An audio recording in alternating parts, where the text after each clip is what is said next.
Ladies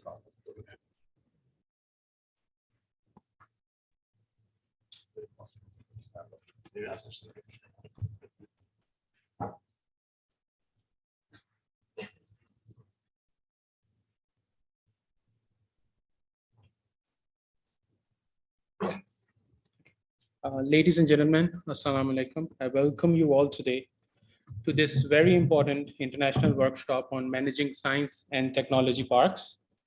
This event is going to span over 2 days, covering different areas of innovation ecosystem, technology park structure, type functioning, along with technology accelerators and incubators. I would like to thank our panel here for inauguration today, Dr. Rizwan Raza, Prorector Research, Innovation and Commercialization, NUST. Coordinator General Comstech, Professor Dr. Muhammad Iqbal Chaudhry, and our resource persons from Iran who have traveled all the way, who will be covering the chunk of the workshop that is to span over the next 2 days. We have Mr. Amin Raza Khalikan, Mr. Mehdi Azimia, and Mr. Mohsen Ali Akbarian. We shall formally begin the inaugural session with the recitation of the Holy Quran.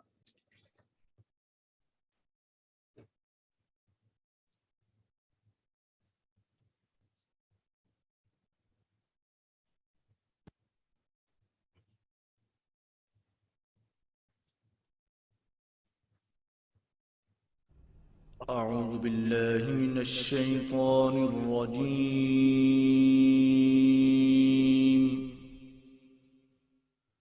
بسم الله الرحمن الرحيم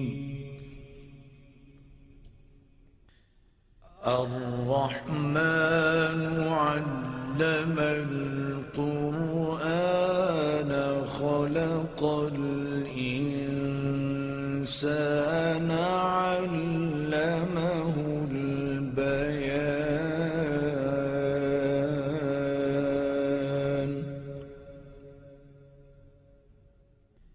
الشمس والقمر بحسبان والنجم والشجر يسجدان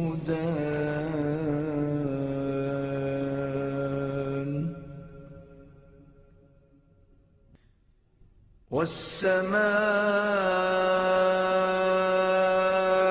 رفعها ووضع الميزان ألا تطغوا في الميزان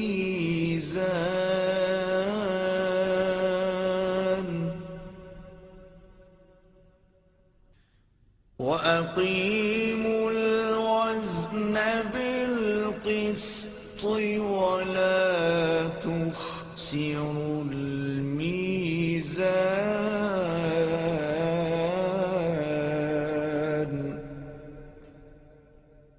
صدق الله العظيم.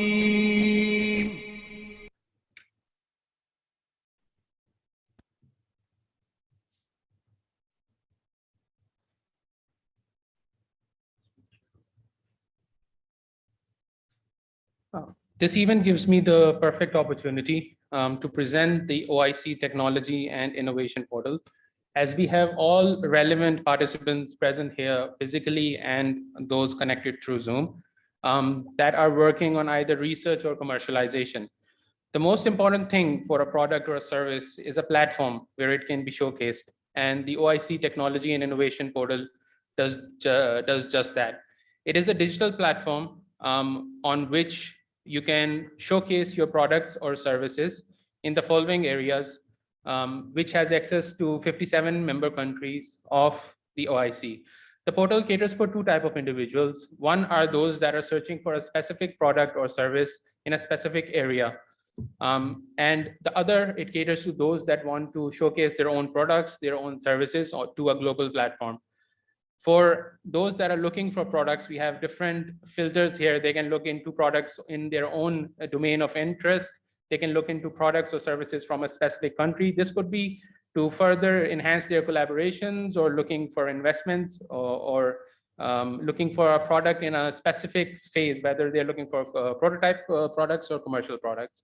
The other phase is for those that want to showcase their own products. They can simply join the portal through a very few steps. It's very user friendly. So in just a couple of steps, they can log in to the portal, which will be verified in 48 hours, and they can showcase their products. I would like to just give an example, because we have Pardis Technology Park Iran here present with us, and they are also registered onto the portal. So this is the interface.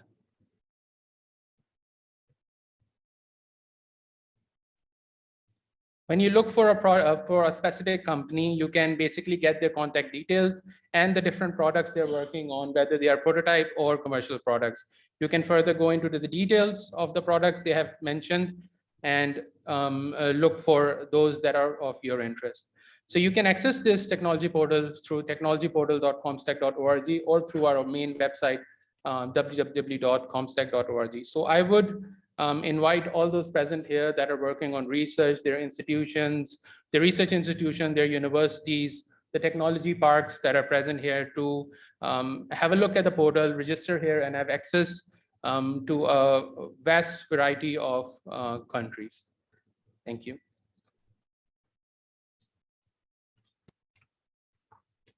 To move on with the inaugural session, I would like to invite Mr. Amin Raza Khalikan, Director General for International Affairs and PR, Pardis Technology Park Iran, for his opening remarks.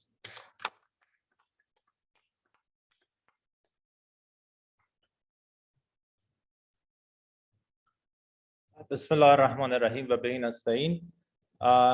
Good morning, ladies and gentlemen, and thank you for your participation.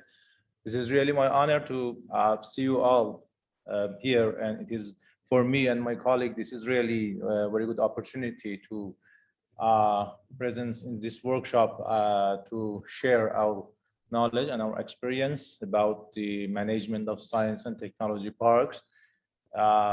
We are not here only to share the literature and also talking about the concept of science and technology park. We are here to talk more about our experience and our 20 years of experience in the establishment, in the management, and in the development of Pardis Technology Park and the development of innovation ecosystem in Iran.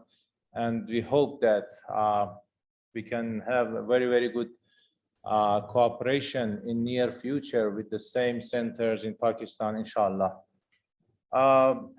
We will have some kind of presentation for you during this 2 days workshop about the concept of the ecosystem in Iran, what we did about the development of innovation events, co-working spaces, business incubators, technology parks, and also what we are doing and what we plan to do in near future. And as I understand about the situation of these centers in Pakistan, we can have some kind of joint activities in the field of technology transfer and also in the field of developing high-tech products jointly in between Iran and Pakistan, inshallah. And this event is only the first step of this kind of collaboration. I want to thank Professor Chaudhry because of his very good support and his effort to holding this workshop.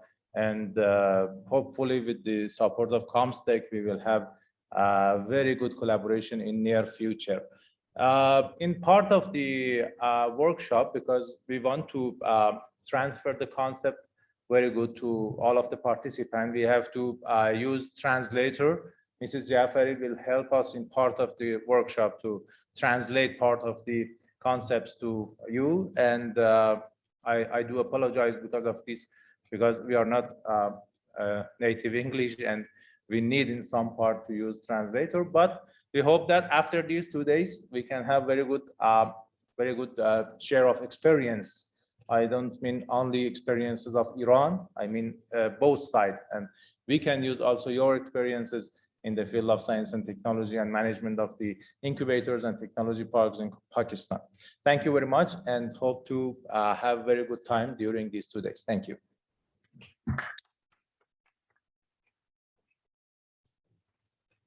Thank you so much, sir. And now for the welcome address, I would like to invite Coordinator General Comstech, His Excellency Professor Dr. Mohammad Iqbal Chaudhry.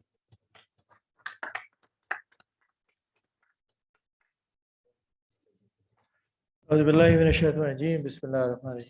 alaikum. Good morning, good afternoon, good evening, ladies and gentlemen. We have participants online from different countries of the world, and we are happy that they are joining us in this international training workshop on managing science and technology park.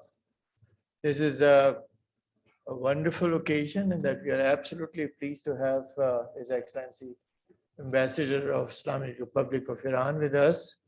We have representative of the Embassy of Sudan, Yemen, Somalia, and some more.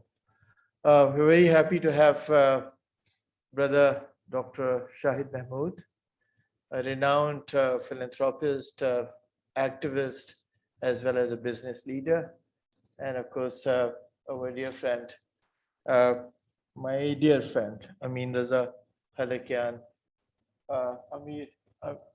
Amin, you probably don't remember that I saw you when you were a kid. Because every second year, somehow the government of Iran and institution of Iran keep inviting me for giving me an award.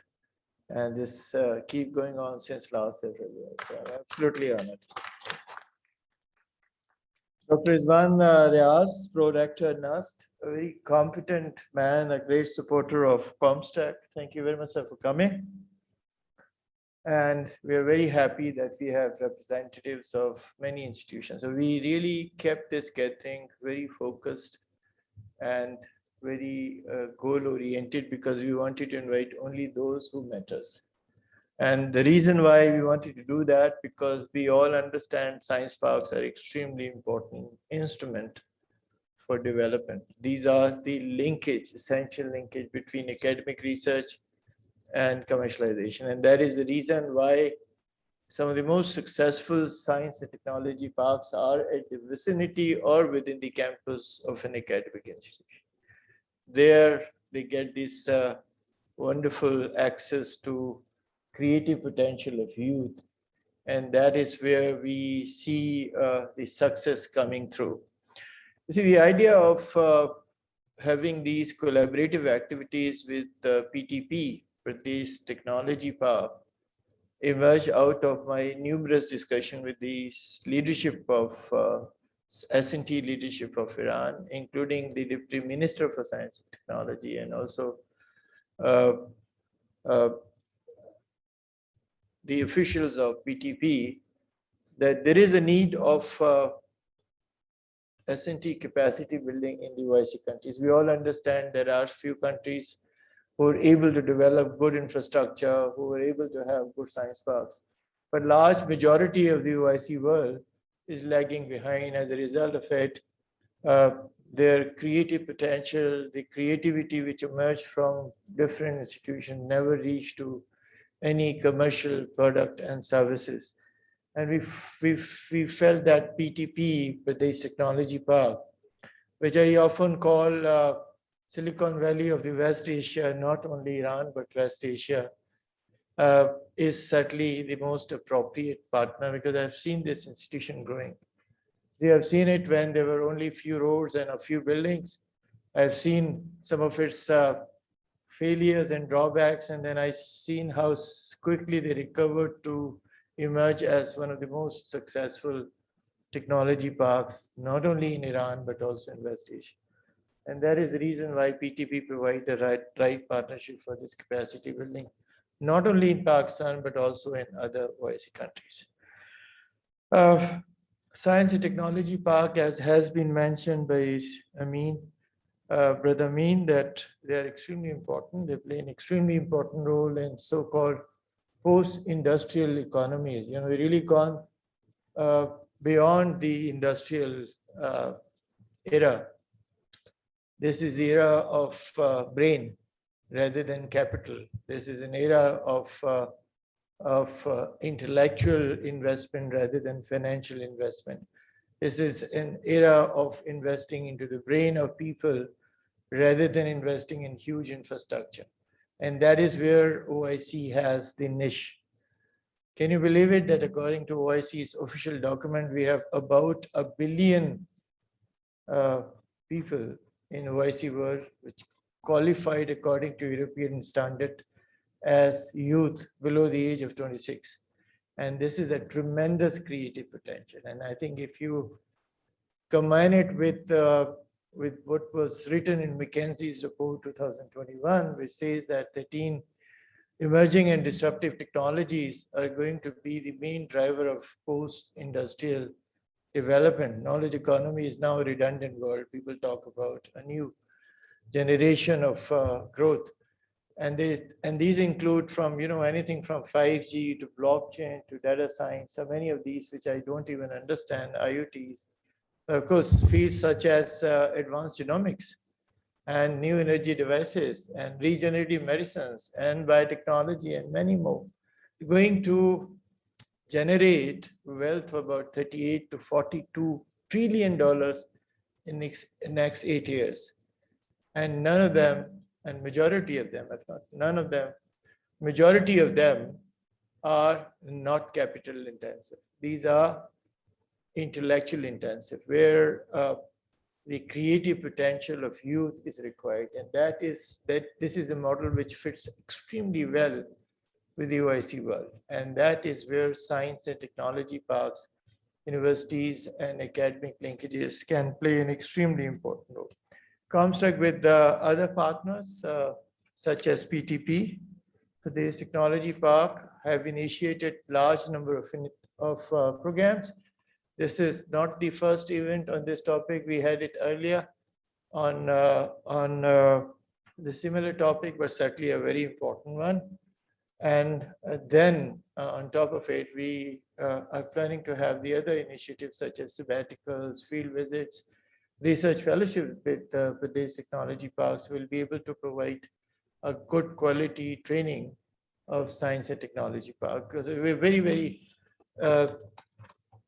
important understanding which we need to have. The technology parks are not a landscaped piece of land. They are not only partially furnished beautiful buildings. They are much more than that. They're self-learning, self-replicating, flexible frameworks of institutions which breathe every day, which learn every day. And therefore, managing science parks is a very specialized field. Let me tell you that even with so much of visits and understanding, I know very little of how complex it is to run this technology park. And that is the reason why you look into the program of this event, you will find whole range of different facets, from ideas to incubation, from mentorship to venture capital, providing infrastructure, marketing, commercialization. The people who are supposed to lead this technology park can't be faculty members. They are the most inappropriate people, to be honest, including me. If they are, they need to be trained actually. And that is the reason we all need to work together to build their capacity so they understand the interdisciplinary and cross-sectoral expertise which they need to develop, or a team which they need to develop. It requires, a whole range of skills, from financial management to human resource management, from infrastructure management to negotiation skill, understanding marketing trends, and understanding the ideas, developing a mentorship ecosystem and others.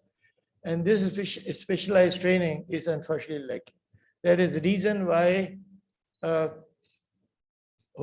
hundreds of these technology parks which emerged in many universities of the YC world has not really seen any success. And there are only a few exceptions.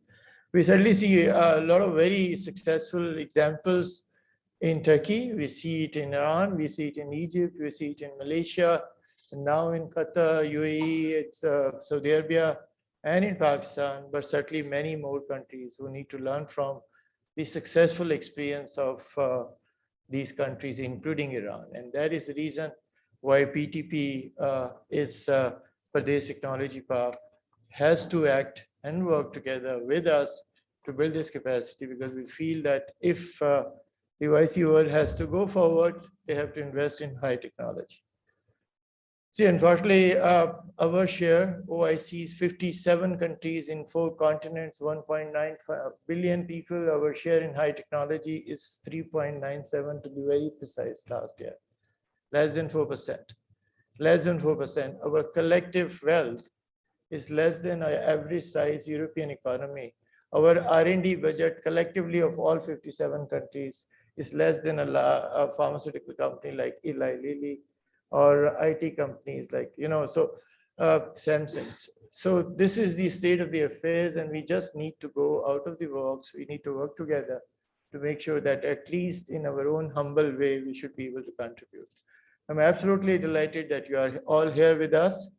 Kindly benefit from this occasion, develop your understanding, let us know what we need to do in future. Let me assure you that we'll do whatever possible. Comstech is an organization which is now one of the most vibrant, if not the most vibrant and useful organization in OIC system. This is the organization which has a very large fellowship schemes, from women scientists in the field of virology, young scholars from Africa, bilateral programs with Yemen, with Somalia, with Sudan, with Nigeria, major Africa health and SNT program. I was in Uganda. We're establishing a very high quality halal testing laboratory in Islamic University of Uganda, working with Burkina Faso. We were in Niger. We're going to go to Chad. So we are just everywhere, So we were in Egypt. Soon we'll be in many countries, many other countries of the OIC world. So we'll be actually working with many, many organizations with the objective that we should be able to do something with inter-Islamic cooperation. And of course, science provides us a platform to go beyond OIC world. And that is the reason why we as an OIC organization work very closely with many institutions like International Foundation of Science, Sweden. We work with the World Academy of Sciences, with whom we launch Science in Exile program, and a very unique program for refugee scientists of Yemen, of Syria, of Afghanistan. Then we have collaboration with the International Center for Genetic Engineering Biotechnology in Trieste, with whom we are working in the promotion of biotechnology in African region, and many more. So I don't have time to explain to you. I hope you would be able to visit the website, see by yourself how effective we are, guide us through, and help us to fulfill our mission. Thank you very much. Thank you.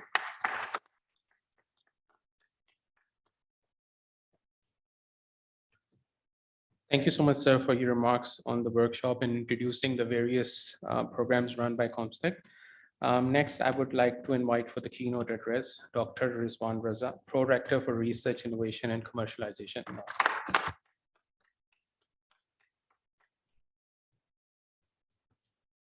Bismillah ar-Rahman ar-Rahim, Professor Iqbal Chaudhry, Excellencies, ladies and gentlemen, Assalamu alaikum. For the past 100 years, the Islamic world has been going through turbulent times, and I think this is putting it very mildly and optimistically. In my humble opinion, as a scientist and as an engineer, maybe I'm biased, but one of the fastest ways of gaining control is through technology. And the fastest way of getting control of technology is through science and technology parks. So which brings us to what we are here for today, and I am extremely, extremely delighted to see this effort by Comstech and the Coordinator General and his team to bring us together, because in my opinion, if the Islamic world works together on only this one aspect, we will gain control in the next 5 years, because that's how quick technology is evolving, and that's how quick our youngsters that we were talking about can do this. We have seen this in our science and technology park. You have seen this in your technology park, and I've gone around to a few countries like Turkey and interacted with Malaysia, Saudi Arabia, UAE in the tech parks area. And everywhere you hear this optimism, you hear the speed of development, which is unmatched anywhere else. So I'm also the Vice President of the National Science and Technology Park of Pakistan, which is located in the National University of Sciences and Technology. So when Professor Iqbal was talking about that running a park is a very different thing in my head, I was trying to picture how to best describe it. And so here's an example. Most of us are at that age of having been parents. So running a science and technology park is trying to give a very young toddler a bath. You're trying to hold him with one hand while he's squirming, he or she. With the other hand, you're trying to put the soap or water or whatever. And with your third hand, you're trying to control everything which is falling, and suddenly realizing that you don't have a third hand. So everything is getting out of control. And if you're very successful, you have a young child who comes out squeaky clean. That's about how easy or difficult it is to run a park. A park is a beast which has its own life, because like in the National Science and Technology Park, you have multiple people from different age groups, different technology areas, different expertise, different ideas. Each one of them, the CEO and founder of a company. So that level of independence, that level of, I know what I'm doing, put all of that together in one building or one set of buildings. And now you are trying to tell them how to do things. It doesn't work very well. It doesn't work very easily. So what you're doing is basically trying to manage a squirming beast, which is trying to go in all different directions and hopefully get them towards the common goal, which is for all of them to develop together and create a knowledge economy ecosystem, which is useful as a whole. So in our Science and Technology Park, we have learned a few lessons, and we have done a few experiments which may be unique. As far as I know, one of them, which I think is unique, is that we built a lab cluster of the university, the first school of interdisciplinary engineering and sciences. This is a cluster of 30 of the top research labs of NUST, and we put it right next to the Science and Technology Park. So our goal was that if we will put our research capability and our top researchers right next to the park, industry, academia collaboration will start happening. We will have projects flowing from the industry to them, ideas flowing from the faculty to the park and the industry, and hopefully this will flourish. Unfortunately, the park was inaugurated in December of 19 and went into lockdown 2 months later. And so we lost 1 year in that period. But after that, which is now about 2 years, it has been flourishing and flourishing, alhamdulillah, very well. And this combination of the lab complex and the park actually gave us a few surprises. One, I have studied in the USA for my bachelor's, and I've studied in England for my PhD. I have seen this model where the industry comes and does its research inside the academia by opening their labs. We don't have anything like this in Pakistan. So what happened was, when the park and the interdisciplinary complex started to interact, some of the major companies which were sitting in our park said, we want to open labs in your lab complex. And so for the first time in Pakistan, 5 international and 4 national companies have now opened their research labs inside NUST.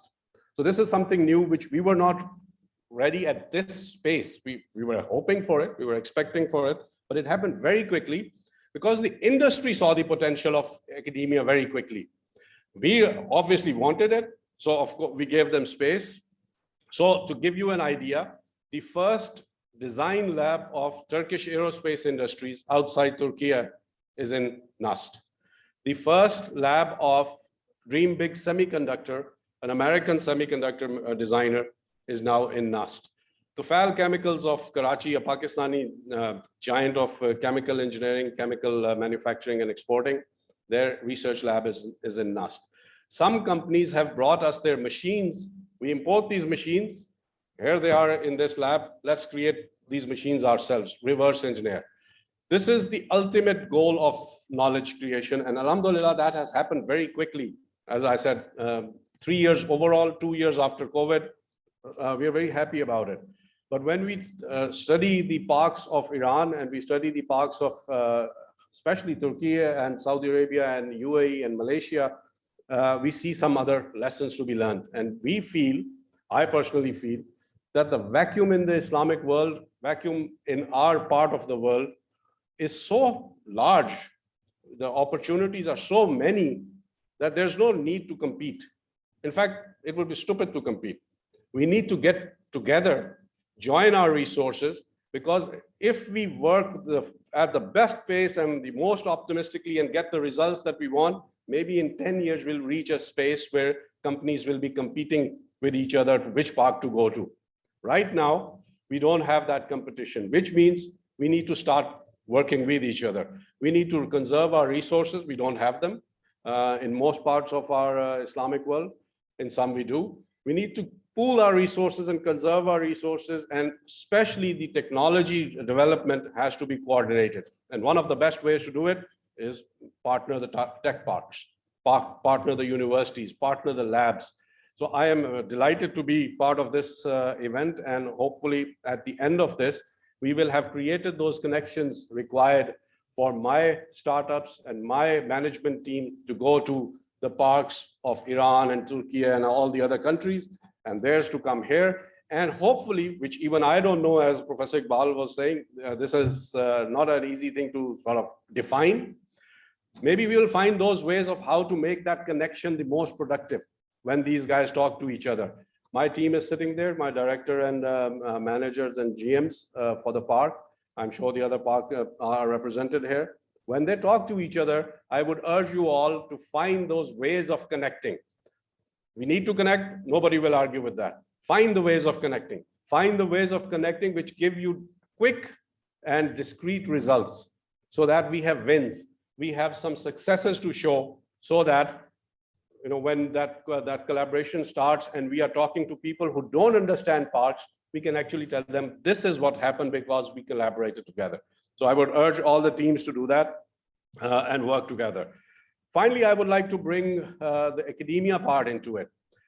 The universities in the Islamic world, many of them are excellent universities, doing excellent work, recognized globally. NUST itself is currently ranked 334th in the world in QS rankings, and the other rankings, Times Higher Education Impact Ranking, which measures your impact on society. I'm much more proud of that, being a proponent of applied research. We are ranked in the top 200 universities. And in some of the SDGs, we are ranked in the top 100, and in one SDG, clean and affordable power, which is a very, very vital element of technology growth, as well as the problem of our part of the world, we were ranked number 4 in the world. So competing with all these Stanfords and MITs, etc., our youth, our people, our faculty, and our universities can stand with the best. If we can be at number 4, I'm sure all the universities represented here or in the countries represented here, we have excellent people. We have no dearth of capability. And of course, the energy of the youth. We need to link them together. We need to create cheap, because of the lack of resources, and quick ways of collaboration. Students' mobility. When students meet each other, we have an international internship program every summer. About 50 students from different countries come. When they meet each other, they're friends for life. They spend about a week, about a month together. You create those connections. They will become much better ambassadors and workers for the interaction and the interoperability of the Islamic world than anybody else. We need to create to pair and twin labs. If there is an artificial intelligence lab here, there's an artificial intelligence lab there, and of course in every university, pair them together. All their research must be coordinated so that we don't keep reinventing the same thing over and over. We've just been joined by Dr. Yasser Riaz. He's the head of the National Center for Artificial Intelligence of Pakistan, and of course, part of NUST. So he's available for anybody who wants to take this forward and connect. And so we will, of course, love to connect you with other labs. We connect parts and labs together. I can guarantee 5 years down the road, all these technologies which are coming, which are now disruptive technologies. They call them disruptive technologies because nobody knows what they're going to do to the society. AI, blockchain, IoT, you name it, big data. All of these fields, as Professor Iqbal was also saying, don't require too much resources. They can be developed, brought to fruition in our ecosystems even today. And they're jumping points. These technologies are creating completely new industry. EVs, electronic vehicles, electric vehicles, autonomous systems, etc., are creating completely new industries. You don't need to have hundreds of years of experience to jump onto them. This is just like cell technology. When mobiles and cell came aboard, it did not matter if you were making landline phones before that or not. This was a new technology, you could jump onto them. Pakistan is a very good example of adoption of cell technology, even though we didn't have a good communication network. If we connect our parks and universities together and focus on a few technologies, of course, all faculty members are definitely welcome to collaborate wherever they want, but let's, as an organizational level, focus on 4 or 5 technologies, make sure we control them. Currently, the Islamic world does not have its own electronic hardware. We do not have a processor. We do not have a network card. We do not have a Wi-Fi access point, which means everything we put on the network, we don't know where it's going. We have no access to data. Iran has suffered under network cyber attacks. I'm sure most of our other countries don't even know the cyber attacks which are happening against us. We don't have that capability. Why? Because we don't have our own hardware. We're good in software, no hardware. We need to have our own hardware. NUST recently inaugurated its first processor chip. We are working very hard to create our first network card, because this is my, I guess, passion. We have to have our own networks. So maybe we can join together in those fields. This is a strategic requirement. This is not a tech requirement. This is not an export-oriented requirement. This is a strategic requirement. If you are not controlling your data, you're not controlling anything. So I can go on for this. I will not take too much time. I would like to end, as I try to do with when I'm here in Comstech, especially, and with the Islamic world, with the words of Allama Muhammad Iqbal, our national poet. His share is बेमौजा दुनिया में उभरती नहीं कौमें जो ज़रबे कलीमी नहीं रखता वो हुनर क्या. Nations do not rise without miracles, and if your capability and your talent is not capable of creating those miracles, it's worthless. I don't want to be worthless. We are very capable people. Let's not be worthless. Thank you very much.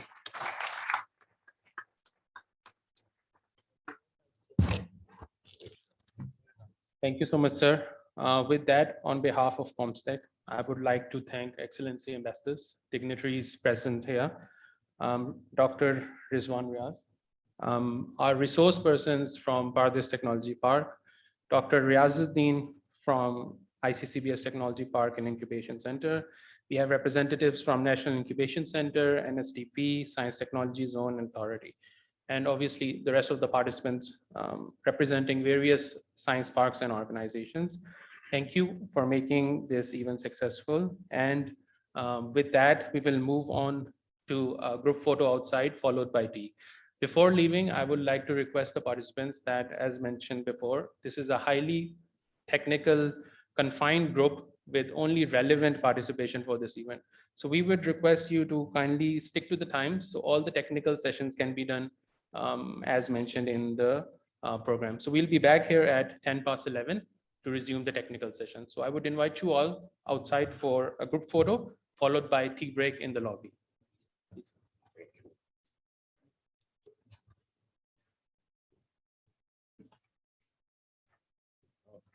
After you. Thank you very much. Thank you.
بسم الله الرحمن الرحیم.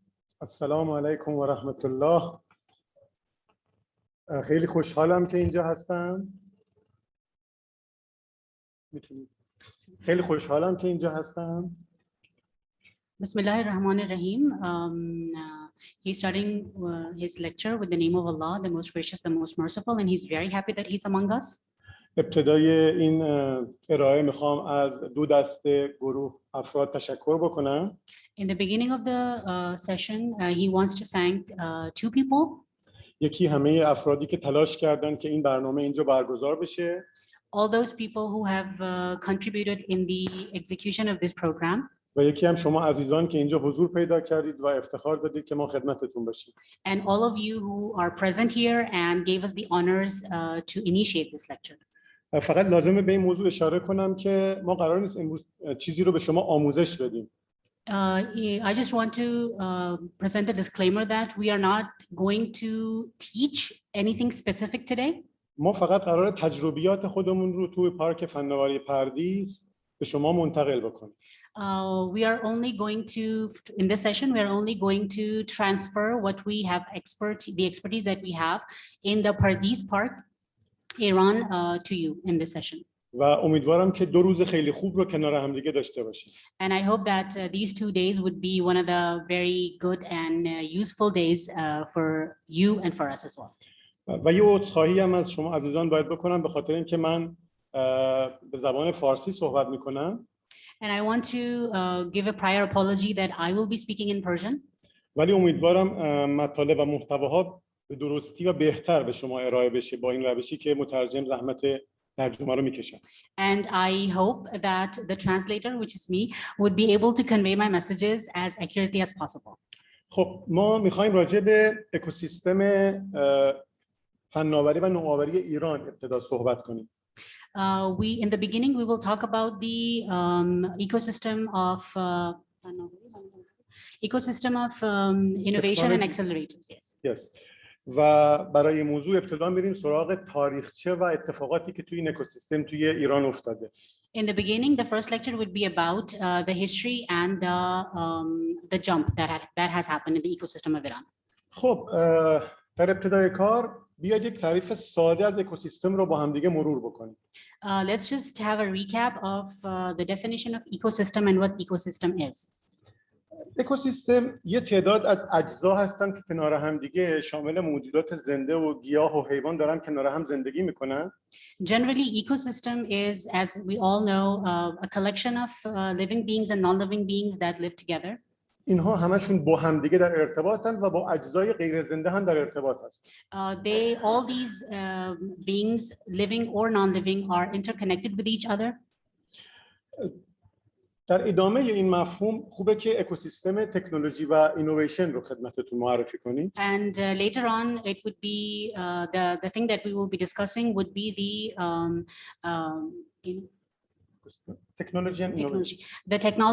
ecosystem technology and innovation. توی این اکوسیستم یه تعداد از اجزا کنار هم دیگه به صورت پیوسته دارن در ارتباط هستن با هم. As we know that ecosystem is a collection of a number of organisms living and non-living that live together or they're connected with each other. و قراره که نوآوری رو روی بستر فناوری توسعه بدن. And they come together and enhance the innovation and technical environments. که نتیجه اون توسعه محصولات و خدمات داخل اکوسیستم هست. Which results in the development of products and sustainable services. پس قراره که از اکوسیستم تکنولوژی و نوآوری محصول و سرویس جدید بیاد بیرون. Which results in the production and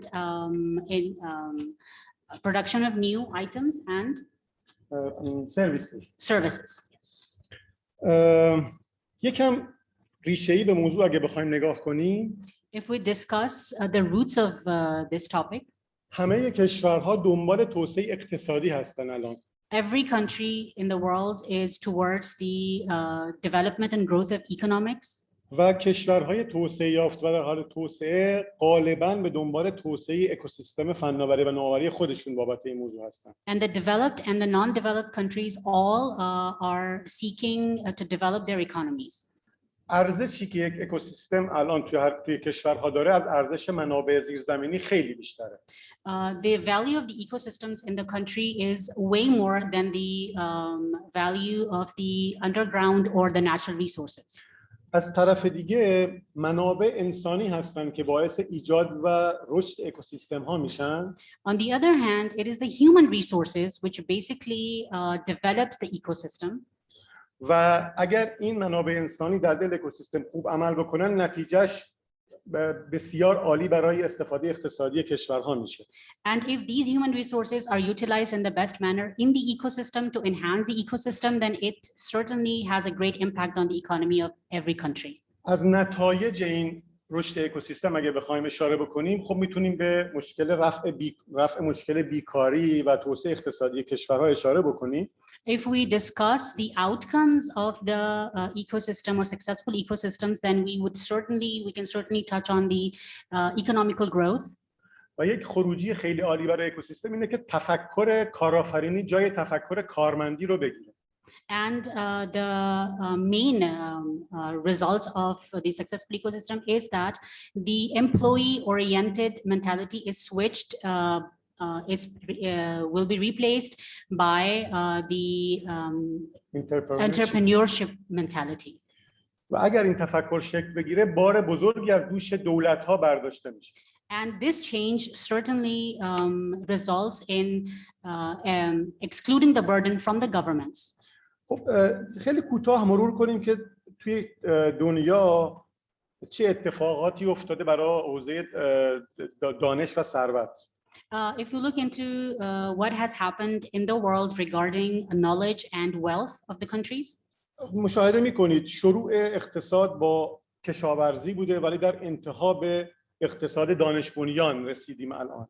As we can see from the chart, the start of every economy of a country, it started basically from agriculture and then ended up towards the knowledge-based innovation. خب حالا بیاید یه نگاهی به ایران بندازیم ببینیم که توی ایران چه خبره. If you look at Iran at a glance, then I'll give a brief detail of what is happening in Iran regarding this. ایران یک کشوری بوده که اقتصادش مبتنی بر نفت بوده. Iran was purely a oil-oriented country. ولی الان میتونیم ادعا بکنیم که تعداد زیادی صنایع از دسته‌های مختلف تو ایران الان فعال هستند. And now we can claim proudly that a lot of the Iranian industry is diversified. تعداد زیادی فارغ التحصیل داریم که چه تو داخل کشور و چه بیرون اینا همه آموزش دیده و آماده انجام فعالیت‌های دانشی و اقتصادی هستند.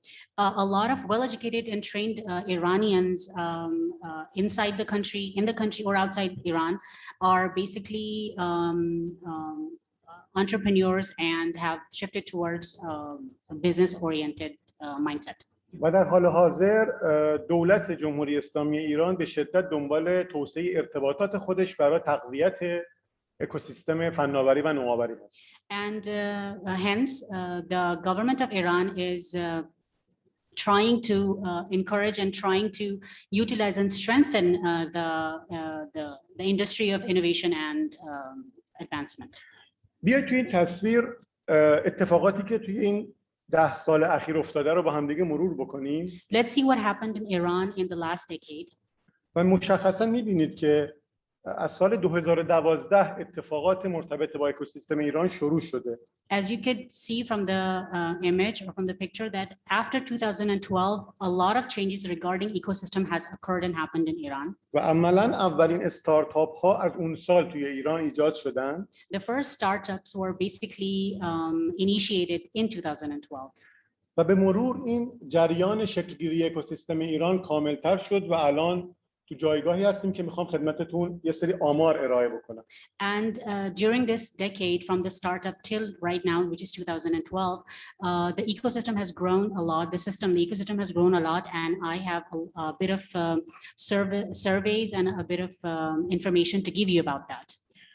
این نقشه ایران هست که نشون میده تعداد شتاب دهنده ها و بازیگران یعنی مراکز نوآوری ایران توی استان‌های ایران به چه ترتیب هست. This is a map which shows the innovation centers and the accelerator centers in Iran, as you can see in every province.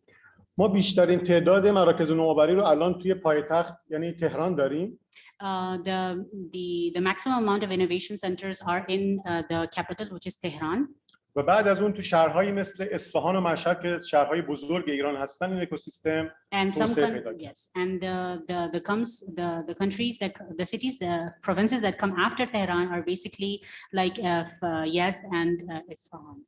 اگه بخوایم حوزه هایی که اکسلراتورها و مراکز نوآوری توی ایران دارن کار میکنن میتونیم این شکل رو ترسیم بکنیم و ارائه بکنیم. We can explain according to this image the fields or the industries where the specialized accelerators are basically being used. و همونطور که ملاحظه میکنید تو حوزه سلامت و بیوتکنولوژی تعداد زیادی مجموعه دارن فعالیت میکنن. As you can see in the healthcare and biomedical industry, 13% of people are using specialized accelerators. و بعد از اون هم حوزه هایی مثل AI, IoT, blockchain, And IT و ICT هستن. And after that, the artificial intelligence or the Internet of Things and the blockchain industry is also using this technology. حالا بیاید یه سر به استارتاپ های ایرانی بزنیم که تو چه حوزه‌ای دارن فعالیت میکنن. Let's see where the Iranian startups are basically working. تقریباً 20% استارتاپ های ایرانی تو حوزه ای کامرس و به عنوان مارکت پلیس دارن فعالیت میکنن. About 20% of the e-commerce and marketplace is being consumed by the startups. و بعد از اون هم حوزه توریسم، فناوری‌های آموزشی یا اجتک و مدیا و فینتک قرار میگیره. As you can see, after that would be tourism, which is almost 6%, and then fintech, financial technology, which is 5%, and so on. بیاید یه نگاهی به جایگاه ایران توی رتبه‌بندی شاخص نوآوری جهانی داشته باشیم. Let's see the rank Iran's rank in the Global Innovation Index. شما کاملا مسیر رشد ایران روی توی 6-7 سال اخیر ملاحظه می‌کنید که به جایگاه 60م توی دنیا رسیده. As you can see in the last 5, 6, or 7 years, you could see that Iran's place it was 106 and then it had ended up in 60th place. و بیایید بازم یه نگاهی به اندیس کارآفرینی جهانی بندازیم. Let's look at the entrepreneurship index. که می‌بینید این هم به همین ترتیب توی 6 سال گذشته رشد کرده و در سال 2019 ما به رتبه 64 توی دنیا رسیدیم. As within the last 6 years, it has progressed from 92 till 64. بخوایم اجزای این شاخص رو باز کنیم می‌بینید که ایران توی منابع انسانی الان رتبه بالاتری رو داره توی شاخص‌های هفتگانه GII. As you could see, the Global Innovation Index, in the Global Innovation Index, it has 7 pillars. So in Iran, the human and capital and research is basically consuming a lot of the innovation. پس ملاحظه می‌کنید که همونجور که من تاکید کردم منابع انسانی حرف اول رو دارن برای رشد یک اکوسیستم میزنن. Which basically proves that the human resources is one of the major fields where the ecosystems can work successfully. پس هر گونه هزینه کردن برای توسعه منابع انسانی هزینه نیست، سرمایه گذاریه. So every capitalization, basically every investment in the human resources is basically an investment, not funding. خب بیاید اقتصاد دانش بنیان رو به این ترتیب توی ایران ترسیم کنیم. Let's categorize the knowledge-based economy in Iran. که با خلق دانش شروع شده و با اکوسیستم نوآوری الان داره ادامه پیدا میکنه. In the first wave, it started with the generation of science, where the science and scientific products had started, and then it had ended up with the high tech and این سه تا موج جزئیات خیلی زیادی دارن که شما توی این اسلاید دارید ملاحظه میکنید. All 3 phases and waves are described in detail in this chart, which I will be explaining to you. و نشون میده که از سال 1990 به این طرف چه مسیری رو طی کردیم که به جایگاهی که الان داریم رسیدیم. And it shows that after 1990, the last millennium decade, where has Iran come? Iran has come too far. ولی برای اینکه من بتونم به طور خلاصه خدمت شما این موضوع ارائه کنم چند تا اسلاید رو تهیه کردم. Just to summarize the 3 waves, I'll present a couple of summarized information to you about each wave. خب بیاید موج اول رو مرور کنیم که موج جهش علمی و فناوری ایران هست. The first wave, which was the leap in science and technology. بازم ملاحظه میکنید شروع اتفاقات با منابع انسانی بوده. Everything started with human resources. زیرساخت‌های آموزشی و تحقیقاتی و تکنولوژی توی این موج شکل گرفتن. Yes, which started with the construction of infrastructures or building the infrastructures of research, education, and technology. و رتبه علمی و جایگاه علمی ایران توی دنیا توی این موج ارتقا پیدا کرده. And due to this step, Iran has gained a desirable ranking in the global science production. تولید مقالات و المپیادهای علمی مثالهایی از این موضوع هست که ایران جایگاه خیلی خوبی رو توش پیدا کرد. Some of the examples would be the publication of articles and تولید مقالات و المپیادهای علمی. and the science Olympics would be some of the examples. خب بیایم سراغ موج دوم که حدود 10 سال یا بیشتره که شکل گرفته. Let's come towards the second wave, which has been formed in the last 10 years. و ما این موج رو اسمش رو گذاشتیم شکلگیری شرکت‌های دانش بنیان. And we have named it the formation of knowledge-based companies. برای این موضوع قانونی در دولت جمهوری اسلامی حدود 12 سال پیش تصویب شد. Regarding this topic, the formation of knowledge-based companies, a law was passed 12 years before, که بتونه این شرکت‌ها رو حمایت کنه which would support these companies, knowledge-based companies. و تو این موج مراکز رشد فناوری و پارک‌های علم و فناوری توسعه خیلی زیادی تو ایران پیدا کردن. And during this time, a lot of technology parks and incubators were created during this, after the passing of this law. ملاحظه می‌کنید بیش از 50 تا پارک فناوری و بیش از 200 تا انکوباتور الان دارن فعالیت می‌کنن توی ایران. Around 20 technology parks were created and 200 incubators were created in the country.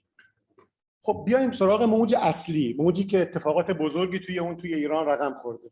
Let's come towards the main wave, the third wave, which is the startup economy development, که ما بهش میگیم توسعه اقتصاد استارتاپی. which is known as the startup economy development. تو دل این موج توی ایران اکسلراتورها شکل گرفتن. In this wave, the accelerators came into being. و صنایع بزرگ واحدهای آرندیشون تبدیل شدن به مراکز نوآوری. And the big industries, their R&D units were switched and changed into innovation centers. یعنی دیگه یک شرکت بزرگ برای رفع موضوعات تحقیق و توسعه خودش از درون شرکت عمل نمیکنه و از بیرون جذب ایده و نیرو خواهد کرد. That means any big company would not hire people from within the company to expand its production. And instead, it would hire people from outside the company for new ideas and expansion. که خلاصه یه موضوع رو مستحضرید که به نام اوپن اینویشن معروف هست توی Which دنیا. is also known as open innovation. توی این موج همونجوری که عرض کردم تفکر کارآفرینی جای تفکر کارمندی رو گرفت. As I said earlier, it was during this wave that the employee mentality was changed into entrepreneurship mentality. و افراد دیگه صبر نمی‌کنن که دولت براشون شغل ایجاد کنه، خودشون به دنبال ایجاد شغل و بیزینس هستن. And people do not wait for governments to hire them or to make them their employee. On the contrary, they go and they create jobs themselves. توی این موج بیزینس هایی دارن شکل میگیرن که با ارزش افزوده خیلی زیاد و با هزینه خیلی کم ارزش افزوده خیلی زیادی رو ایجاد میکنن. In this wave, a lot of the knowledge and innovation-based companies were basically low maintenance and they were producing high-quality products. خب یه کلیاتی از وضعیت موجود اکوسیستم ایران رو خدمتتون ارائه کردم. I have explained to you a summary of the three waves in Iran. و اگر اجازه بدید میخوام راجع به بازیگران این اکوسیستم و ساختارها و داستانهای موفقیتش بیشتر خدمت شما توضیح بدم. If all of you are ready, then we can proceed towards the second lecture, which would be about the roles and about the roles. It's about the role structures and success stories of. و همچنین قوانینی که توی ایران ایجاد شده برای اینکه بتونه این جریان رو حمایت کنه. And also the laws that were created to preserve and to expand these services. ما اگه بخوایم اکوسیستم فناوری و نوآوری ایران رو دسته‌بندی کنیم میتونیم به طور خلاصه توی این 5 دسته این اعضاش رو قرار بدیم. If we want to divide the innovation ecosystem of Iran, then we would have to divide it into these 5 elements. که خب ملاحظه میکنید ما دسته صنعت رو داریم، دسته دانشگاه رو داریم، We have the, in which we have the industry and we have the colleges and universities. دولت خودش یکی از بازیگران اصلی این اکوسیستم هست. Government is also one of the main role players. همچنین سازمان‌های غیردولتی و همچنین سرمایه‌گذاران زیادی تو این اکوسیستم دارن فعالیت میکنن. Also the non-government organizations, as we know, as we call them, the NGOs, and also a lot of investors and funders. یا یه جور دیگه به اکوسیستم ایران نگاه کنیم و به طریق دیگه این دسته‌بندی رو انجام بدیم. Let's look into the innovation in ecosystem of Iran from another point of view. توی دسته‌بندی با مدل جدید می‌بینید که نتورکینگ، اینوستمنت، ترینینگ و ساپورتر 4 تا مؤلفه اصلی این اکوسیستم هستند. So looking at it from another angle, we can say that there are 4 major elements in the innovation ecosystem of Iran, which is training, supporters, investment, and networking. هر کدوم از این بخش‌ها دارای زیربخش‌ها و لایه‌های دیگه‌ای هستند که جمعی اینها اکوسیستم نوآوری و فناوری ایران رو شکل داده. All these 4 elements have under elements or elements that work under them or are contributed to each of them, and they are all connected with each other as well, which combine up and make the innovation ecosystem of Iran. و ما توی این 2 روز تلاش می‌کنیم که اجزای مهم و بازیگران مهم این اکوسیستم رو به شما معرفی کنیم و تجربیاتش رو منتقل بکنیم. And we would try in these 2 days to introduce and to present a summarized view of the innovation ecosystem of Iran and to share our expertise as well with you. خب بیایم سراغ معرفی اجزای مهم اکوسیستم ایران. Let's come to discuss the main role players of the ecosystem of Iran. من ابتدا کاتگوری دولت رو به شما معرفی می‌کنم. I'll explain the government part first. 5 تا از بازیگران اصلی این بخش شامل معاونت علمی و فناوری رئیس جمهور، There are 5 main elements to the government element of the ecosystem, وزارت علوم تحقیقات و فناوری، which is Vice Presidency for the Science and Technology, Ministry of Science, Research and Technology, پارک‌های علم و فناوری و مراکز رشد فناوری Science and Technology Parks, و مفهوم به نام صندوق نوآوری و شکوفایی است که توی ایران ایجاد شده. and there is an Innovation and Prosperity Fund which has been dedicatedly made for this government. من در ادامه یکی دو مورد از اینها رو بیشتر خدمت شما معرفی میکنم. And in the lecture, I will be explaining a couple of these elements as well in detail. بیاین دسته‌بندی بعدی رو ببینیم. سازمان‌های غیر دولتی که توی اکوسیستم ایران دارن فعالیت میکنن. Let's come to the second element, which was a non-governmental organization, and look a bit deep into it. خب ملاحظه میکنید که تاج این اکوسیستم، این بخش اکوسیستم استارتاپ ها هستند. As you could see, startups is basically what heads the non-governmental organization. و شتاب دهنده ها، منتورها، برگزار کنندگان رویداد و همچنین کوورکینگ اسپیس ها اجزای دیگه این. And some of the other elements are mentors, co-working spaces, entrepreneurial events, accelerators, and knowledge-based companies. و من در ادامه باز هم راجع به شرکت‌های دانش بنیان یا همون knowledge based companies بیشتر توضیح میدم. And I will explain the knowledge-based companies furthermore. بیاید اون دسته دیگر رو هم بررسی کنیم که توش اتفاقات سرمایه گذاری و جذب سرمایه اتفاق میفته. Let's discuss the investment and funding element of the innovation. که این هم خودش 3 تا زیربخش داره توی ایران. It itself has 3 major elements. و اصلی ترین اونها صندوق‌های پژوهش و فناوری، ونچر کپیتال ها و انجل اینوستور ها هستند. And the most important of them is the venture capital companies and angel investors. من این 3 بخش رو هم مفصل‌تر در ادامه خدمتتون توضیح میدم. I will be explaining all 3 bits in the lecture. خب بیایم سراغ معاونت علمی و فناوری رئیس جمهور. Let's come to the Vice Presidency of Science and Technology, which was the government part of the innovation ecosystem. که میتونم بگم مهمترین بخش دولتی این اکوسیستم است. Which would be the most important part of the government element of the ecosystem. به طور خلاصه بخوام بگم که معاونت علمی فناوری داره توی ایران چی کار میکنه. Just to summarize what the Vice Presidency for Science and Technology is basically doing in the Iranian ecosystem.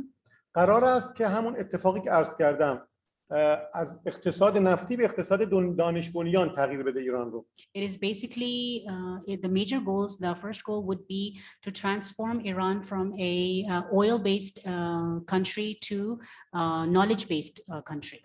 و برای رسیدن به این هدف برای خودش یک سری اهداف رو تعریف کرده. And to reach this goal, they have determined a couple of objectives for themselves. هم سیاست گذاری میکنه و قوانین وضع میکنه.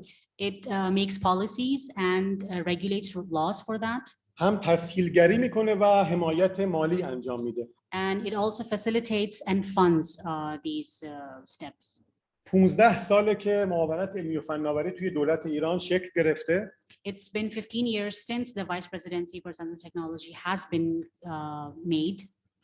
و سومین معاون علمی و فناوری که توی کشور ایران به فعالیت مشغول شد آقای دکتر سورنا ستاری هست. And the third Vice Presidency for the Science and Technology, the head of the Vice Presidency, it is Mr. سورنا ستاری. Surena Sir. که توی 9 سال گذشته که این مسئولیت رو داشته اتفاقات بزرگی روی توی اکوسیستم فناوری و نوآوری ایران رقم زده. In the 9 years of his recruitment, he has brought about a lot of changes in the ecosystem of Iran, which has been promoting the ecosystem in Iran. و استارتاپ های موفق ایرانی موفقیتشون رو مدیون خیلیاشون مدیون ایشون میدونه. And a lot of the Iranian startups basically they concur that it is because of him that the startup has been prospering in Iran. تفکراتی که توی معاونت علمی هست کاملا تفکرات نو و جدیدی هست. The ideas which are being discussed in the تفکرات نو و جدید. توی معاونت علمی. Yes, the ideas in the vice presidencies are basically they discuss those ideas which are innovative and which are very helpful in promoting the industry. و با سایر وزارتخونه‌ها و مؤسسات دولتی ایران تفاوت‌های زیادی داره. And it is far apart from the rest of the Iranian industry. توی معاونت علمی بخش‌های مختلفی برای حمایت از حوزه‌های مختلف فناوری و تکنولوژی ایجاد شده. There has been a lot of in the technology development headquarters of the Science Vice Presidency. There are a lot of elements that work into it. که هر کدوم از اینها دارن یک حوزه تکنولوژی رو حمایت میکنن. Which each one of these are basically supporting a specific industry. برای مثال من 12 مورد از این بخش‌های حمایتگر رو توی معاونت علمی اینجا براتون آوردم.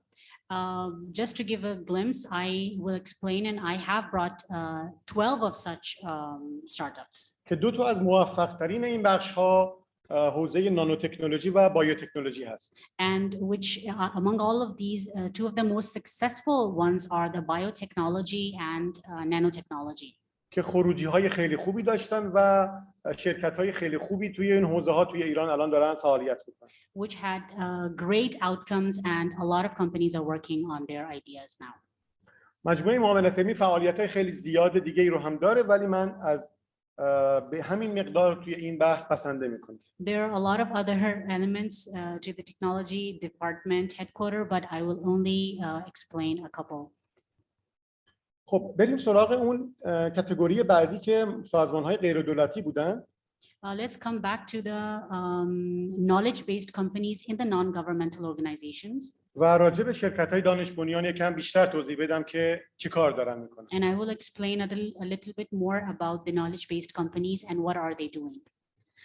این مفهوم حدود 12 ساله که توی ایران به این نام شکل گرفته. This terminology or this concept it's been 12 years since it has come into being in Iran. و قانونی برای حمایت از شرکت‌های دانش بنیان توی مجلس ایران مصوب شده. And law for supporting the knowledge-based companies has been passed in Iran. و این قانون توی چند سال گذشته هی کامل و کاملتر شده و که در ادامه توضیحات بیشتری راجع بهش خواهیم داد. And this law has been in the past decade, since it has come into being, it has perfected throughout years, which I will explain. We will be explaining that in detail in the lecture in a couple of minutes. من اگه بخوام 3 تا شرط مهم و اساسی رو برای اینکه ما به یک شرکت بگیم دانش بنیان بخوام عرض کنم به این موارد اشاره خواهم کرد. Would discuss 3 main elements for the companies, knowledge-based companies. شرکت‌های دانش بنیان به شرطی دانش بنیان میشن که اول محصولشون دارای فناوری خیلی بالایی باشه، یعنی های تکنولوژی باشن. A knowledge-based company becomes a knowledge-based company if محصول. if the High product tech, is high high-tech technology. product, yes, high technology or high-tech product. و یک شرط دیگه که باید داشته باشن این تکنولوژی باید درونزا و از درون خود شرکتشون باشه. And the other condition for a knowledge-based company to be a knowledge-based company that this idea should come from within the company. و اون محصول یا خدمت باید تولید شده باشه، نمیتونه فقط یک طرح یا ایده باشه. And that product should have been produced and come into being. It should not be an idea. برای اینکه 3 تا شرط بررسی بشه شاخص‌های زیادی گذاشته شده. Furthermore, شاخص yes, to furthermore utilize or evaluate these 3 elements, there are a couple of let's say indexes. و شرکت‌هایی که متقاضی این هستن که دانش بنیان بشن باید این شاخص‌ها رو پاس بکنن. And those companies who want to become knowledge-based companies, they have to pass these 3 a couple of these indexes to be able to become knowledge-based companies. در حال حاضر که با شما صحبت میکنم بیش از 7000 تا شرکت دانش بنیان توی ایران مشغول به فعالیت هستن. Right now there are about more than 7,000 knowledge-based companies which are working in Iran. و من آمارهای موفقیت اینها رو در انتهای پرزنتیشنم خدمتتون ارائه میکنم. And I will be presenting their success stories and censuses at the end of this lecture. توی اون قانونی که گفتم برای شرکت‌های دانش بنیان مصوب شده یک سری مزیت و حمایت برای این شرکت‌ها در نظر گرفته شده. As I said earlier, the law that was passed to support these knowledge-based companies, there are a couple of other supporting elements to them. من سعی می‌کنم تعدادی از اینها رو به صورت خلاصه خدمت شما ارائه کنم. I will try to explain a couple of these elements to you in a very short summarized way. یکی از اونها معافیت‌های مالیاتی هست که شامل حال شرکت‌های دانش بنیان میشه. And one of that would be tax exemptions and support for these knowledge-based companies. و بابت اون محصولی که دانش بنیان میشه مالیاتی به دولت پرداخت نمی‌کنه. And they are not supposed to pay any tax for the products that they produce. حمایت دیگه‌ای که شامل حالشون هست حمایت‌های مالی صندوق نوآوری و شکوفایی هست. And one of the other elements that support these knowledge-based companies would be the services of innovation and prosperity fund, which I discussed earlier. که این صندوق ویژه حمایت از شرکت‌های دانش بنیان توی ایران اصلا شکل گرفته. Which was majorly and specifically created. The prosperity fund was made and created for supporting the knowledge-based companies in Iran. این صندوق منابع مالی خیلی زیادی در اختیارش قرار داره که در اختیار شرکت‌های دانش بنیان قرار میده. It has a lot of funds and supports the knowledge-based companies in financially. دسته‌بندی دیگه‌ای که توی این حوزه هست مجوزهای استقرار اینجور شرکت‌ها هست. And the other thing would be the grant of settlement permits for these companies. و این شرکت‌ها میتونن توی حتی مناطق مسکونی شهر فعالیت کنن و نیاز به کاربری تجاری نداره. So in such a way that these companies can be in the middle of a living city and not supposed to be in an industrial area. یکی دیگه از مزیت‌هایی که برای شرکت‌های دانش بنیان در نظر گرفته شده مزیت‌های خدمت نظام وظیفه یعنی سربازی هست. One of the other supports for the knowledge-based companies would be the military services and facilities for the employees. شرکت‌های دانش بنیان میتونن تعدادی از نیروهای مهم خودشون رو در داخل شرکت خودشون حفظ کنن برای خدمت سربازی. These knowledge-based companies can reserve a couple of their employees for military services.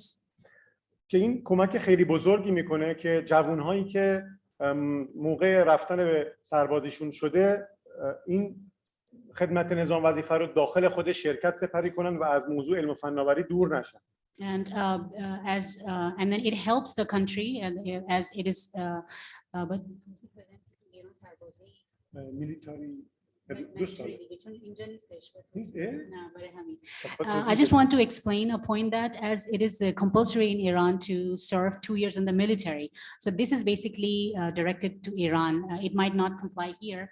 So that is basically because they have to, every person that crosses 18 years. Yes, he has to serve in the military for 2 years for the basic training. So this is basically is a supporting element for those people who work in the knowledge-based companies to select a couple of their employees and send them for the 2 years duration, and then they would come back and continue their work from there. So there will be no disruption in their knowledge and in their job. این رو بگید که به جای اون 2 سالی که تو مناطق نظامی خواهند بود توی شرکت خودشون کار خواهند کرد. کار فناوری میکنن به جایی که کار نظامی انجام بدن.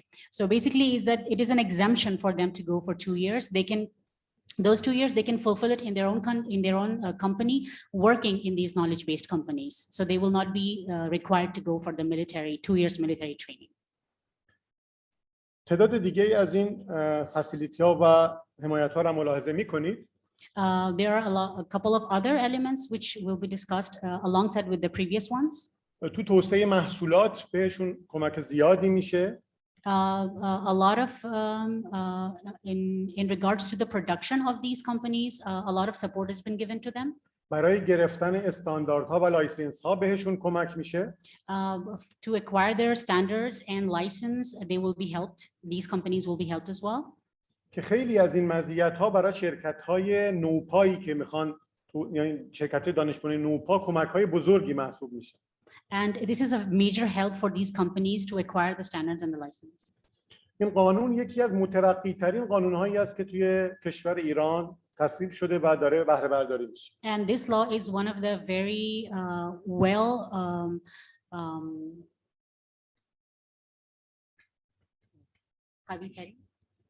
مترقی یعنی yeah, it's one of the very well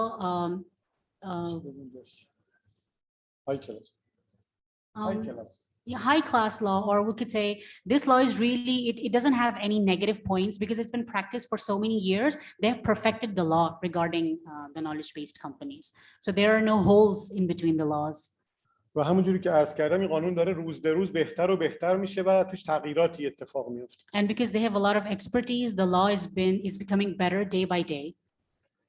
خب بریم سراغ دسته‌بندی بعدی که حوزه تامین مالی و سرمایه‌گذاری هست.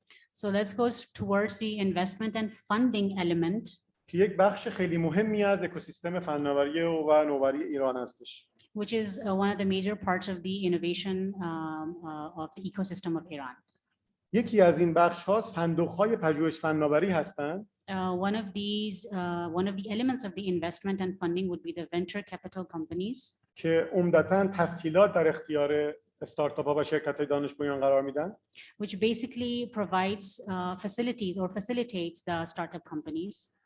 دسته بعدی شرکت‌های سرمایه‌گذاری ونچر کپیتال ها هستند. The second would be the venture capital. Venture capital. The second element would be the venture capital companies. که توی استارتاپ‌ها عمدتاً سرمایه‌گذاری میکنن. Which basically fund the companies, startup companies. همچنین انجل اینوستورها که به صورت فرد حقیقی توی استارتاپ‌ها سرمایه‌گذاری میکنن. As and non-governmental NGO. Angel investor. And they also invest, the non-governmental research and technology funds also, they fund the companies as well, which were the 3 elements of investment and funding. اگه بخوایم سرویس هایی که این سه بخش دارن ارائه میکنن رو دسته‌بندی کنیم میتونیم به این 4 دسته اشاره کنیم. If we discuss the services that the funds and investors and fundings are providing, we can categorize them into 4 major elements. مهمترین اونها ونچر کپیتال یا سرمایه‌گذاری خطرپذیر هست. The most important one would be venture capital. بعد از اون تسهیلاتی هست که در اختیار شرکت‌ها قرار میدن. And after that would be the granting facilities و ضمانتنامه هایی که به اونها میدن برای اینکه بتونن فعالیت کنن. and the assurances or the issuance of bonds that are being given to the companies. و همچنین سرویس هایی که برای توسعه تکنولوژی به اونها توسط این مجموعه های ارائه میشه. And all the services that will be providing or are being provided to them for the technology development. عملاً این دسته سرمایه گذاران توی این 10 سال گذشته خیلی رشد کردن. Technically speaking, on the ground field, these services have really advanced within the last couple of years in Iran. و تعدادی اونها که الان رسما دارن تو ایران فعالیت میکنن به بیش از 100 تا رسیده. And these fundraising funds are about 100, more than 100 companies that support or fundraise for these companies. ملاحظه میکنید که دو تا دسته شلوغ‌تر و بزرگتر این دسته‌بندی ویسی کمپانی ها و صندوق های فناوری پژوهش و فناوری هستند. As we can see, these fundraising funds and VC investments basically can be divided into 5 elements. Out of 5 elements, the 2 most in common and important element would be the VC companies, and which consume 35%, and research and technology funds would be 43%, which are major elements of this investment and fundraising. این مجموعه ها داخل ایران صاحب یک انجمنی هستند که همه عضو اون انجمن دارن فعالیت میکنن. They basically combine to make an organization kind of a thing, which basically they work together in order to run it. پس تا حدودی سیاست گذاری و قوانین مشترکی که بر اینها حاکم هست. So their policy making and their regulations are basically common. من راجع به عملکرد این بخشان در انتهای پرزنتیشن آماراش خدمتتون عرض میکنم. I will present a brief view of their probably you could say outcome of their working and how they work. خب بیاید با هم دیگه ببینیم نتیجه این اکوسیستمی که تا حدودی خدمتتون توضیح داده شد چه آمارها و ارقامی هستش. So let's see what results in Iran, what are the results that Iran is getting regarding ecosystem and innovation ecosystem. یکی از اتفاقات خوبی که توی اکوسیستم افتاده توسعه فضاهای فیزیکی و زیرساخت‌ها هستش. As I said earlier, one of the major results of innovation ecosystem would be the development of infrastructure of these companies. در حال حاضر بیش از 1 میلیون متر مربع یا 100 هکتار فضای نوآوری توی ایران شکل گرفته که حامی اصلی این موضوع هم معاونت علمی ریاست جمهوری است. As you can see from the chart, about more than 1 million square meters of urban innovation areas has been dedicated for technology ecosystem. ما الان بیش از 10,000 تا استارتاپ توی ایران داریم. There is about 10,000 new startups in Iran at the time being. و نزدیکی به 700 مرکز نوآوری توی ایران دارن با عناوین و اسامی مختلف فعالیت میکنن. And about 700 innovation centers are working in Iran with under different names and brands. اتفاقاتی که تو حوزه منابع انسانی افتاده و رو خدمتتون توضیح میدم. I will explain the empowering حوزه منابع انسانی. Yes, in the I'll explain a couple of human resources distribution. من کماکان روی این واژه تاکید میکنم. I would concur and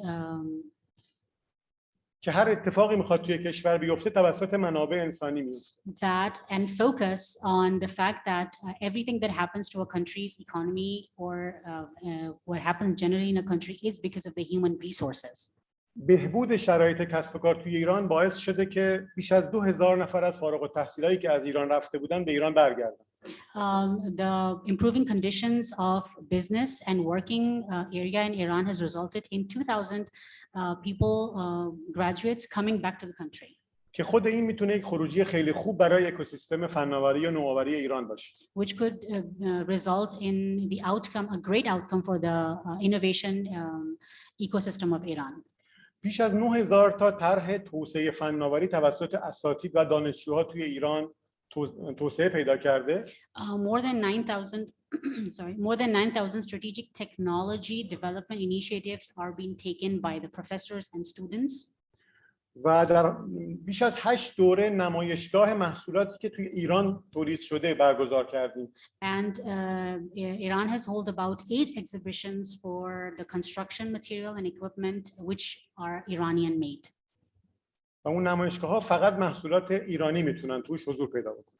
And in this exhibition, only Iranian products are to be displayed. آمارهای دیگه‌ای که میخوام خدمتتون ارائه کنم یه سریش مال شرکت‌های دانش بنیان هست. There are a couple of other things that I would want to explain to you that would be about the knowledge-based companies. که همونجوری که عرض کردم بیش از 7000 تا شرکت در حال حاضر دانش بنیان شدن. There are about more than 7,000 knowledge-based companies in Iran. و بیش از 8 میلیارد دلار فروش محصولات این مجموعه هستش. And about $8 billion is the can anybody فروش. hear me? صدا میاد؟ توتال Okay, and about more than 8 billion بله. فروش yeah, بله. it's been purchased in Iran. 8,000 billion. و همچنین products are- 350,000 نفر ایجاد شغل کردن این And شرکت. about 350 new jobs have been created. و این هم میتونه یک خروجی خیلی خوب از این اکوسیستم باشه که داره فعالیت میکنه. And these could be is a summary of the outcome and the output of a good ecosystem which is working in Iran. در حال حاضر بیش از 40 تا از این شرکت‌های دانش بنیان وارد بورس شدن. And about 40 of these knowledge-based companies have entered the stock market. و چیزی حدود 33 میلیون دلار سرمایه گذاری روی این مجموعه ها که عمدتاً استارتاپ ها هستن اتفاق افتاده. And about $33 million investment has been done on these in the shape of venture capital on these companies. که این آمار فقط مال این 3 سال گذشته هست، مال کل دوران نیست. Which is basically in the last 3 years only, not during the last decade. Just in the last 3 years, 33 million investment has been made on these companies. همچنین شرکت‌های دانش بنیان ایرانی تونستن بیش از 1.2 میلیارد دلار از شبکه بانکی ایران جذب کنند. And these companies were able to attract about $1.2 billion from the Iranian banking system. که این هم آمار 3 سال گذشته هست. Which is also in the last 3 years. و اتفاق خیلی بزرگیه. Which is a very huge amount as well. چون بانک‌ها عمدتاً به از فناوری درک درستی ندارن. As banks don't have an idea of what innovation basically is. و فقط به مجموعه‌هایی تسهیلات میدن که محصولشون رو میتونن ببینن. And they only direct people, or they only deal with companies that give them or create the product for them. در حالی که خیلی از شرکت‌های دانش بنیان محصولشون مبتنی بر دانشه و شاید دیده نشه. Whereas a lot of these companies, the products that they made might be a conceptual product which does not necessarily have a physical existence. و این شرکت‌ها چون دارایی‌های فیزیکی نداشتن قبلاً بانک‌ها بهشون تسهیلات نمیدادن. And because they didn't have basically physical funds, so these banks were not basically investing in them, but now they do. ولی جریان شرکت‌های دانش بنیان که توی ایران شکل گرفته باعث شده که اعتماد بانک‌ها به این شرکت‌ها بیشتر بشه. And but because of the role that the knowledge-based companies have played, these banking systems have developed a trust in these companies as well. خب بیاید یک تصویر دیگه از اتفاقی که الان توی ایران داره میفته ترسیم کنیم. If we look at the startup support centers which are in Iran, می‌بینید که الان بیش از 240 مرکز رشد و 50 تا پارک در حال فعالیت هستند.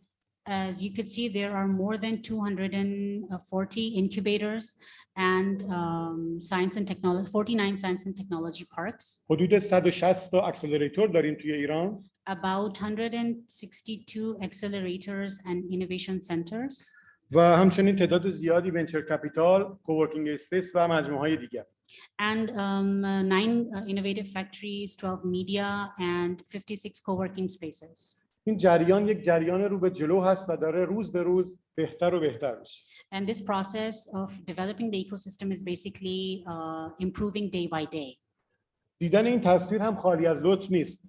If you look at this, and it is also a very amusing picture. این فقط اکوسیستم فینتک ایرانه. It is only the financial technology ecosystem which is working in Iran right now. تعداد زیادی استارتاپ و تعداد زیادی سرمایه گذار توی این اکوسیستم دارن فعالیت میکنن. You can see the amount of startups and investors that are working in this field only. و عملکردشون خیلی به نسبت سایر اکوسیستم ها و حوزه های فناوری عملکرد خیلی بهتری داشتن. And their outcome and their working is much better than the rest of the ecosystems in Iran as well. اتفاقی که توی ایران افتاده باعث شده که استارتاپ های زیادی مشابه استارتاپ های بیرون از ایران و استارتاپ های معروف خارجی شکل بگیرن. Iran has advanced so much in the startups that it has basically equivalent to other startups that are being used in the world. ما تقریبا معادل استارتاپ های برتر دنیا توی ایران استارتاپ های قوی ایجاد کردیم. So we have a lot of the very important and very necessary startups that are being used in the world. Iran has developed an equivalent and a second startup in Iran, which is working in Iran. برای مثال مجموعه اوبر داخل ایران فعالیتی نمیکنه ولی دو تا استارتاپ به نام اسنپ و تپسی تقریبا تمام سرویس های مسافری ایران رو دارن ارائه میکنن.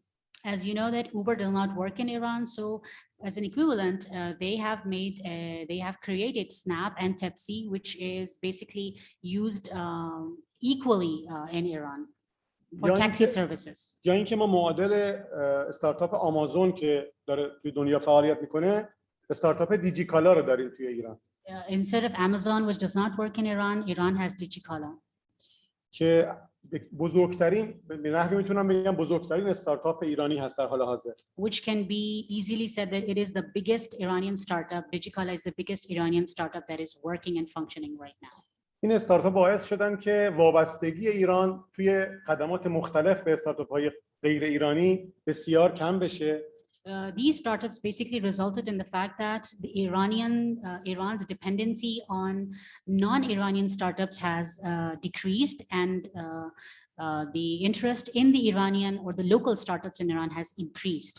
و ما به این موضوع افتخار میکنیم. And we're very proud of that. در ادامه بحث قوانین ملی که برای حوزه علم و فناوری توی ایران تدوین شده رو ارائه میکنیم که آقای محسن علی اکبریان این رو خدمتتون توضیحات بیشتری میدن. In the proceeding, the national laws in the science and technology would be explained by Mr. من از ایشون دعوت میکنم که بیان برای توضیحات ادامه پرزنتیشن. آقای علی اکبریان. Mr. Ali Akbarian will be explaining the national laws in science and technology. So he's inviting Mr. Ali Akbarian on the stage.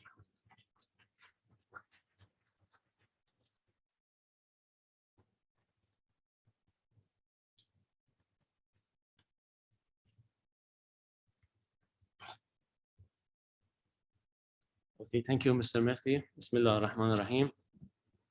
Dear participants, ladies and gentlemen, Assalamu alaikum. Thank you for your participation in this workshop. Nice to meet you all. And I'm pleased to be here. And thanks to dear sirs for comstech because of this event. Now, first of all, let me say my apologies because of probably mistakes in my speech, because I'm not a native in English, and Mrs. Jafari, as a professional translator, is here to help me if I need, and please big hand for her.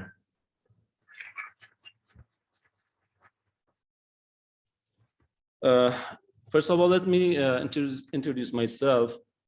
This is Mohsen Ali Akbarian from Ardis Technology Park. I'm Director General of Monitoring and Evaluation high-tech companies, and also I'm head of Tech Elite Incubator. I have been working about 15 years in field of science and technology, and of course I have been a secretariat of Iran National Technomart Center as an infrastructure for technology transfer between Iranian firms, high-tech firms.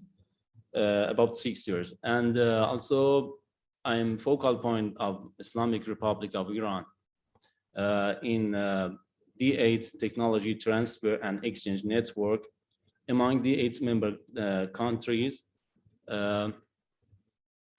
including Malaysia, Indonesia, Pakistan, Iran, Bangladesh, Nigeria, Turkey, and Egypt. This is a brief of my experience in this field. Now the topic what is speak about is national laws in science and technology in Iran. National policy documents on science and technology and innovation, which is called STI. The governance model for the innovation system is inspired by the policy documents. It's clear. These serve to guide the national STI policy agenda with stipulated objectives, milestones, and processes from implementation. Here are some of the overall policies on science and technology advised by the supreme leader in Iran, and the national policy for a resilient economy are presented in this section. Important policy documents listed in the table that you can see on this slide. As you see on this slide, many laws in Iran has been approved by our parliament to support the science and technology fields. And some of most important you can see as green. The latest law, which is approved by Iranian government to support the production of knowledge-based products, is knowledge-based production jump law. I think it was approved 2 months ago in our parliament. And the second is a comprehensive document of international scientific relation of IRI. And the most important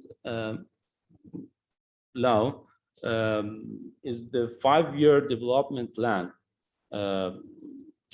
consisting STI-related articles. The 6th FYDP approved in 2017, but the 7th version of this law is being reviewed and approved by the Iranian parliament during these days. And another one is Removing Production Barriers Act. This law has been approved to reduce legal obstacles and is implemented under the Ministry of Economy of Iran. And so far it has a good approval in order to reduce production obstacles. And the next one is a national policy for a resilient economy. Okay.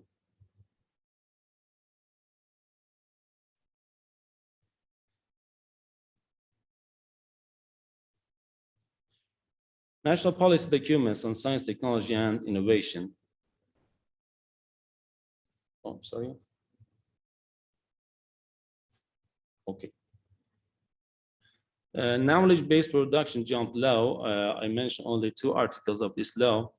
Article 6 said permission to universities and emerge innovation and technology center.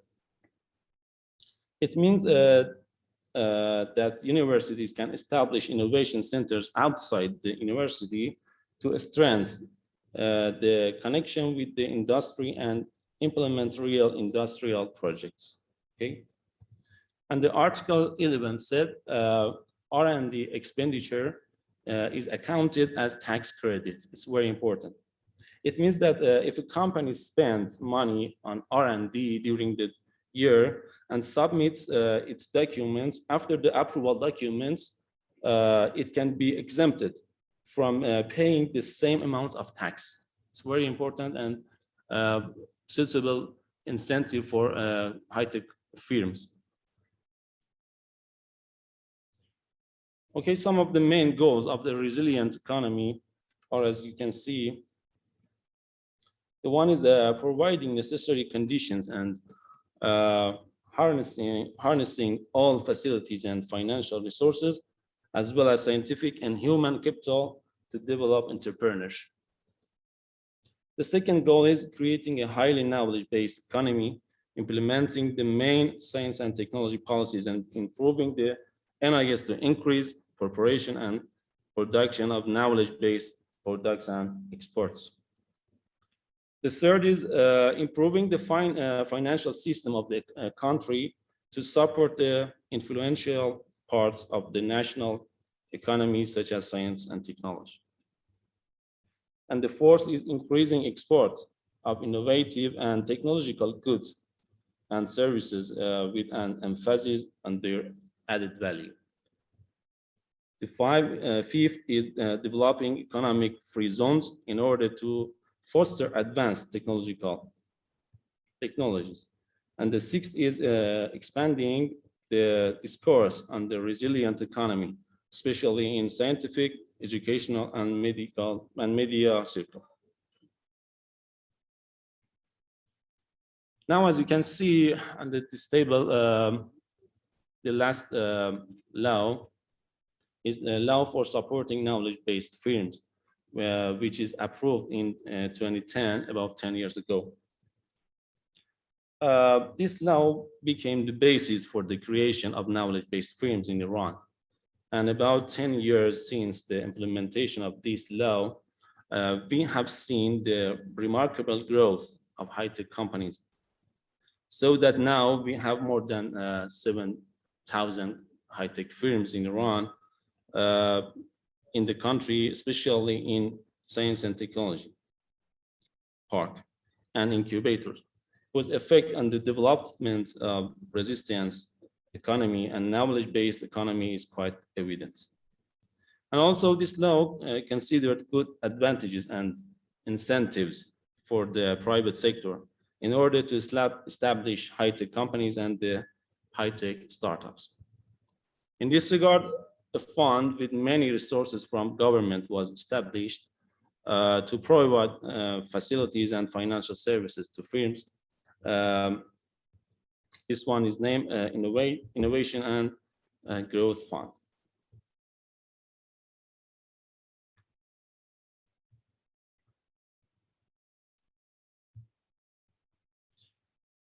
Now, you can see on this chart the categories of laws and policies in order to support science and technology from point of view, essence, and philosophy of these laws. This chart shows the approved laws in 10 chapters, and the most laws were related to policy making and regulation with about 13%. Financial support with about 24%, and so on until the end.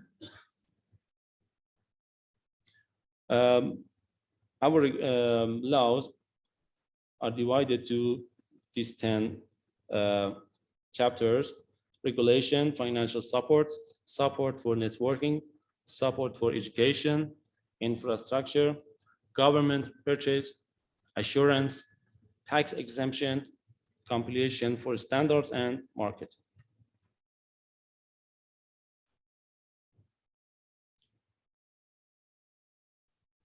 From another point of view, laws are divided into two categories of financial and non-financial supports. As you can see, about less than 80% of laws are related to non-financial supports.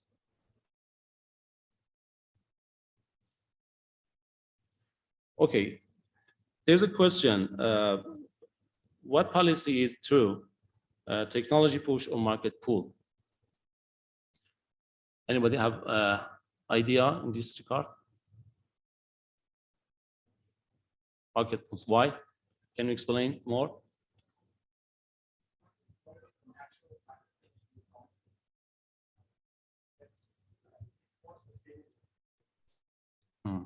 Yes. Okay. Any more?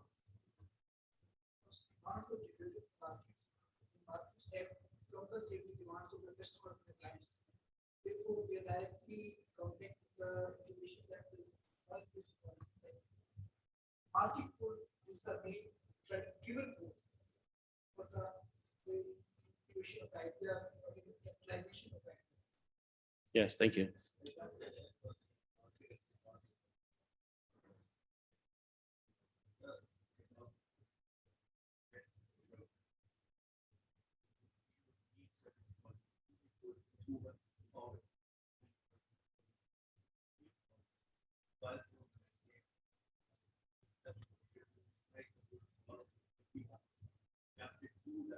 Yes.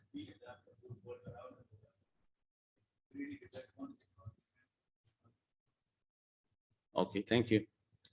All of the answers, I think, right. And so our parliament about the laws which is approved, we can see more than 50% of laws is related to supply side. It means a technology push, in other words. And about 40% of our law is support, supply, and demand together. And the laws for demand side less than 10%. The graph shows that we have strengthened the supply side in the country and paid more attention to the technology push policy instead of market pull policy, while it is also important to pay attention to both of them, and we need a balance with market pull and technology push policy. Okay, this section, this lecture, and at this slide, and if there is any question, I'm at your service. No question? Yeah. I want to know about the government tax and product revenue collections from the new startups. To what extent, what percentage they have to pay to government? Mr. Jaffer, please help me. صدا میاد؟ بله. ایشون در مورد معافیت مالی و گمرکی برای معافیت مالی منظورشونه که برای این کمپانی ها مثلا تا چه حدی به دولت پرداخت میکنن. Okay, let me answer in Persian and Mr. Jaffer, you translate to English, okay? ما در کشورمون قانون معافیت مالیاتی رو برای شرکت‌های عضو پارک‌های علم و فناوری داریم و 20 سال از معافیت مالیاتی برخوردار هستن. معافیت کلی. معافیت مطلق. بر درآمد. معافیت مالیاتی بر درآمدشون به مدت 20 سال. مدت مخصوصی نداره. 20 سال. تا 20 سال معاف هستن. شرکت‌هایی که عضو پارک علم و فناوری میشن تا 20 سال مادامی که در داخل پارک باشن تا بعد از 20 سال دیگه معافیت تمام بله میشه. اگه داخل پارک هم باشن بعد از 20 سال دیگه معافیت نداره. این رو توضیح بدید لطفا. As we discussed earlier in the previous session, in the previous lecture as well, that they were exempted from tax. This is what you asked, right? But those companies who are in the technological parks, basically, they for 20 years from their establishment, they are exempted from taxes. But after 20 years, they will be applicable to pay the taxes. Yes. Okay, thank you. Yes, please. Thank you. My name is Dr. Abdul Shakur. I'm from UET Peshawar. My question is basically from both the speaker. First of all, let me thank for your excellent information that has been shared. We see the global innovation index of Iran and global Pakistan is in 119th and 115 somewhere, if I'm not wrong. Is 60, but still there is a little bit far away from the developed countries and between developing and developing countries. Did you have any observed or did you have any survey or any study has been taken out to benchmark yourself? Because you have lots of like the background work has been already done to improve your ecosystem. But still the innovation index is behind where it shall be. So what do you think? What are the drawbacks or what are the challenges you face as a nation or as an economy to compete with that or to take you to global innovation index and to the rank 1 to 10th or somewhere? Where is that lagging behind? What is it? What can be different element still? Okay, thank you.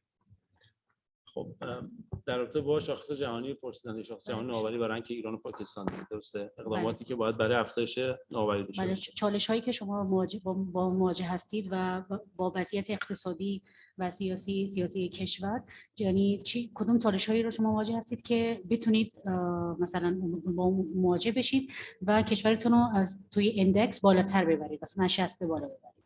بسیار خب، توضیحی که باید عرض بکنم این هستش که ما در رابطه با شاخص‌های نوآوری جهانی که در واقع ایران هم رنکی رو داره، طی سالهای گذشته یک رنک صعودی رو داشتیم و رنک صعودی بله، و هر سال در واقع ایران تونستی که رتبه خودش رو ارتقا بده. بخشی از این موضوع برمیگرده به ایجاد اکوسیستم نوآوری ایران که آقای مهندس عظیمیان توضیح دادن که از شکل‌گیری اکوسیستم نوآوری ایران طی 10 سال گذشته در واقع ما تونستیم این رنکمون رو ارتقا بدیم و حضور استارتاپ ها و شرکت های دانش بنیان و پارک‌های علم و فناوری تونسته در این موضوع خیلی موثر باشه. As we also discussed in the lecture, that in the last decades, after the establishment of the innovation and technology ecosystem in Iran, Iran's rank in the GII basically increased every year, and it's still increasing. So as you could see, we started from I think 120 or something, and then they ended up in this year they're like 60. So it is producing, and it is basically the Iranian rank.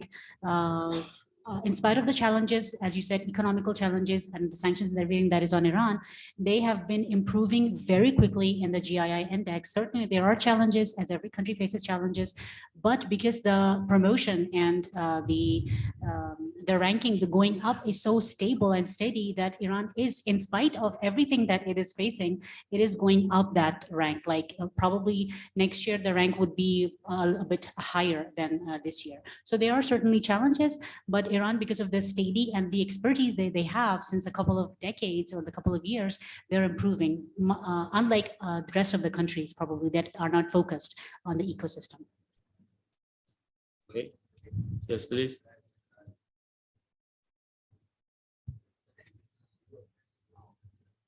Regarding the GI, okay. ایشون می‌فرمایید که چالش‌ها رو به شما یه خورده توضیح بدید که با کدوم چالش‌ها مواجه هستید برای رکود مثلا درست. بله. در رابطه با چالش‌ها ببینید خب ما کشور ما خیلی ساله که در تحریم هست و تحریم‌های اقتصادی شاید بزرگترین چالش رو ایجاد می‌کنه برای اینکه ارتباط شرکت‌های ایرانی با شرکت‌های خارجی و روابط آزاد بین‌المللی رو محدود می‌کنه.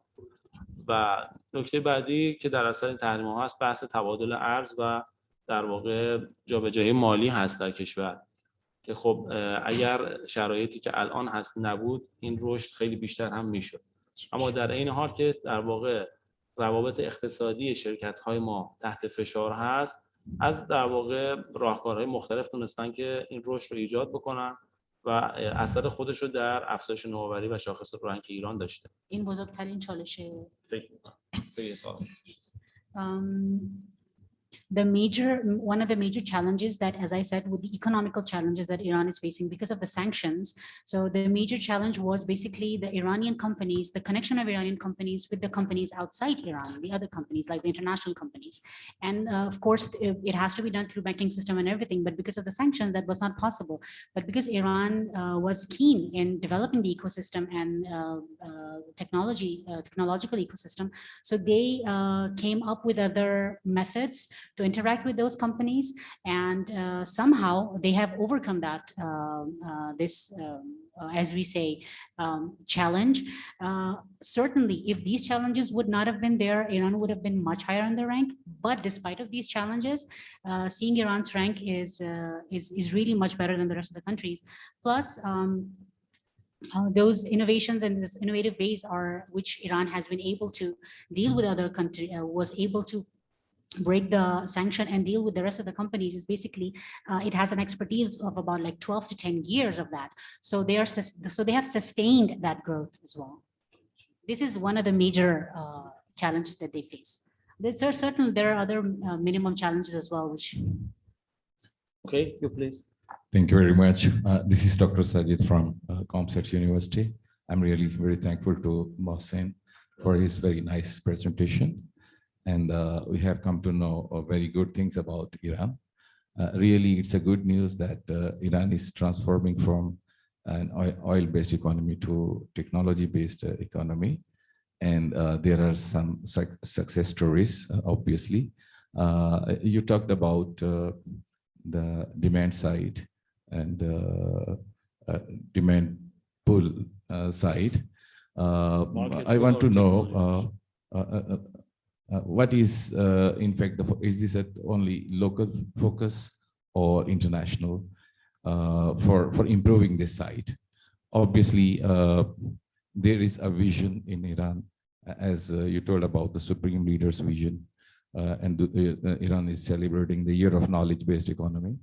So how it is aligned with his vision, and what measures are you taking to get this figure higher, the demand side, nationally and internationally? Thank you. Okay. سوالش متوجه شدم، من پاسخ بدم شما بفرمایید. ببینید اقداماتی که ما انجام دادیم بخشش همین قوانینی هست که من الان عرض کردم که مترقی‌ترین یا جدیدترین قانونی که اخیراً در واقع در مجلس ایران در پارلمان ما وضع شده قانون جهش تولید هست و این در جهت همون در واقع رویکرد رهبر انقلاب اسلامی ایران هست که بر اساس فرمایشات ایشون طی شاید 10 سال اخیر برای در واقع تقویت اقتصاد مقاومتی مبتنی بر دانش ما قوانینی رو در مجلس وضع کردیم. قوانین به معرض اجرا گذاشته شد. حاصلمون شده بیش از 7000 شرکت دانش بنیان و در واقع فضای رقابتی که شرکت‌های ایرانی با سایر شرکت‌های خارجی تونستن داشته باشن.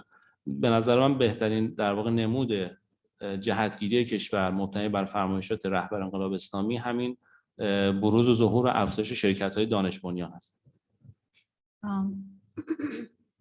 As was mentioned earlier in the lecture as well, that the Supreme Leader of Iran, Ayatollah Khamenei, also pays very deep attention to these things in his lectures as well. He keeps directing the economical sector and all the other sectors as well. So as you know that every year the Iranian New Year is named after a year. For example, the last year was named as the year of production jump. So according to that, this term, the production jump, came into being.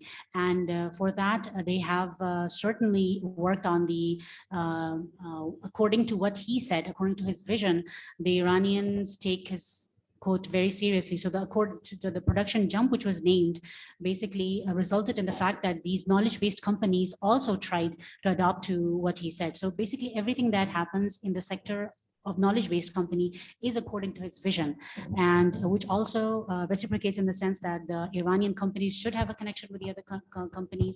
If you cannot do it through traditional banking methods or traditional methods because of the sanctions, you have to come up with new ideas and innovative ideas to deal and to be able to deal with the other companies, not let the sanction be a stopping point for the growth of economical aspect of a country.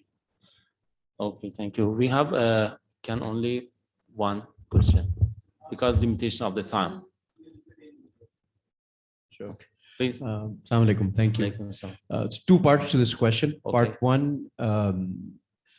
you've 15 years ago, you put a 5-pillar structure where you've also had the vice president of the country take over the entire thing in terms of building an ecosystem with innovation, etc. And a lot of laws have been either evolved or enacted to support that as well. So first of all, congratulations on that. As you all were doing this, did some of these ecosystem type pieces exist in silos and they were combined, or it was all done organically, methodically to build from scratch? That's number one. And number two, as you look at the future, for the next 15, 20, 50 years, or however you look at it, what other laws of the country are you looking to sort of change and align to head in this direction? Okay, thank you. سوال اولش در رابطه این بود که اکوسیستم رو در واقع خودش از پایین به بالا رشد کرده یا اینکه ما با قانون‌گذاری اینو دو تا سوال بله. بخش اولشون در این که همون که شما گفتن همونجوری که شما فرمودید که 5 تا ستون بله.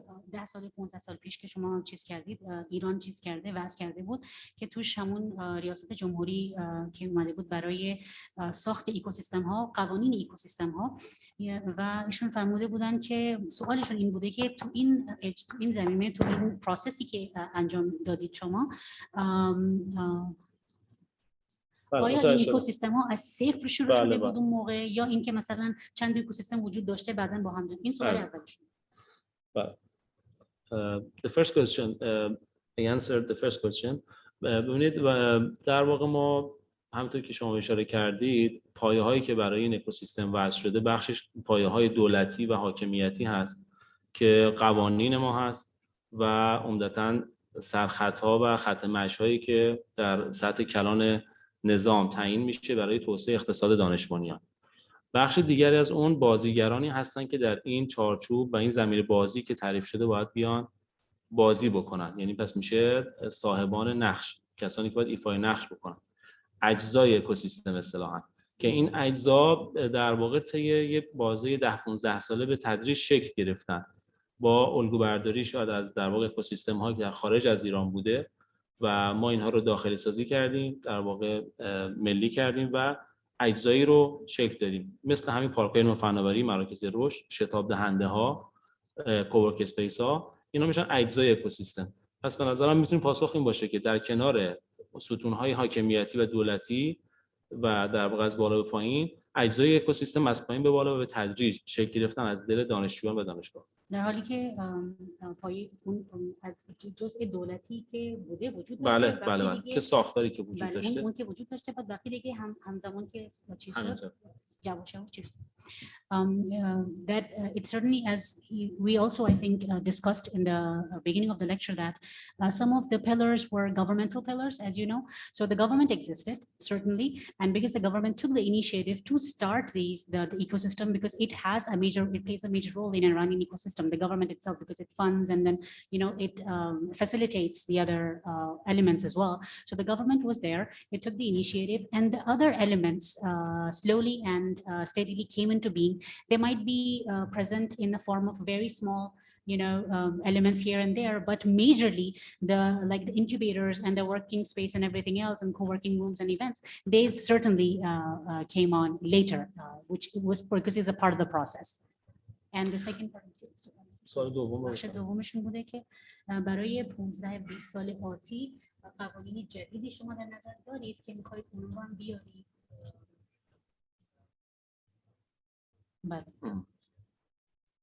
بسیار. ببینید ما در واقع قوانینی که الان در کشور وضع میشه تابع یک سیاست‌های کلی هستن که اون دورنمای 20 ساله جمهوری اسلامی ایران رو در واقع تدوین میکنه، چشم انداز جمهوری اسلامی ایران هست و قوانین پایین دستی و قوانینی که لایه میانی هستن مبتنی بر اون چشم انداز دارن تدوین میشن که در واقع برنامه‌های 5 ساله توسعه جمهوری اسلامی ایران 5 سال که من اشاره کردم در جدول اول، در واقع ما الان در آستانه آغاز برنامه 5 ساله هفتم هستیم. بله، یعنی در واقع این برنامه‌های 5 ساله در راستای همون چشم انداز کلی جمهوری اسلامی هست که خط مشی رو مشخص میکنه که ایران باید در واقع به اولین بازیگر و رتبه 1 در واقع علمی در منطقه غرب آسیا و بعد در منطقه آسیا تبدیل بشه.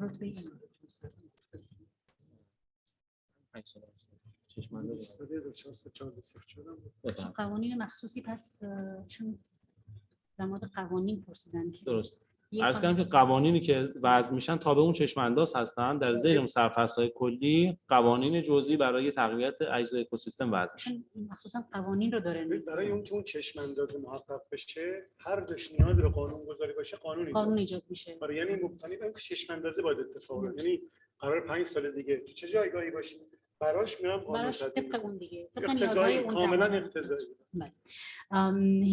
You would explain for the second question that you asked, you would explain that as you know that the framework that starts or the laws that are being made in every country, they don't just exceed, like they have a framework of like, they look forward like 5 to 10, or every country has a policy, right?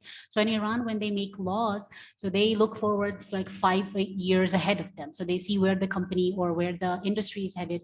So they regulate laws according to that.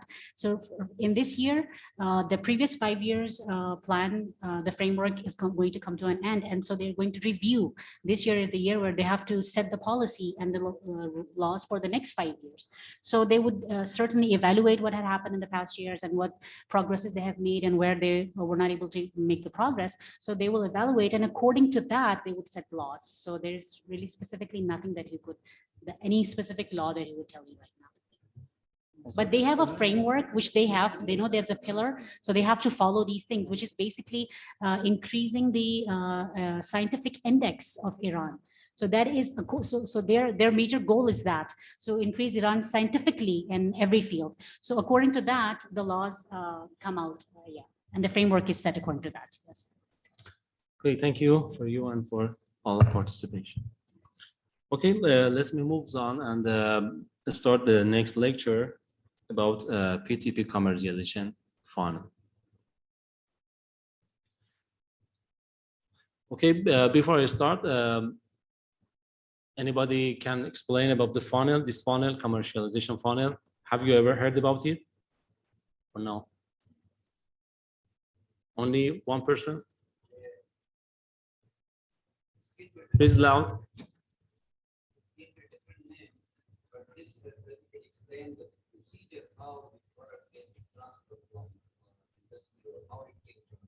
From idea to product and to market. Okay, that's right. Now we have a funnel and commercialization funnel. Let me explain this funnel on the figure, okay? The first stage of this process is ideation and making concept, which is usually done by graduate students and young elites and talents in the environments of universities and scientific centers, okay? Ideation means technological and creative ideas that are based on scientific and technological facts. In the next stage, firstly, the ideas must be refined, and the best ideas that have the potential to grow and be implemented are selected so that they can enter the next stage of the commercialization funnel. This is usually done by accelerators and co-work space. At this stage, which is named acceleration, teams are born, okay? As you can see in this slide. The next step is to transform teams into startups. And another entity called incubator plays a role here. The incubator's job is to support startups and provide some facilities to build sustainable businesses. The third stage of this funnel is called incubation. I will talk about incubator in detail, inshallah, tomorrow. After the startups was able to be stable in a market, it should leave the incubator. The best place for these small firms is science and technology parks. Parks provide more opportunities for startups to grow and connect them to market. And at the last stage is the powerful entry to the market. All of this stage is commercialization funnel. And about importance of commercialization. Why is commercialization is important?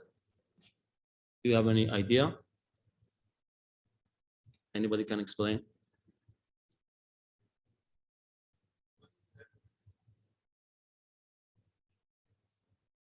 Okay, you please.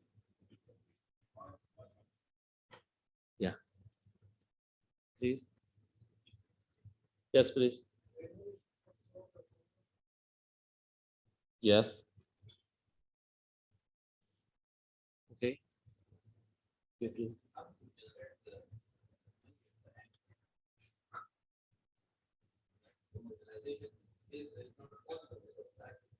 Yeah. Okay. Thank you. As you know, many creative ideas are produced, and of course, a high percentage of them are lost and cannot become a startup. Okay. Therefore, the importance of commercialization is to help us to reach from idea to market and from ideation stage to commercialization stage, and earn money by using multiple tools.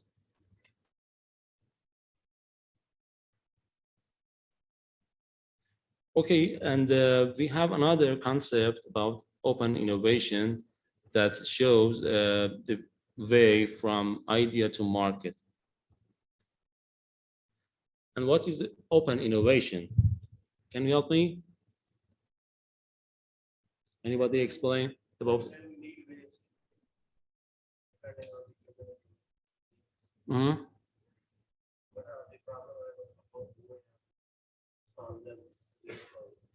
Yes. Yes. Another answer?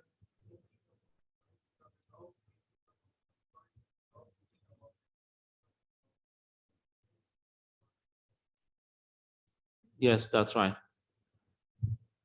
You please.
Oh, thank you for your complete answer.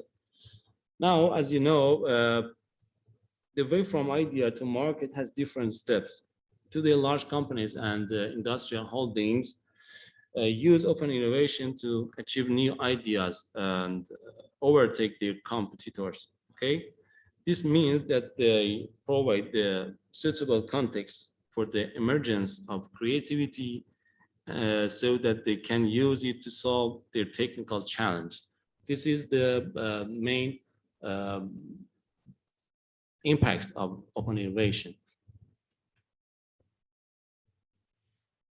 Now we can see on this chart what are the main services provided to startups in the ideation and concept phases. Okay.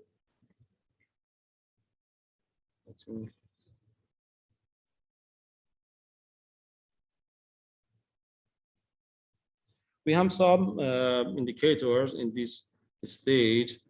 As you can see, business plan creation. This is the main indicator, more than 80%. And then financial plan creation.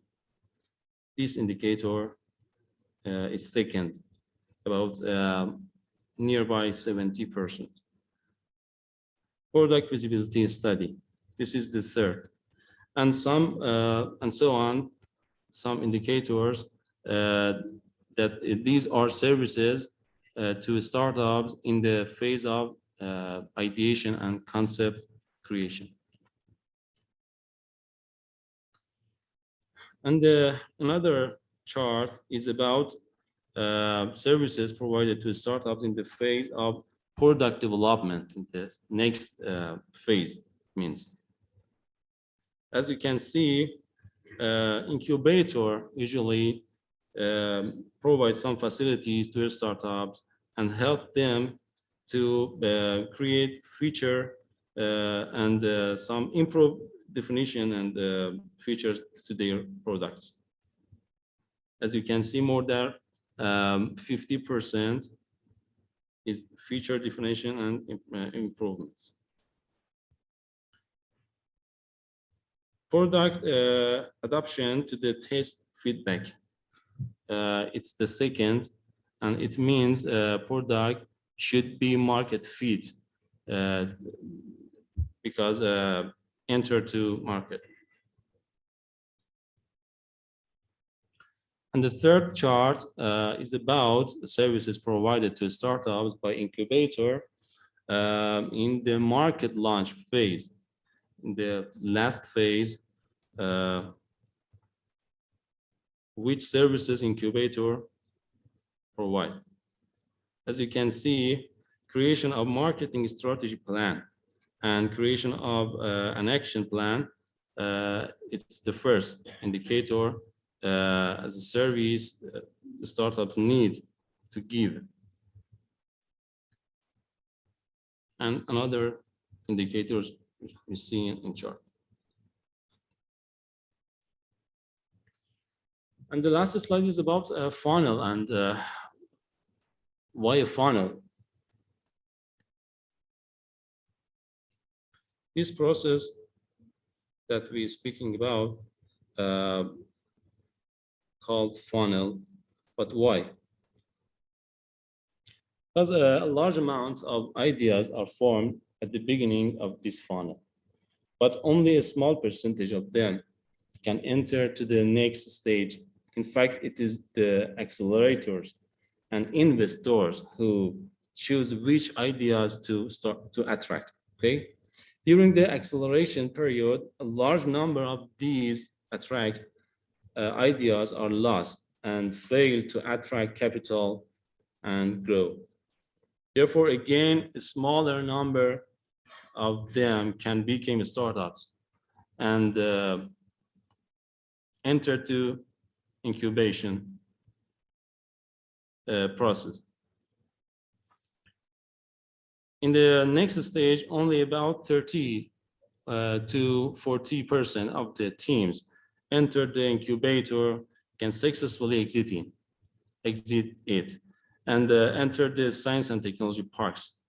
Finally, according to the global statistics, only about less than 4% of ideas can become a sustainable business and generate wealth.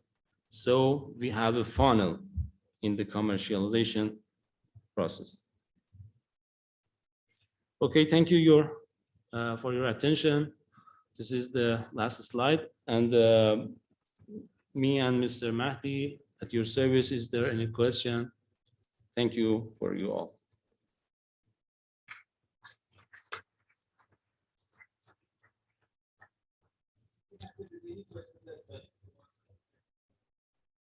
Yes, please. Please give him microphone. Assalamu alaikum. This is Abu Assalamu Bakr from Saraj University. My question is, what is your framework for idea generation in universities and campuses?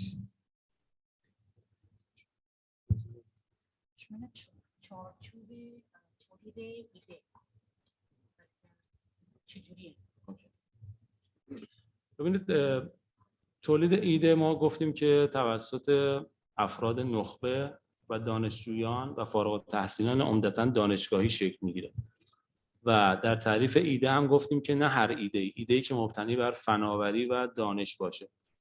یعنی همینجا یک فیلتری اتفاق میفته، ایده هایی که پایه علمی دارن، مبتنی بر فناوری های روز هستن و آیتم بعدی این هستش که یک خلایی رو در بازار شناسایی کردن. یعنی مارکت فیت بودن اون ایده که بخواد منجر به محصول بشود باید از ابتدا بر اساس یک نیاز بازار، یک تقاضا وجود داشته باشه.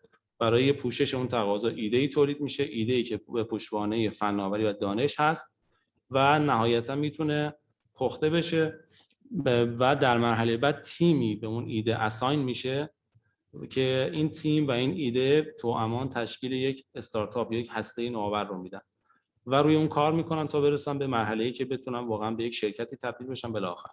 و توی مرحله طبیعتا توی مراحل خیلی از اینها فیل میشن، اما چارچوب کلیش هم تو عرض کردم بر اساس علم و دانش و مبتنی بر نیاز بازار است. As you said earlier, everybody is not the generation of an idea. Basically, everybody is not cannot generate an idea. Only those who are elite and basically who have studied in the universities and those who know the demand of the market would just go in the market and see if there's a need of anything. That need would generate an idea, which would eventually get to the next stage, which would be yes, which would be identification of the issues for the generation of that idea, and then funding of that idea, which would be related to the knowledge-based idea. And then there would be a team. The next step would be to assign a team, and then that team would work together to start up that, mark the start of that business. And then at the end of the day, that would result in a creation of a company. Yes. Please give microphone to them. In the session, which will be assumed after the break, we will explain more about teamwork and how the team basically works and the process of creating and then the things that are required for a team to be working properly. Okay, please. Thank you. Very good lectures. It has already enlightened us a lot. I just wanted to know whether is there some special area in which the government of Iran is interested, and while going from the production funnel, commercialization funnel, it is preferred over another idea. For example, if there are two ideas, is there some specific area which will be preferred more than the other areas? I mean, there might be some goal-oriented thing which government of Iran is interested, and that is why when two ideas are coming, one will be preferred over the other. So what are the specific goals for the government to prefer one idea over the other?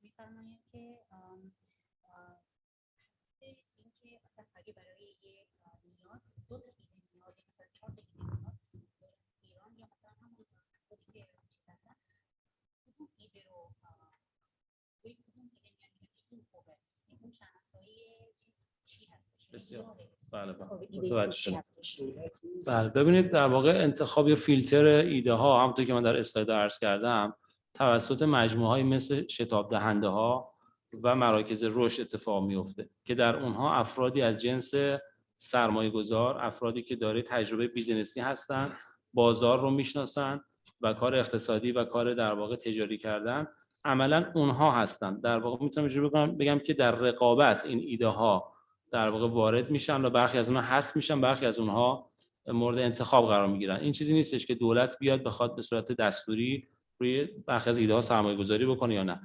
بازار و نیاز بازار و اقتصادی بودن اون ایده که در ادامه پخته خواهد شد نشون میده که کدوم ایده میتونه انتخاب بشه و کدوم باید حذف بشه. دولت تو کدوم کجا میاد بعد از اینکه انتخاب میشه برای فاندینگ؟ دولت وظیفه، یعنی دولت مستقیما از ایده ها حمایت و تیم ها حمایت نمیکنه. دولت نهادهای واسطه حامی رو، اکسلراتورها، کوورکینگ اینها رو حمایت میکنه و مستقیما با صاحب ایده و اینا ارتباط مستقیم میشه. It was also explained in the lecture, but I would explain it once again. The answer to your question would be that, as you know, that the government does not deal directly with the accelerators and incubators and the ideas. This process is done basically and solely through accelerators and other co-working in the co-working spaces with incubators as well. So basically, the idea is, as we could could put in simple words is that the idea is evaluated there, whatever idea comes to them, why these accelerators are best options for the selection of the best idea, because they know the marketplace, they know the value, and they know the pros and cons. So they are the ones who basically filter the idea, and then the process would be then eventually when they agree to it, the funding and everything else and the approval and everything else, the process afterwards would certainly end to the towards the government. But basically the filtration of the idea occurs on with the accelerators, not the government. Okay, thank you. All right, yes, please. Thank you so much for giving us these ideas about Iranian incubation ecosystem. And my name is Dr. Riazuddin, and I'm working at University of Karachi in ICCPS, and I'm coordinating with our incubation center. So many times we face, I don't know how Iran actually has developed a legal framework for such things which we face actually. For example, because university is hosting this incubation center and providing the space, and this innovation is happening around it. So how university is sharing the IPR, for example, the copyrights and other things. And one more question is that, like, because it's based in university and professors are basically involving in these innovation centers.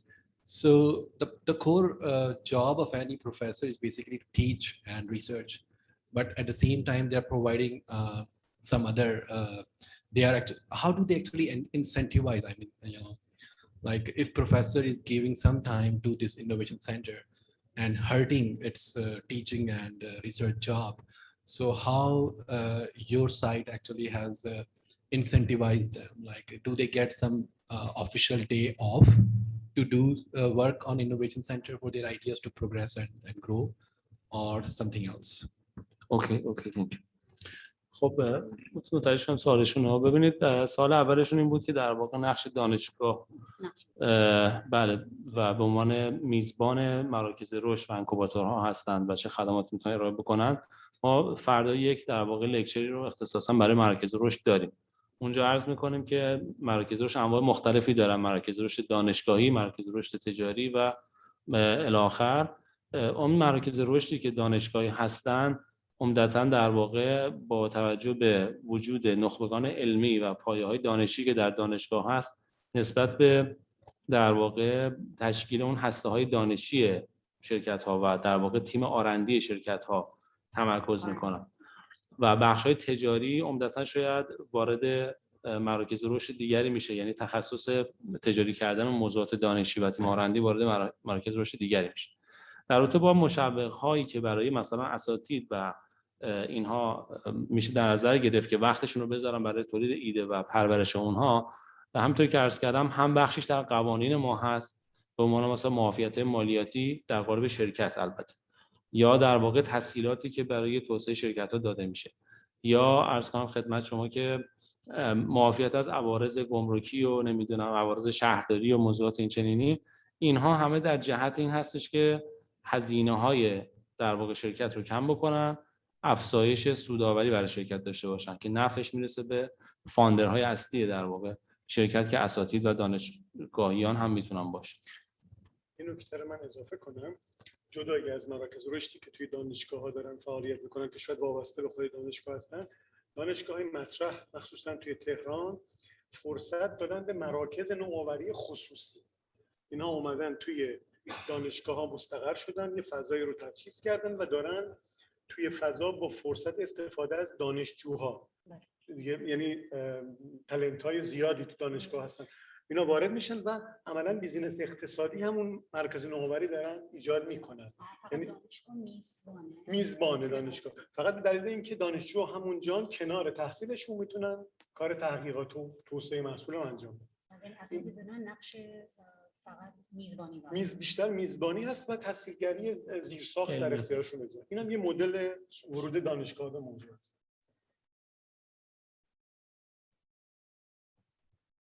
Yes. To answer your question, the first bit where you said that what was the role of universities, I don't know who asked the question. Sorry. Role of universities in the hosting of incubators and the role of teachers and the professors as well. So he said that tomorrow he will be discussing the incubators part in detail. So he will be certainly explaining it a lot more there, but just to be very quick, he said there are two types of incubators. One is in a university or educational incubators, and the other one is the business incubators, basically. So this bit where the university incubator comes, they deal with the R&Ds, research and development. For them, certainly the university it gives them time in the sense that it facilitates them in the sense that they have tax exemptions somewhat somehow in their own framework, certainly. And then there's a lot of custom exemptions as well. And then a lot of the things that, citizens have to pay, but, they have a bit facilities in that regard as well. So they are given some sort of compensation for that. Whereas the business incubator is concerned, they purely deal with the business side, the commercialization and everything else. And these, both of them, the university incubators and the business incubators, what they basically do is to lessen the funding so that the one with the main funding idea, the main idea, the one who funded it, he would get the most profit. So they try to make their expenses very less by giving facilities to other people who are involved in the process. Whereas he also added, Mr. Mehdi also added that in the university majorly, what happens in Iran right now is that because they have advanced and they have expertise of a decade. So what they do right now is most of the universities, they hire non-governmental or private companies that provide the incubator and the accelerator facility. So the company comes itself, and then they select the students, or they see who are interested in everything. So the university basically provides the infrastructure, the place for the process to happen. But the private incubators or the accelerators are basically directly connected with the students and people who are interested in the company, in the process. Okay, thank you. You please. Yes, Bismillahirrahmanirrahim. I have just very short question. Do you have some legal protection for the VCs, venture capitalist in your Iranian ecosystem for entrepreneurship? Can you comment on? بله، در رابطه با در واقع حمایت از در واقع ونچر کپیتال ها و سرمایه گذاران، چیزی که وجود داره در واقع دولت میاد بخشی از ریسک هایی رو که اینها متقبل میشن کاهش میده. یعنی با مدل هایی در واقع خود دولت، صندوق های دولتی که منابع دولتی دارن، میان در واقع بعضا پشتیبانی میکنن از ویسی هایی که خصوصی هستن و سرمایه گذاری اونها رو در واقع به نوعی شاید در بعضی موارد ضمانت میکنن و کاهش ریسک رو برای اونها ایجاد میکنن. این در واقع شاید یه مدلی هستش که در واقع دولت داره ریسک سرمایه گذاری رو برای بخش خصوصی کاهش صندوق نوآوری شکوفایی همین کاری که انجام میده، هم سرمایه گذاری میکنه. بالا به عنوان مثال صندوق نوآوری شکوفایی که در واقع شما اسپوردید، یک صندوق دولتی هست، منابع زیادی داره که خودش در خیلی از موارد میاد مشارکت میکنه با ویسی ها و در واقع شتاب دهنده ها. منابع صندوق مالی، صرفا همکاری مالی، میاد در واقع مشارکت میکنه با سایر ویسی هایی که بخش خصوصی اند یا احیانا در واقع منابعشون کمتر هست. به واسطه این مشارکت صندوقی که خودش دولتی هست، کاهش ریسکی برای در واقع اون سرمایه‌گذار خصوصی هم اتفاق میفته. بخشی از اون ریسک رو این صندوق دولتی جبران میکنه که اون ویسی‌های خصوصی و شتاب دهنده ریسک کمتری داشته باشه. Yes, about supporting the VCs, the venture capital, the main role that the government plays is basically, as I said, he mentioned earlier, Mr. Mehdi mentioned earlier in the lecture, that they have taken a couple of measures for to not let the VC basically capital go waste, is by basically creating the prosperity fund, which they say Sanduq Rifa, which they discussed as well, which is basically and purely financial support for them. So any private company or any company that has a lower what do you call capital, then the government surely tries to fulfill their needs, financial needs, through the Prosperity Fund, which is one example of the help that the government supports, but there are other as well factors or other elements that the government supports them through by introducing one VCs to the other one, so that, like the funding and the circle goes on. Okay, thank you. Please. Yes, thank you very much. A quick question. In your technology parks or zones, do you provide incentives to general service providers, such as hotels or restaurants, convention centers, because these are also important parts of the ecosystem? Thank you. بله، سوالشون در واقع سوال خوبی هستش. ما در سشن فردا انشاءالله مفصل راجع به خدمات عمومی که در پارک‌ها داده میشه توضیح میدیم که بهش اشاره کردن، به عنوان زیرساخت‌هایی که در واقع زیرساخت‌های زندگی آدم هاست در فضای پارک علم و فناوری که انسان‌ها نیازمندی‌های اولیه‌شون در واقع باید تامین بشه تا بتونن کار تحقیقاتی هم بکنن. همونطور که فرمودن مثل هتل، مثل رستوران، مهد کودک، بیمارستان و خدمات حمل و نقل، همه اینها در پارک فناوری پردیس وجود داره که فردا مفصلا راجبش توضیح داده خواهد شد. خلاصش زندگی، کار، لذت کنار هم هست. سه تا این رکن توی پارک. زندگی، کار، تفریح. کار، زندگی، کار، تفریح. تفریح. سه تا الان کنار هم دیگه توی پارک. He said that he will be explaining the Pardis Park tomorrow. So he will discuss each and every factor of the general service providers as well there, like hotels, hospitals, the kindergarten. Yes, everything that that is related to that. And basically, he said the Pardis Park has a motto of life, work, and entertainment. So he will be explaining that furthermore tomorrow. Yes, please. First of all, I want to appreciate the speakers for their informative talk.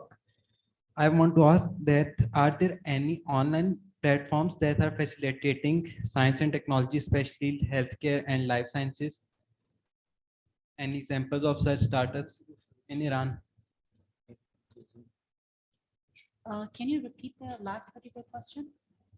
Online. Are there any online platforms that are facilitating science and technology, especially life sciences and biosciences, healthcare? Any examples from Iran? Online platforms. Yes. In Iran, okay. میگن که اگه پلتفرم‌های آنلاین دارید که از این اکوسیستم ها رو پشتیبانی میکنه، چیز آنلاین، پلتفرم‌های آنلاین. ما الان شتاب دهنده های آنلاین خصوصی داریم، دولتی نیست. یعنی شتاب دهنده هایی هستن که مخصوصا تو دورانی که کرونا توی 2-3 سال گذشته اوج گرفت، چون نمیتونستن حضوری سرویس بدن به مخاطبینشون و میخواستن هم کارشون تو کل ایران قابل اتفاق باشه. یعنی اگه شتاب دهنده مثلا تو تهران باشه فقط به تهرانی‌ها میتونه سرویس بده، ولی وقتی آنلاین شد میتونه به هر شهر دیگه سرویس بده.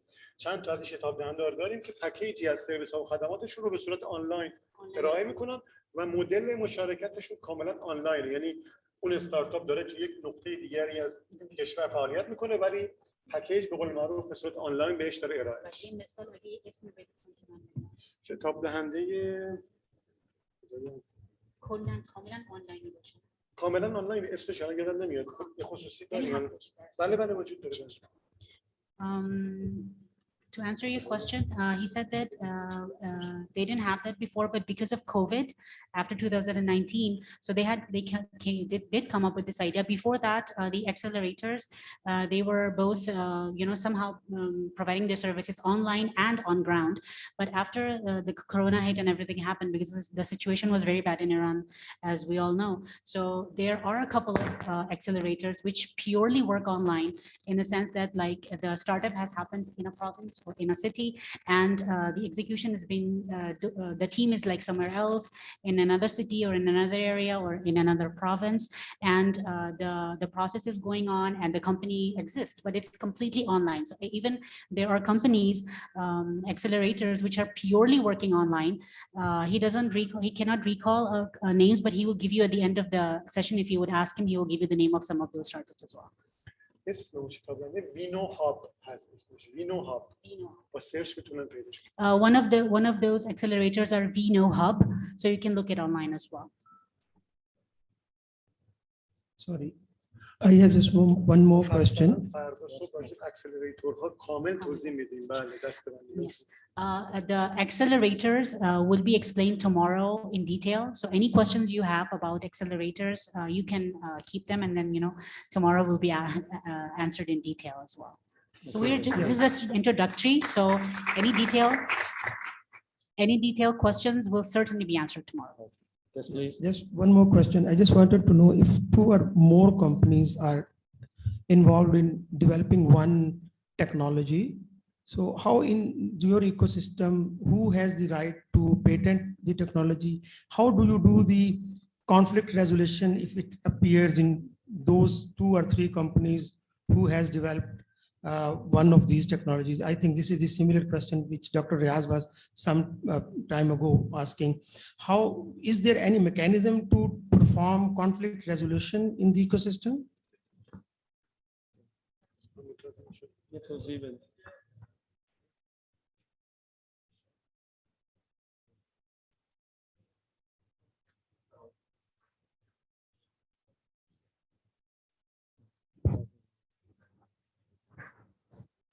بسیار. ببینید اینطوری میتونم پاسخ بدم که همه چیز رو در واقع بازار تعیین میکنه. بازار به معنی این کسی که حاضر هستش که سرمایه گذاری بکنه روی یک تکنولوژی شماره 1 و روی تکنولوژی شماره 2 سرمایه گذاری نکنه. سرمایه هوشمنده و متناسب با اثر بخشی اون تکنولوژی وارد میشه و سرمایه گذاری میکنه و توسعه میده. بنابراین عملا تعارضاتی که اتفاق میفته در یک بازار رقابتی منجر به حذف یکی از این تکنولوژی خواهد شد و دیگری برنده خواهد شد. این در واقع قانون بازار و قانون در واقع پول هوشمند هستش که در حوزه سرمایه گذاری روی ایده ها، روی تکنولوژی هایی که نوظهورن، تازه وارد در واقع بازار میخوان بشن، این اصل وجود داره که بازار تعیین کننده این هستش که کدام یک از اینها قابلیت بهره برداری بیشتری داره، گین مالی بیشتری ایجاد میکنه و باید باشه.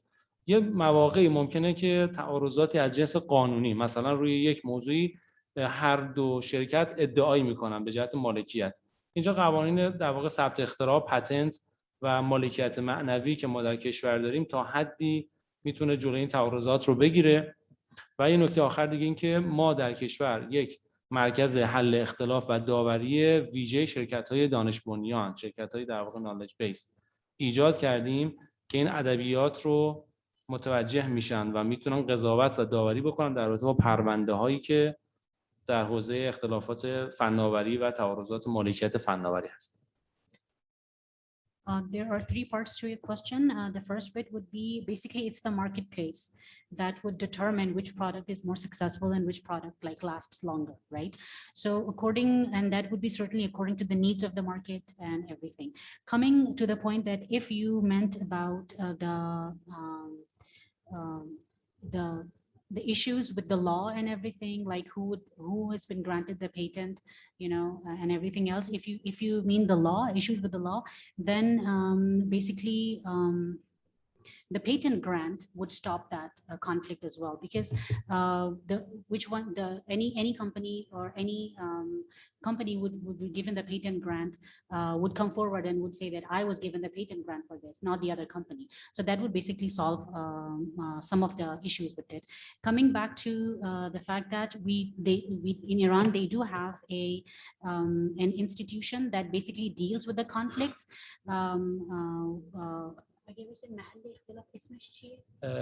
شورای حل اختلاف. There's a council for resolving these conflicts of the production of the ecosystems and everything. So there is basically a place where they can go, and then if there is any issue which was not solved through the marketplace or through the grant patent law, then they would go to this council, and then their issues will be solved there. So there is a law. So it's not that anyone can come forward and then would claim that this is mine or this is not mine. Okay, thank you. I think the time is over, and only one question you can.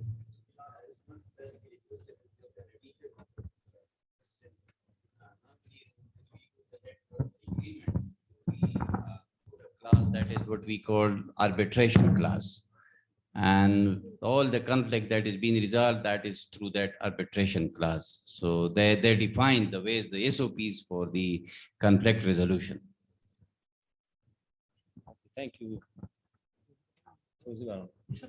بله بله. دیگه سوالی هست؟ Okay, thank you all.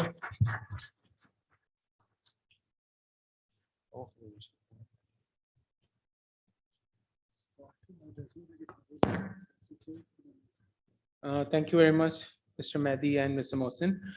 We'll take a prayer and lunch break right now, and we'll resume exactly at 2:30. So thank you to the speakers, and let's get back here at 2:30. Thank you.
Hello again. I would want to welcome you for the next session. امیدوارم که از صحبت‌ها و مباحث صبح استفاده کرده باشید. I hope that everybody understood and made use of the previous session. توی سشن بعد از ظهر و همچنین فردا می‌خوایم یک کم بیشتر و جدی‌تر وارد اون مباحثی بشیم که حالا سرفصل‌های صبحی گفته شد. We would dive into further details of the previous topics that we discussed in the first session tomorrow. دو تا از تاپیک هایی که بعد از ظهر توضیح میدیم خدمتتون، یکی بحث ایونت ها و یکی هم بحث کوورکینگ اسپیس ها هستش. We will be discussing events and co-working spaces in this session. و توی هر دو تا موضوع حمایت هایی که دولت ایران برای توسعه این دو تا سرفصل کرده رو خدمتتون توضیح میدیم. And we will also explain all the services that the government of Iran is providing for supporting these two events and services. خوبه که ما دوباره اون فانلی که صبح نمایش داده شد رو یه بار دیگه مرور کنیم. It is better that we revise the funnel that we discussed in the earlier session. ملاحظه میکنید که بخش ورودی فانل که بخش خیلی مهمی هم هست، As you can see, the entrance point of the funnel, which is very important, به کوورکینگ اسپیس ها و شتاب دهنده ها اختصاص پیدا کرده. به شتاب دهنده ها و کوورکینگ اسپیس اختصاص پیدا کرده. which is related to co-working spaces and accelerators. و همه تأکید من توی صحبت های بعد از ظهر بحث ورود به این فانل هست. And most of my lecture in this session would be about how to enter this funnel. اینطور بگم که اگه قراره که فرایند درستی اتفاق بیفته برای اینکه ورودی‌های فانل منجر به خروجی‌های مطلوب بشن، Let me put it this way, in order for the funnel, for the ideas, the process of the ideas to enter this funnel and to have a good output, نیاز داریم که ایده هایی که میخوان وارد این فانل بشن توسط تیم های خیلی خوبی وارد بشن. It is required that very good teams are the ones that should come forward with the ideas. اینجور میخوام تاکید بکنم که شاید موضوع تیم از موضوع ایده خیلی مهمتر باشه. I can put it in other words that probably the topic of teams is way more important than the topics of idea. چه بسا ایده های خیلی خوبی که توسط تیم های ضعیف شکست خوردن. There are so many examples of the ideas that were put forward by weak teams. و چقدر ایده های متوسطی وجود داره که توسط تیم های خیلی خوب تونستن موفقیت دست پیدا بکنن. Whereas there were a lot of weak ideas which were presented by strong teams which were successful. پس اون چیزی که باعث یک اتفاق خوب میشه تیمه و نه ایده. So we conclude that the team is very important, not the idea. و اگر بتونه یک تیم خیلی منسجمی شکل بگیره برای ساماندهی یک ایده، تقریبا میتونم بگم موفقیتش مسجله. So it can easily be said that if there is a very strong team that supports a weak idea as well, the outcome and the output of that team would be much successful. خب حالا ما برای اینکه بتونیم تیم‌های خوبی رو داشته باشیم باید چی کار کنیم؟ So what can we do to have strong teams? یک موضوعی که لازم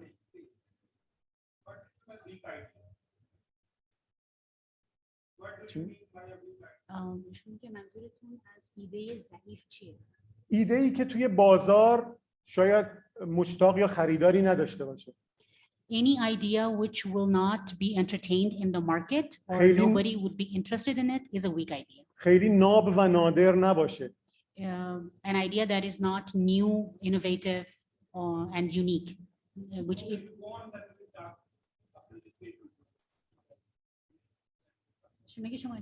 بعداً صحبت. خب همونجور که عرض کردم میخوایم راجع به آنچه که کمک میکنه به یک شکلی یک تیم خوب صحبت بکنیم. As we were talking about what are the factors to make or to develop a very strong team. و میخوایم خیلی دقیق امروز راجع به ایونت های کارآفرینی entrepreneurship event صحبت کنیم. And accordingly we will discuss and talk about the entrepreneurship events خب today. خوبه که اصلا بدونیم ایونت چیه. Let's come to know what an event is. همونجور که ملاحظه میکنید ایونت یک موقعیته که برای اون یک برنامه‌ریزی صورت گرفته، یعنی اتفاقی انجام نمیشه. So as you can see from the definition, an event is any situation that has been. و انواع و اقسام ایونت های زیادی توی دنیا داریم که با انواع اسامی دارن اتفاق میفتن و برگزار میشن. So events are being conducted in different forms and formats, as you can see. انواع جشن ها، مهمانی ها، مسابقات، اینا همه نوعی ایونت محسوب میشن. All these are parts of events, like they all can be events. They are in the form of conventions, festivals, media events, party or sports events, even ceremony and competitions. Everything is an event. و اون چیزی که برای ما مهمه و میخوایم راجع بهش صحبت کنیم ایونت های کارآفرینی هست. The important thing that we are going to discuss and which is important for us is the entrepreneurship event, entrepreneur events. خب بیایید با هم دیگه تعریفی از ایونت کارآفرینی داشته باشیم. Let's just define entrepreneurship events. توی 2 تا جمله کوتاه بخوام خلاصه کنم.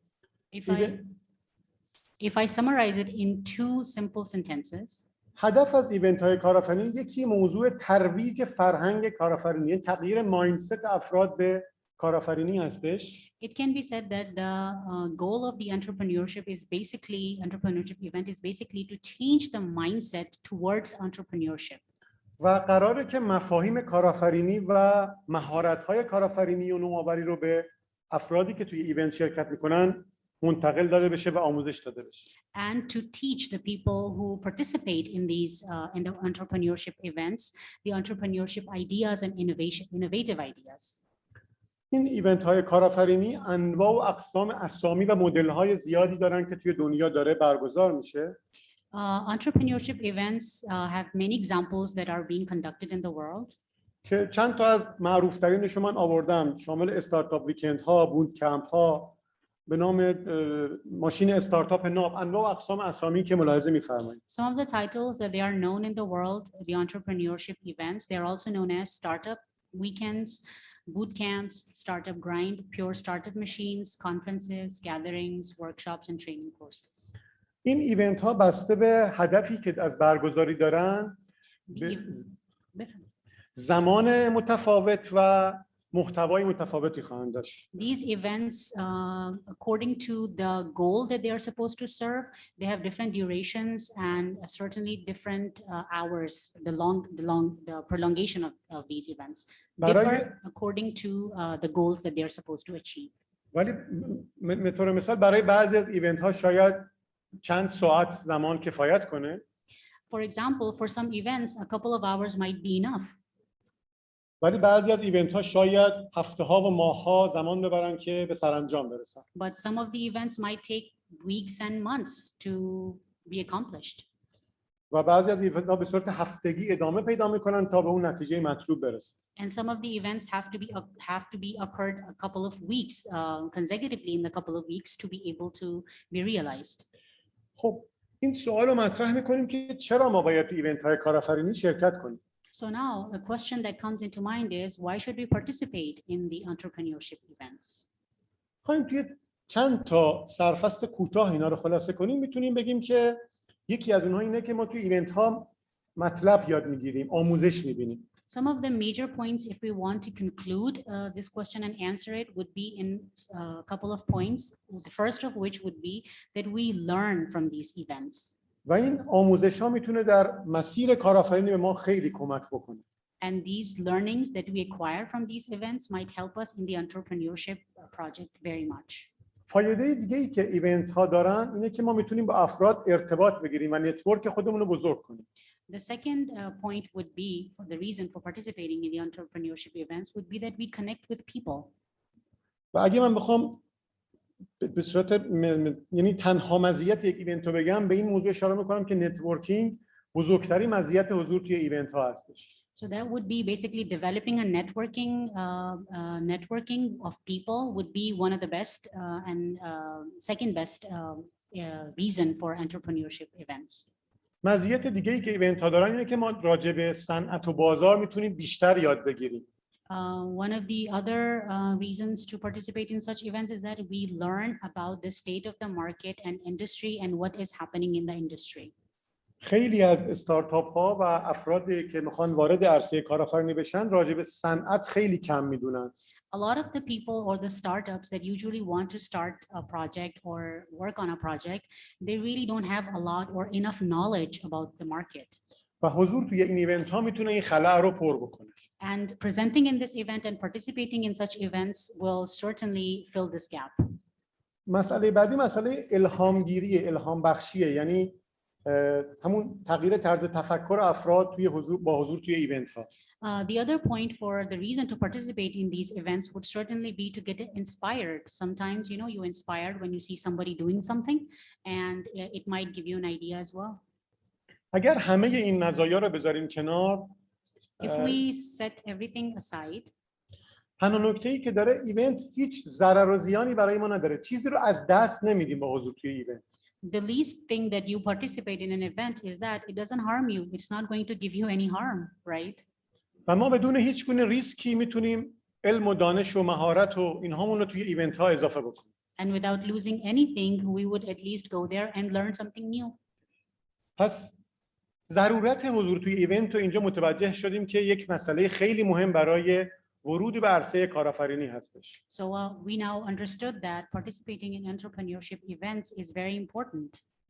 افراد اگر که توی ایونت ها به درستی و به تعداد مناسب شرکت بکنن، If people participate properly in events, قطعاً ریسک کارشون در ادامه کمتر میشه و قطعاً با مهارت هایی که کسب میکنن باعث میشه که ضریب موفقیتشون بره بالا. certainly the risks in whatever project they're doing will be about zero, would come to about zero, and whatever they do will have a certain success. برای نمونه میبینید توی این عکس که یک ایونت کارآفرینی هست، افرادی از ملیت‌های مختلف در کنار هم قرار گرفتن. As you could see, this is one event that happened in probably Istanbul, and a lot of people from different sectors of life and from different countries were gathered here. و برای یک استارتاپی که میخواد بازار بین‌المللی داشته باشه چی از این بهتر؟ And what else, what better you would have to start a project and you have a lot of people from different countries coming together and getting to know your project. خب حالا که ایونت کارآفرینی رو مرور کردیم و ضرورت‌هاش هم متوجه شدیم، بیایید دسته‌بندی کنیم ایونت ها رو. Let's just come and categorize these events. تو دسته‌بندی که برای ایونت ها ایجاد کردیم، میتونیم ایونت های ترویجی رو به عنوان شروع قضیه نام ببریم. We will discuss the promotional event model in the first. که صرفاً قراره که موضوع کارآفرینی رو ترویج بکنن، قرار نیست اتفاق خیلی زیادی توی این ایونت ها بیفته. It only concerns in promoting that event and nothing else really goes here. They just promote the event. و هدفشون کاملاً موضوع فرهنگ سازی کارآفرینی هستش. So and their purpose is basically to upgrade the culture and promote the entrepreneurship. دسته بعدی ایونت های کارآفرینی شامل ایونت های آموزشی تجربی و یا انتقال تجربه هستش. The next event model or type of an event or would be the educational experiential event. توی این ایونت ها افرادی که سالیان سال توی یک حوزه بیزینس تجربه دارن In this event, people who have years of expertise in a specific field حضور پیدا میکنن و تجربیات خودشون رو به افراد تازه کار و افراد جوان منتقل میکنن. These people participate in such events and they transfer their knowledge and their expertise to other people who are participating in the event. قطعاً تایید میکنید که این تجربیات خیلی ارزشمنده. You would certainly agree that an sharing of expertise from someone who's been working in a field for such a long time is very helpful for other people. و چه بسا میتونه که این تجربیات باعث جلوگیری از شکست کسانی باشه که دارن از اون تجربیات استفاده میکنن. And certainly these expertise shared by that expert person would help the other one who wants to start up his own business or any idea and prevent him from repeating the mistakes that that guy did. و یکی از بهترین ایونت های انتقال تجربه های شکسته. And one of the important expertise to give or to transfer to the other person is the expertise of failure. افرادی که تجربه شکست دارن توی ایونت ها میتونن راه درست رو به افرادی که میخوان کارآفرینی رو شروع بکنن نشون بدن. So people who have experienced failure can better explain what to do to rise up again, and those people who want to start or initiate something can really learn from that. دسته‌بندی دیگه‌ای که برای ایونت ها قائل هستیم ایونت های پیچ دک یا ارائه به سرمایه‌گذار هستش. The other form of event model would be to the pitch deck event. توی این ایونت ها استارتاپ هایی که نیازمند جذب سرمایه هستند مدل کاری خودشون رو برای سرمایه‌گذارا ارائه میکنن. In this event model, those people who require funding and to start their business up, to start up any idea, they present their ideas and then they get funding in return. و توی یک زمان خیلی محدودی فرصت دارن که انقدر خوب خودشون رو پرزنت کنن که باعث بشه که سرمایه‌گذارا جذب بشن برای سرمایه‌گذاری توی اون استارتاپ. So in those events, these people who seek those fundings in a very short time can present their idea and then attract those investors. و این ایونت ها مهارت های ارائه رو به استارتاپ ها برای استارتاپ ها خیلی زیاد میکنه. So these events basically teach those people who want to start up a business the skill of presentation. ایونت های دیگه‌ای که تقریبا معکوس پیچ تک ها هستن ایونت های به نام ریورس پیچ یا پرابلم سالوینگ نامگذاری میشه. The other event that is about similar to the event of pitch deck is problem solving. توی این ایونت ها دقیقاً عکس قضیه اتفاق میفته. In this event, basically the opposite of pitch deck occurs or happens. شرکت های صنعتی برای رفع نیازهاشون توی اون ایونت ها شرکت میکنن. So those companies who require projects, they come and they participate in these events. مشکلاتی که توی صنعت خودشون دارن ارائه میکنن. They present whatever issues they have in their related fields and industries in those events. و از مخاطبین میخوان که برای رفع اون مشکلات راه حل ارائه بدن. And they ask those people, those startups and those initiative peoples to initiate and to explain and give solutions to their issues. این مدل ایونت یکی از بهترین مدل ها برای رفع نیازهای صنعت هستش. This is one of the best ways to solve the problems of industries. دسته‌بندی دیگه‌ای که توی ایونت ها داریم ایونت های مسابقه یا کامپتیشن هست. The other event model would be the competition events. که استارتاپ ها توی این ایونت ها برای حالت مسابقه طور شرکت میکنن و استارتاپ های برتر برای سرمایه‌گذاری انتخاب میشن. So in this competition, as it is clear from the name, the startups compete with each other to pitch an idea and then attract investors. نوع دیگه ای از ایونت ها بوت کمپ ها هستن یا که ما توی ایران به نام مدرسه کارآفرینی نامگذاری کردیم. The other type of event would be the boot camps or rather known as School of Entrepreneurship in Iran. که یکی از طولانی مدت‌ترین ایونت های کارآفرینی هستش. It would be one of the longest event of the entrepreneurship. توی این ایونت ها حوزه های تخصصی خیلی عمیق بهش پرداخته میشه و توضیح و آموزش داده میشه. So in this event, the specialized fields, specialized concerned people, they look in depth into the issues and the training courses. و افرادی که توی این ایونت ها شرکت میکنن بعد از پایان دوره کاملا اون مهارت رو یاد میگیرن. And those people who participate in these events at the end of the camp or at the end of the session or the end of the duration, they come out completely experts in those topics. خیلی جالبه بگم که ایونت هایی برای صرف مفهوم نتورکینگ توی دنیا برگزار میشه. نتورکینگ. فقط برای نتورکینگ. We can say that there are events that are only combined and confined to networking as well in the world. یعنی توی ایونت قرار نیست هیچ اتفاق خاصی بیفته. So there is really nothing else that goes on except for networking. فقط قرار افراد با همدیگه آشنا بشن و ارتباط برقرار کنن. That is only, these events are only done for people to come to know each other and to get a know-how of every other's project and whatever they do. There is no specialized topic in this. شاید خیلی ساده به نظر برسه ولی واقعا ارزشمنده. It might seem very simple, but it is really helpful for the startups and incubators. من اگر خودم بخوام یه ایونت انتخاب کنم برای که تو شرکت کنم قطعا ایونت نتورکینگ رو انتخاب میکنم. If whenever I start, if I make an event, I would certainly gather people on an event known as the networking event, just for the people to come and know each other. یه مدل دیگه ایونتی هم که ما دسته‌بندی کردیم تورهای استارتاپی. Another model would be startup tours. توی این تورها استارتاپ هایی که با هم حوزه هستن و کار مرتبط و مشترک انجام میدن به اتفاق توی اون تور شرکت میکنن. Those startups who are connected with each other in the sense that they share the same expertise, they come together and they work together in such events. و با بازدید از مراکز صنعتی و مراکز نوآوری مرتبط با حوزه خودشون با اون حوزه بیشتر آشنا میشن. And they go and visit each other's companies and they take expertise from each other because they're from the same field, and they make use of those expertise from the other field as well. قطعاً مدل‌های برگزاری رویداد خیلی بیشتر از این است ولی ما به همین 9 مورد بسنده می‌کنیم. Certainly there are more models of entrepreneurship events, but we will only discuss these. خب بیا چند تا ایونت معروف بین‌المللی رو با هم دیگه مرور کنیم. Let's just summarize or present an overview of prominent international events that occur in the world. من برای نمونه 5 تا از ایونت‌ها رو اینجا آوردم که کوتاه راجع بهشون توضیح میدم.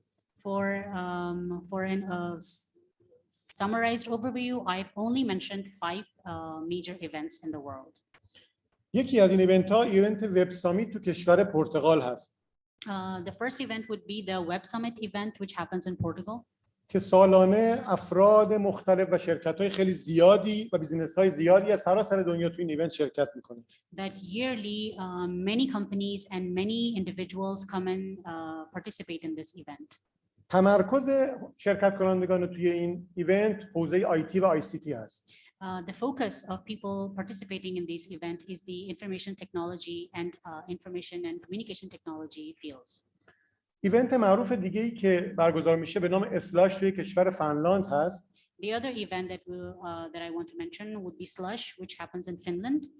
که خود بنده هم موفق شدم یک دوره توی اون شرکت کنم. In which I have participated as well once. و ایونت بسیار عالی برای استارتاپ‌های کوچک و جوان هست. And it is a very good event for new startups and for youth. ترکیبی از آموزش و ارتباط و نتورکینگ توی این ایونت اتفاق میفته. It is a combination of a training, communication, and networking. ایونت دیگه ای همین کشورهای اطراف منطقه داریم به نام استارتاپ استانبول توی ترکیه. And the other event would be a startup Istanbul event, which happens in Turkey. که فضای خیلی صمیمی و دوستانه داره و این هم از سراسر دنیا توی این ایونت افراد زیادی شرکت میکنه. Which is also a very cozy and a very warming, heartwarming event where people from different countries and different fields participate. یه ایونت دیگه توی آسیا داریم به نام سوان استارتاپ سامیت توی ارمنستان. There is another event that occurs in Asia, which is a Sivan Startup Summit in Armenia. که یک رویداد متفاوت هست. چرا؟ It's quite a different event. Why? این ایونت کاملا به صورت کمپی و توی یک فضای باز برگزار میشه. Because it happens in a form of a booth, in an open area, in booths and camps, basically. و جدایی از مسائل کارآفرینی افراد طریقه زندگی کردن به صورت کمپی رو هم یاد میگیره. Apart from the technical topics that are usually discussed there, people also learn to live with minimal facilities and with minimal equipment in open spaces. حالا جالبه بدونید که این کشورهایی که ایونت های بین المللی رو دارن برگزار میکنن، It is amusing to know that these countries that organize these international events, هدفشون اینه که توی حوزه بیزینس های نوظهور پیشرو باشن و اکوسیستم های جدید ایجاد کنن توی کشورهاشون. Their goal is to basically introduce new ecosystems and to basically support small businesses as well. و این کشورها حاضرن هزینه‌های خیلی زیادی بکنن که افراد از سراسر دنیا به ایونت‌های اونا بیان و حضور پیدا بکنن. And these countries, they fund these events heavily so that people would come from different parts of the world and participate in their events. خب بیاید یکم راجع به ایونت‌های ایران صحبت کنیم و تجربیات اونها رو در اختیارتون بگذارم. Let's just come back to Iran and discuss some of the very famous and successful events that happen in Iran. من مهمترین ایونت‌های کارآفرینی ایران رو اینجا آوردم. I have mentioned a couple of very important entrepreneurship events that happen in Iran. که چند تا از اونها رو خیلی مختصر و یکی از اونها رو خیلی مفصل توضیح میدم. That I will discuss most of them very quickly and briefly, but except for ones which I will discuss in detail. دو تا از این ایونت ها توسط پارک فناوری پردیس برگزار میشه. Two of these events are conducted under Pardis technological parks. شامل اینوتکس و پردیس سامیت. Which is Innotex and Pardis Summit. راجع به اینوتکس در ادامه این سمینار 2 روزه بیشتر توضیح میدیم. We will explain about Innotex in our further sessions. و پردیس سامیت رو من توی این پرزنتیشن راجع بهش توضیحات بیشتری میدم. And I will explain about the Pardis Summit in this session. اون چند تا ایونت دیگر رو بخوام خیلی کوتاه توضیح بدم به این ترتیب هست. The other ones that I will discuss in very short and briefly are as follows. رویداد الکامپ ویژه شرکت‌های حوزه الکترونیک و کامپیوتر توی ایران برگزار میشه. The Elecom event or entrepreneurship event is basically related to the electronic and computer companies. و تقریباً یک رویدادی است که توسط دولت داره برگزار میشه. And it is almost and basically organized by the government. رویدادی داریم به نام همفکر که هدف از این رویداد کاملاً فقط ارتباطات و نتورکینگه. There's another event known as Hamfikr, which is basically only about networking. و همونجوری که عرض کردم هیچ دنبال خروجی دیگه غیر از ارتباط بین افراد نیستن. It has no other output except for networking and connecting people. یا رویداد دیگه به نام فیناپ ایونت داریم که کاملا به صورت تخصصی در حوزه مالی داره برگزار میشه. There is another event known as the FinUp event, which is purely specialized, or it happens for financial industry. یکی از ایونت های جالب دیگه ایران ایونت یلدا سامیت هست. Another amusing event is the Yalda Summit event. میدونید شب یلدا به چی میگن توی ایران یا اطلاعی ندارید؟ Do you know what is the night of Yalda or the Shab-e Yalda that happens in Iran? Anybody?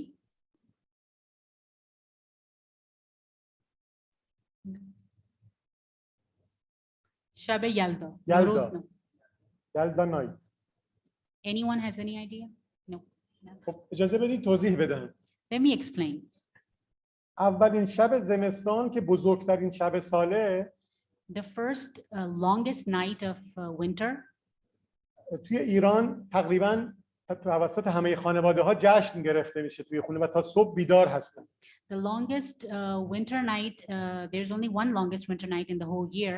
In that night, the families in Iran, they come together and they have a festival kind of a thing. They get together and then they have a gathering, family gathering, they eat, they celebrate.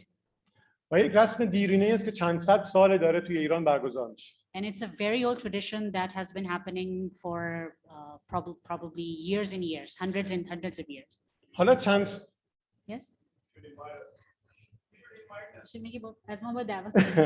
حتما Is it okay? چند سالیه که این شب رو برای کارآفرینان جشن میگیرن توی ایران، It's- استارتاپ ها. بله. چند سالیه که توی این شب برای استارتاپ ها جشن گرفته میشه، uh, جشن ویژه. Vision. Okay, in this ceremony, in the celebration, it's been a couple of years that they are celebrating the startups as well in this event. که اسم اون رو گذاشتن یلدا سامیت. So that event is basically known as the Yelda Summit. استارتاپ ها و افراد مختلفی که توی ایران تو حوزه کارآفرینی دارن کار میکنن توی اون شب کنار هم دیگه جمع میشن. So those startups that are working together in Iran in every field they're related to, they in that night they come together and they celebrate. و اون شب کنار هم دیگه هم اون شب رو خوش میگذرونن و همین که مطالب و محتوای خیلی زیادی براشون ارائه میشه توی ایونت. They celebrate also and they also work by sharing their ideas.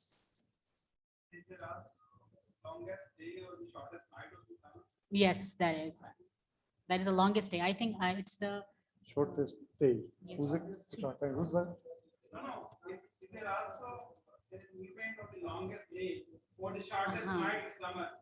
ایشون میگه یه جشن هم هست برای روز طولانی ترین روز و کوتاه ترین شب. نداریم اونو، ما فقط No, برای they don't. شب داریم. خب بیاین یکم راجع به پردیس سامیت که خود ما برگزارش می‌کنیم توضیح بدیم. Let me explain a little further about Pardees Summit, which we organize. خالی از لطفی است که یه فیلم خیلی کوتاه رو در ابتدای موضوع من خدمتتون ارائه کنم.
همه آنچه که توی این فیلم دیدید توی پارک فناوری پردیس اتفاق میفته هر سال. Everything that you saw in this video occurs in the Pardees Summit every year. خب ببینیم پردیس سامیت چی هست. Let's see what Pardees Summit is. این رویداد رو ما تا الان 5 دوره به صورت سالانه برگزار کردیم.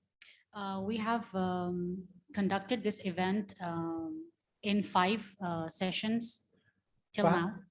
و هدفمون این هست که بازیگران اکوسیستم کارآفرینی رو تا جایی که در حد توانمون هست کنار هم دیگه جمع کنیم. And our main goal is to combine and collect those people who are in the innovative industry and ecosystem to come together and to know each other. رویداد پردیس سامیت دارای 3 تا رکن اساسی هست. The Pardees Summit has 3 major pillars. آموزش، Training, networking، networking, سرگرمی. entertainment. یعنی افراد آموزش رو و نتورکینگ رو توی بستر سرگرمی و فان تجربه میکنن. In the sense that people participating in this event, they learn expertise while being entertained and educated. و این رویداد سال به سال رشد کرده و یکی از رویدادهای برند و معروف شده. And this event has really evolved and has become one of the best events. توی این ایونت ما هم پنل و تاک و سخنرانی داریم. In this event, we do have speeches. هم تلاش میکنیم افراد مختلفی که از سراسر ایران توی این ایونت شرکت میکنن با همدیگه ارتباط بگیرن. And we try to bring people from different parts of Iran to come together and to meet in this event. و با سرگرمی هایی که برای اونها تدارک میبینیم یه کاری میکنیم که ایونت براشون خسته کننده نشه. And with the entertainment that we have put forward for them in different forms, we try that they don't get tired in the event. خوبه که این فیلم رو هم ببینید.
فکر میکنم راجع به پردیس سامیت کافی باشه.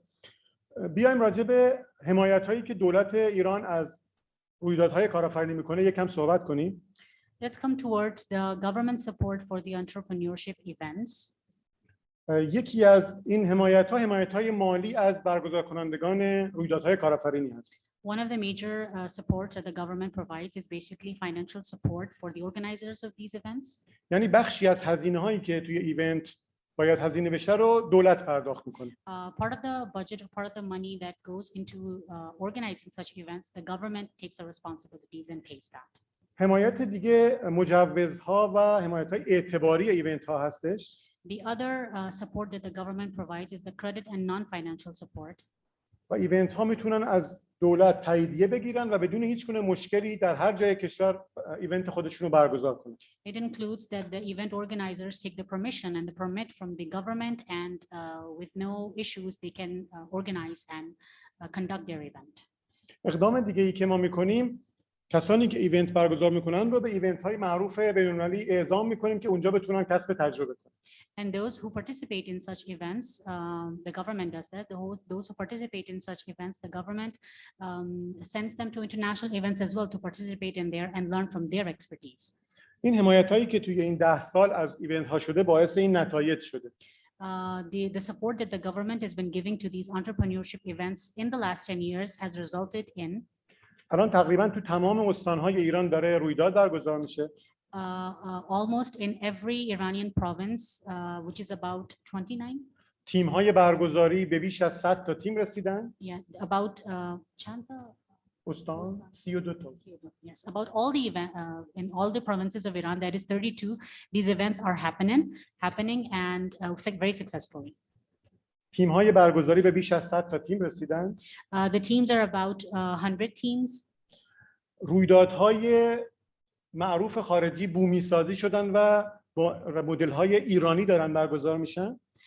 The events that used to happen outside, some of those events have come inside as well.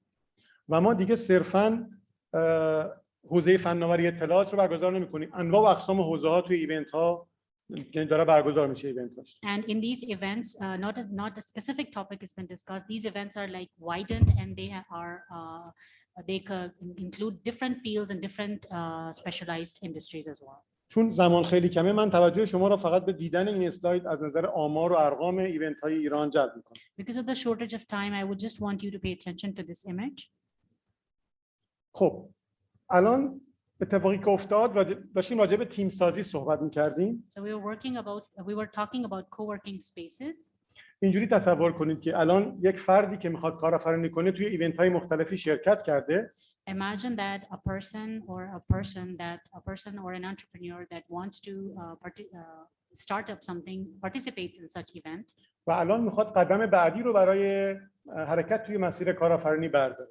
and want to proceed forward and practically start his project. از نظر ما قدم بعدی حضور توی کوورکینگ اسپیس ها هستش. For us, the next step would be to be present in the co-working spaces. قطعاً کسانی که یا یک بیزینسی رو دارن یا یک بیزینسی رو میخوان ایجاد بکنن نیازمند یه فضای کاری هستن. Anyone who wants to start a business or any project, they need نیازمند فضای کار، دفتر، آفیس. they need co-working space or a working space. ولی توان مالی برای گرفتن یک آفیس مجزا برای خودشون رو ندارن. And they might not be able to afford that place to work in there, an office. و این مشکل رو کوورکینگ اسپیس ها اومدن حل کردن. And this problem is solved by co-working spaces.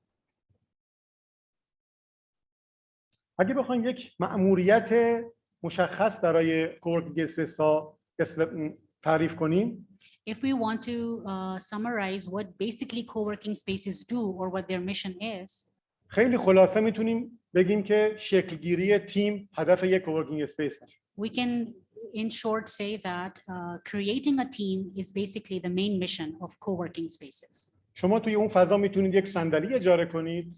You can hire a chair in that space. و هر روز با افراد مختلفی در ارتباط و تعامل باشید.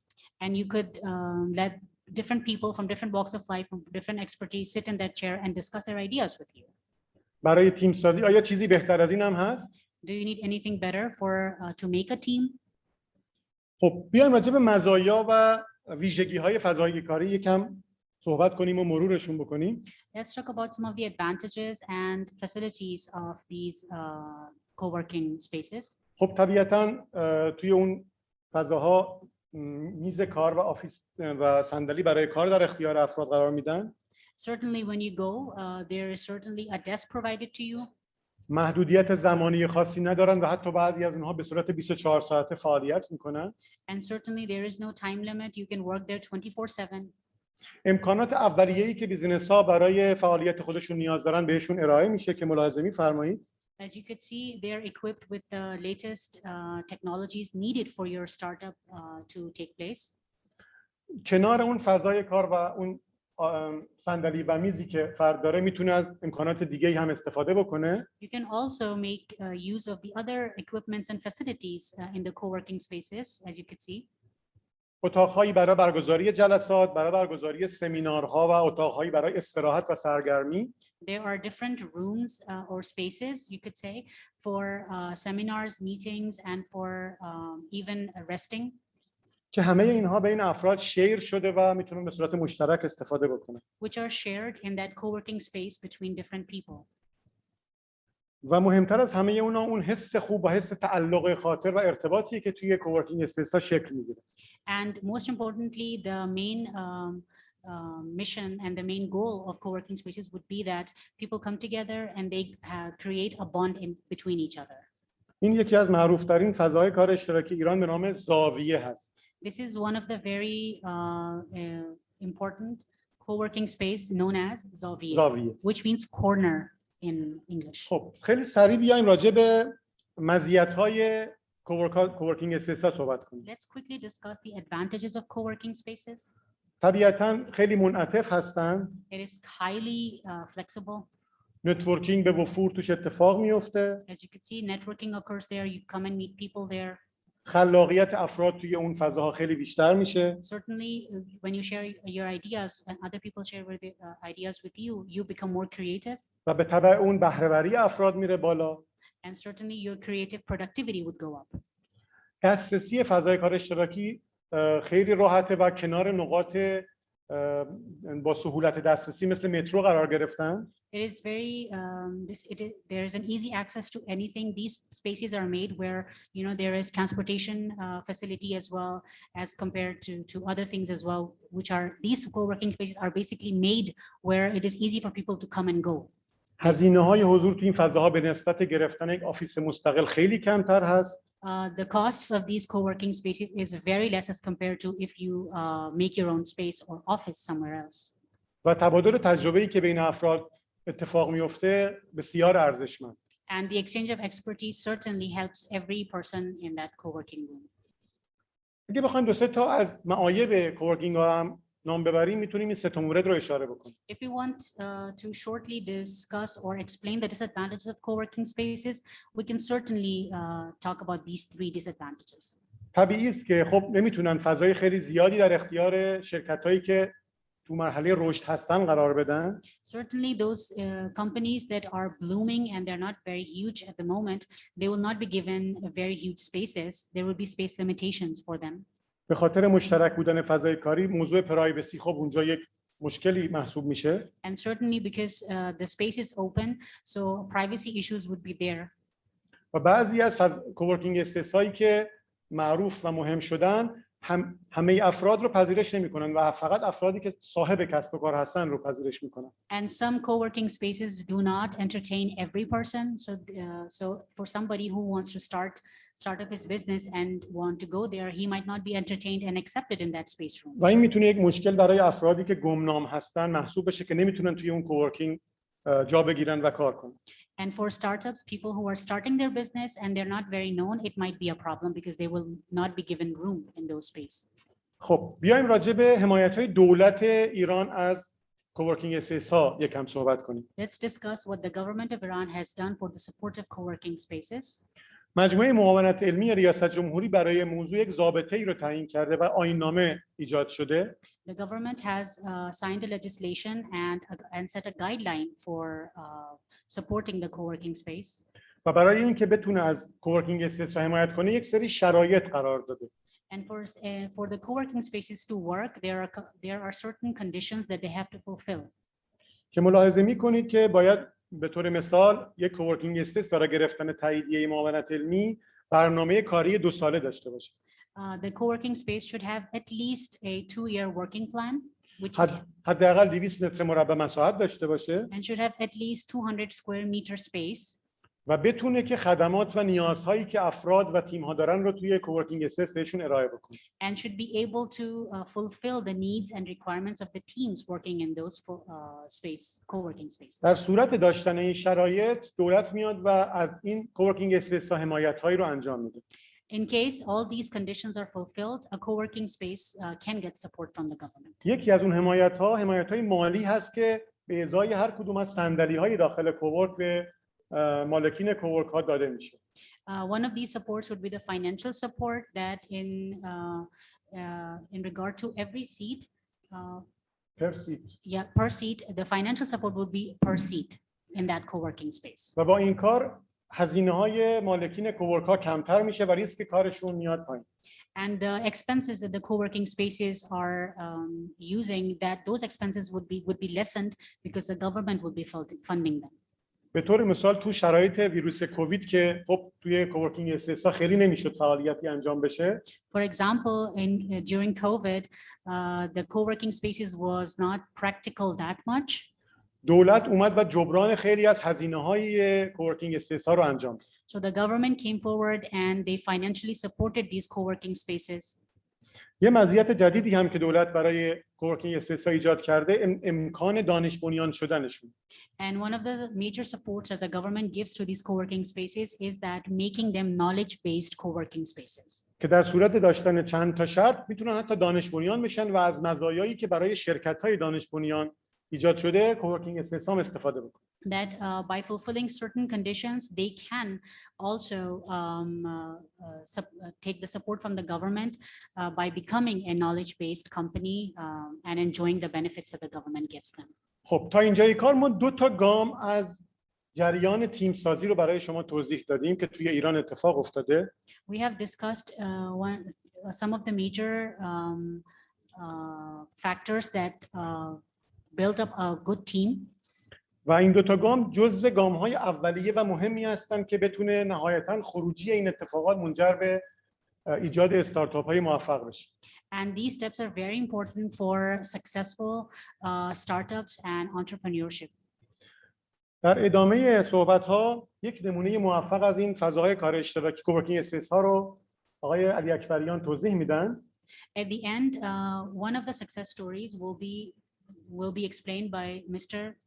علی اکبریان Ali Akbari, که در درون پارک فناوری پردیس ایجاد شده which is from the Pardees Park of Technology Park.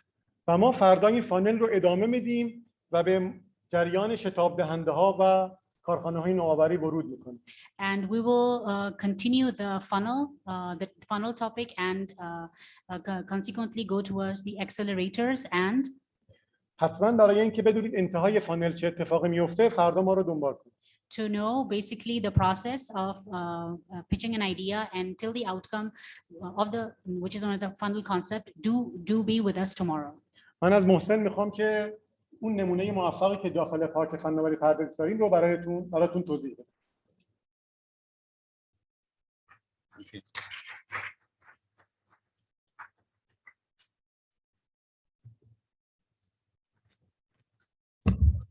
Bismillah ar-Rahman ar-Rahim. Good afternoon, ladies and gentlemen. Thank you for joining us again. Okay, I have a short presentation only, and I will speak about our experience in co-working space in Paris Technology Park, which is called Co-op. As you know, co-working space provides some services to startups, and our co-working space is established about 2 years ago in Paris Technology Park.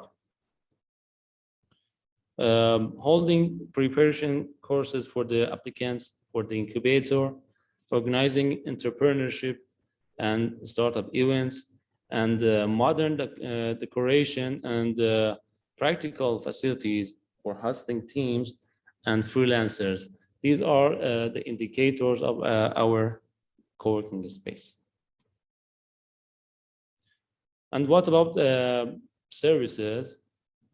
You can see on this slide, providing postal codes for working members, startups when should to found foundation the company, they need to postal code, and we provide this item for our startups.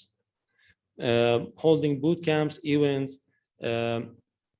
provide some services to create action plans and follow up session for teams, holding educational workshops and a session for exchange experience, all done in our co-working space. And about bootcamp. The preparation period has different stages that start from the public calls and as an announcement to absorb ideas, and finally end with the judging event, which is called selection day.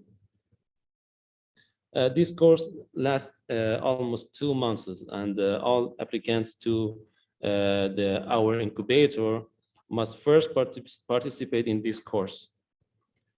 The first step is holding a public introduction meeting for all applicants, and the next step will be a technical interview to them. The accepted teams of the bootcamp are extended with training workshops, and during the course we follow them and connect them with mentors. We'd also provide them with consulting services for preparing a business model.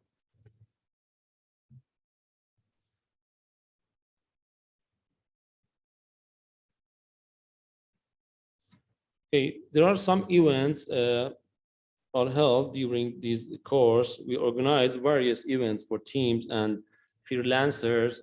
Usually more than 10 events are held during a 2-month period. From exciting events and community building events to friendly and informal gatherings.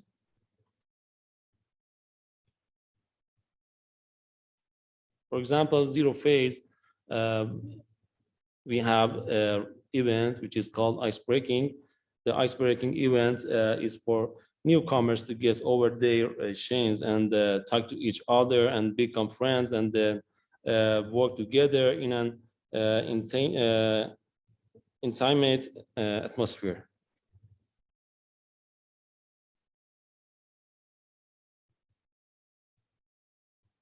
We help teams to develop their own 3 months, 9 months, and 1 year plans for their business.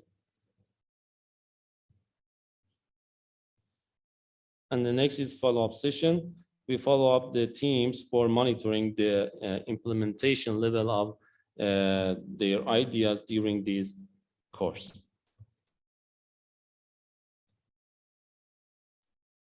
We hold some educational workshops, as you can see, such as operational planning, project management, a Scrum board framework, business model design, team and management games, and so on.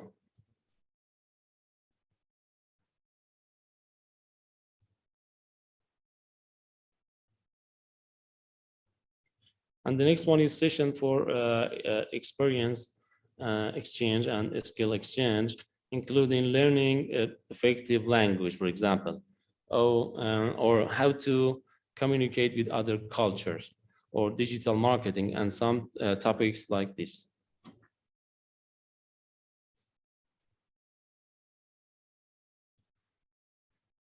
Now, in these slides, you can see some photos from our area in a co-working space. We provide some B2B meeting rooms, suspended rooms. It usually for some meetings, for example.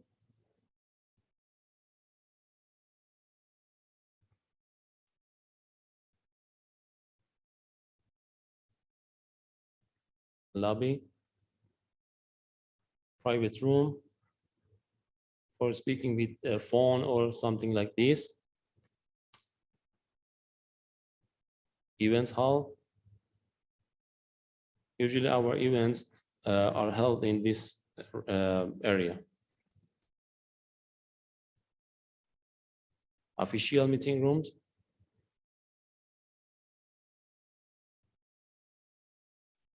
Think tank room for brainstorming, for example.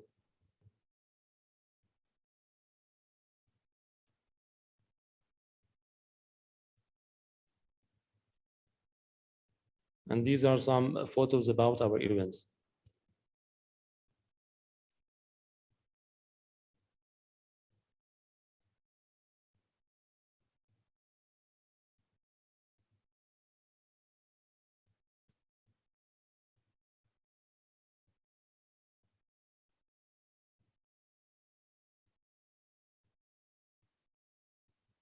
Is Mr. Dr. Satari, Vice Presidency of Science and Technology of Iran.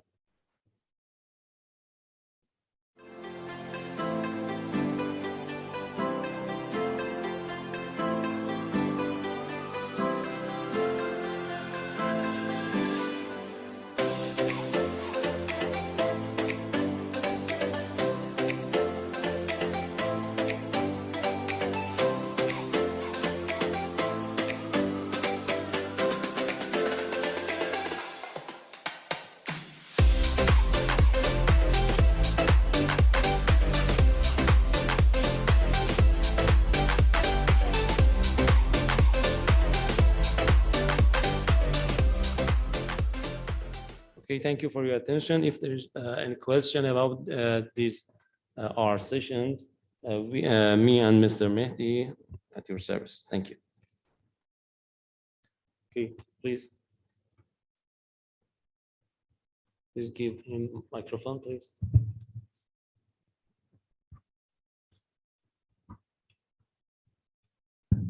Assalamu alaikum. Assalamu alaikum. My name is Shahid. I'm from the Special Technology Zones Authority, a government authority in Pakistan that regulates and enables the national technology ecosystem here in Pakistan. This has been a brilliant session for us. It's been a learning curve. We've learned a lot about Iran's national innovation ecosystem. My question to you is very simple. With all of this infrastructure and so much thought process going behind it, how do we approach and develop linkages with Iran's national technology ecosystem on business to business or government to government basis? Thank you.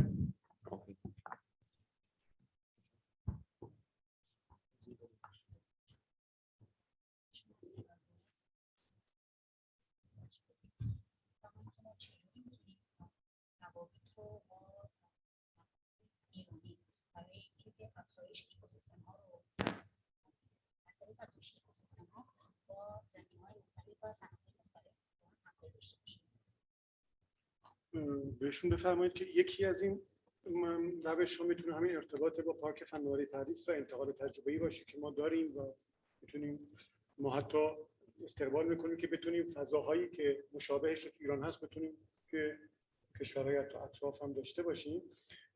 تو لایه بالاتر خب میشه با خود مجمع معاونت علمی ریاست جمهوری ارتباطی گرفته بشه و در قالب تفاهمنامه یا قرارداد برای ارتباط رو در روی دو تا دولت، یعنی ارتباط مستقیم دو تا دولت اتفاق بیفته.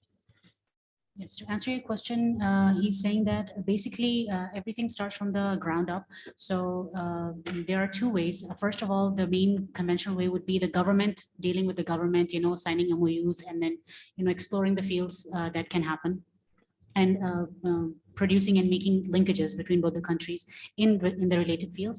Apart from that, it can happen through the Pardis Technology Park as well, because they have expertise. So they will be more than happy to host you. And then if there is any expertise that is needed from their side, they can present as well. Okay. Other question? No one? Yes, please.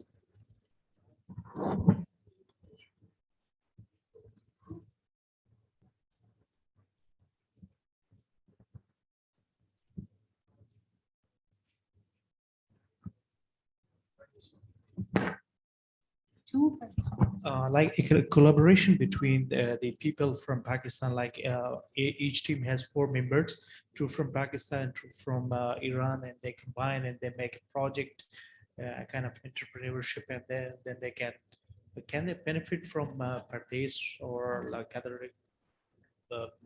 as organizations or not? And they will get any funding or any support from the organization? You mean, do they provide such funds? Yes, yes, yeah, yeah.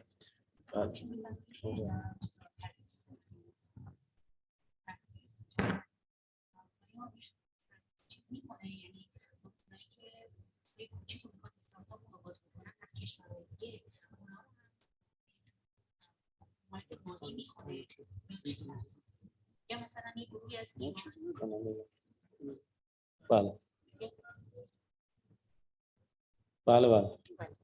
یا مشترک باشه یا مثلا از اینجا باشه.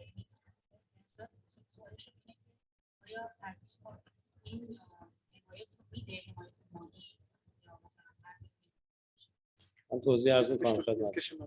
بله ببینید الان راهکارهایی که برای حمایت یا در واقع همکاری مشترک بین پارک فناوری پردیس و استارتاپ های دیگر کشورها هست همواره. یعنی ما مدل هایی رو داریم که استارتاپ های ما با استارتاپ های دیگر کشورها در مثلا پارک علم و فناوری سایر کشورها بتونن کار مشترک تعریف بکنن و مورد حمایت هر دو تا پارک در مبدا و مقصد قرار بگیرن. به عنوان مثال ما الان با مجموعه مثلا کشور ازبکستان الان یک همچین همکاری رو تعریف کردیم. منتها همکاری در لایه بخش خصوصی و بین استارتاپ ها داره شکل میگیره با حمایت در واقع پردیس از استارتاپ های خودش و حمایت پارک ازبکستانی از استارتاپ های خودش. بله برای در واقع تعریف همکاری مشترک و دستیابی بازارهای مشترک. این یک راهکار هست. یک راهکار دیگه هم در واقع در لایه بالاتری هستش که همونطوری در سوال قبلی جواب دادن، بین دو تا پارک مثلا بین پارک پردیس و پارک‌های در پاکستان MOU امضا بشه و در قالب اون خدمات مشترکی رو تعریف کنیم که میتونه شامل حمایت مالی، حمایت در واقع اقامتی و بله دقیقاً این اتفاق دیگه الان داره اتفاق میفته. مجموعه معاونت علمی تو کشورهای دیگه داره مراکز نوآوری رو ایجاد میکنه، ویژه ارتباط بین اکوسیستم ایران و اون کشورها. مثلا الان توی ترکیه و چند تا کشور دیگه ایجاد شده. متولی اداره اون فضا بخش خصوصی خواهد بود ولی دولت اون رو ساپورت میکنه برای ایجاد و حمایتش. این مدل هم میتونه توی پاکستان سازمان مخصوص برای بله اصلا به نام آی هیت نوشته میشه، گفته میشه توی ایران آی هیت. ایران. خانه‌های نوآوریه که توی کشورهای دیگه ایران ایجادش می‌کنه که نمونهش تو چند تا کشور ایجاد شده روسیه و ترکیه و اینا. To answer your question, he has three answers for you. The first answer would be that yes, that is possible. It is possible on two levels. First of all, is that to sign the MOUs. To sign the MOUs between both the technology parks like Pardis or any other technology park which is in that specific country. For example, in Pakistan, if there's any technology park here, so it can sign an MOU with Pardis technology park. So they can, according to that MOU that they have signed, they can present their own startups, and then they can work in that sense. Or the other way is the government that signs an MOU, which was answered earlier as well. So it can happen on the government level as well. But the third thing that he said was that there are some organizations, in the sense that some specific organizations that deal with this. So every country, even Iran, has made such an organization that only deals with startups to be able to introduce to other countries. So they would start up their business with other international startup small businesses as well. So that kind organization is also in Iran, but he doesn't know if it is in Pakistan or not. So if those organizations, they come and then they see capacity here, so they can certainly attract startups from here as well and then work with them. یه نکته دیگه من اضافه بکنم در پاسخ که نکته ممکنه به در دوستان بخوره، اونم این هستش که ما در واقع ویزایی رو در کشور تعریف کردیم تحت عنوان ویزای نوآوری، اینویشن ویزا، برای افراد و استارتاپ هایی که بخوام بیان در داخل کشور، افراد خارجی و اینجا کار بکنن در قالب ویزای نوآوری تسهیل شده که بهشون ویزا داده بشه، اقامت بکنن و از طریق هماهنگی با وزارت کار جمهوری اسلامی ایران براشون مجوز کار هم صادر میشه که بتونن به صورت قانونی در کشور کار بکنن و بیزینس خودشون رو ایجاد بکنن. ما هم در پردیس در واقع این کار رو برای کشور افغانستان انجام دادیم که میزبانی تیم‌های تالنت افغانستانی رو قبول کردیم که بیان در کوورک اسپیس خودمون، چیزی که الان پرزنت کردیم، اونجا فضایی رو براشون در نظر گرفتیم بیان و یه سیتی در اختیارشون قرار بدیم و بیزنس خودشون در ایران ران بکنن. همین مدل برای تیم‌ها و استارتاپ پاکستانی هم امکان پذیر هست که اتفاق بیفته. To complete his answer, he says that in Iran they have introduced a different type of visa known as the innovation visa. So if you are a small business startup and you want to collaborate and work in Iran, or get expertise in Iran, so you can apply through the innovation visa. So the visa which you will get will be an innovation visa, and if you get that, then you would have a work permit as well. So you can work there as a startup. So they're facilitating people from all over the world to basically, if they want to specifically come to gain expertise and to work in the innovation field, then they can apply and come through that visa. So there's a facility as well.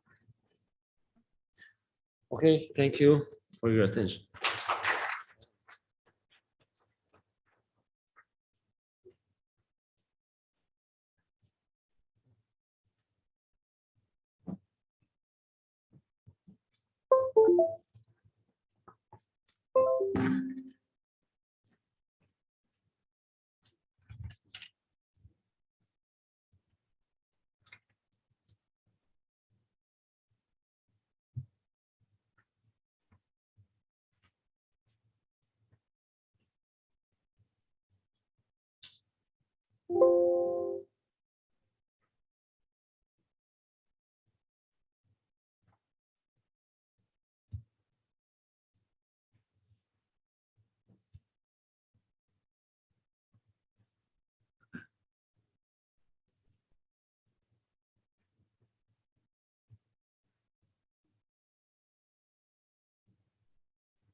For our final talk today, I would like to now invite Dr. Salman Raza Naqvi, who's the Director, National Science and Technology Park, to present National Science and Technology Park, which is a success story of Pakistan. Please, sir.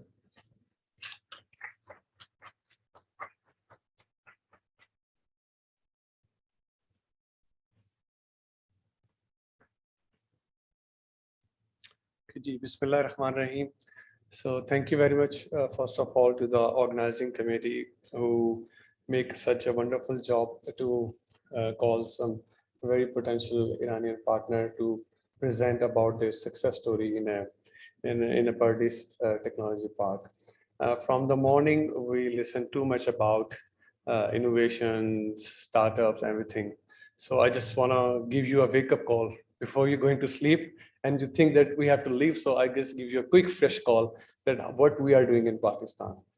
So I'm representing National Science and Technology Park along with my teammates.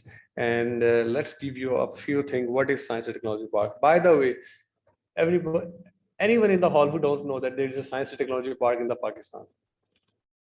You know, you don't know. Okay.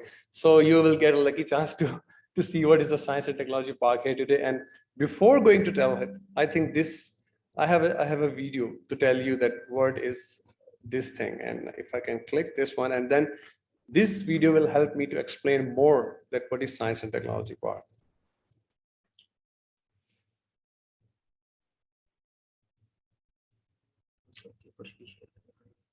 Okay.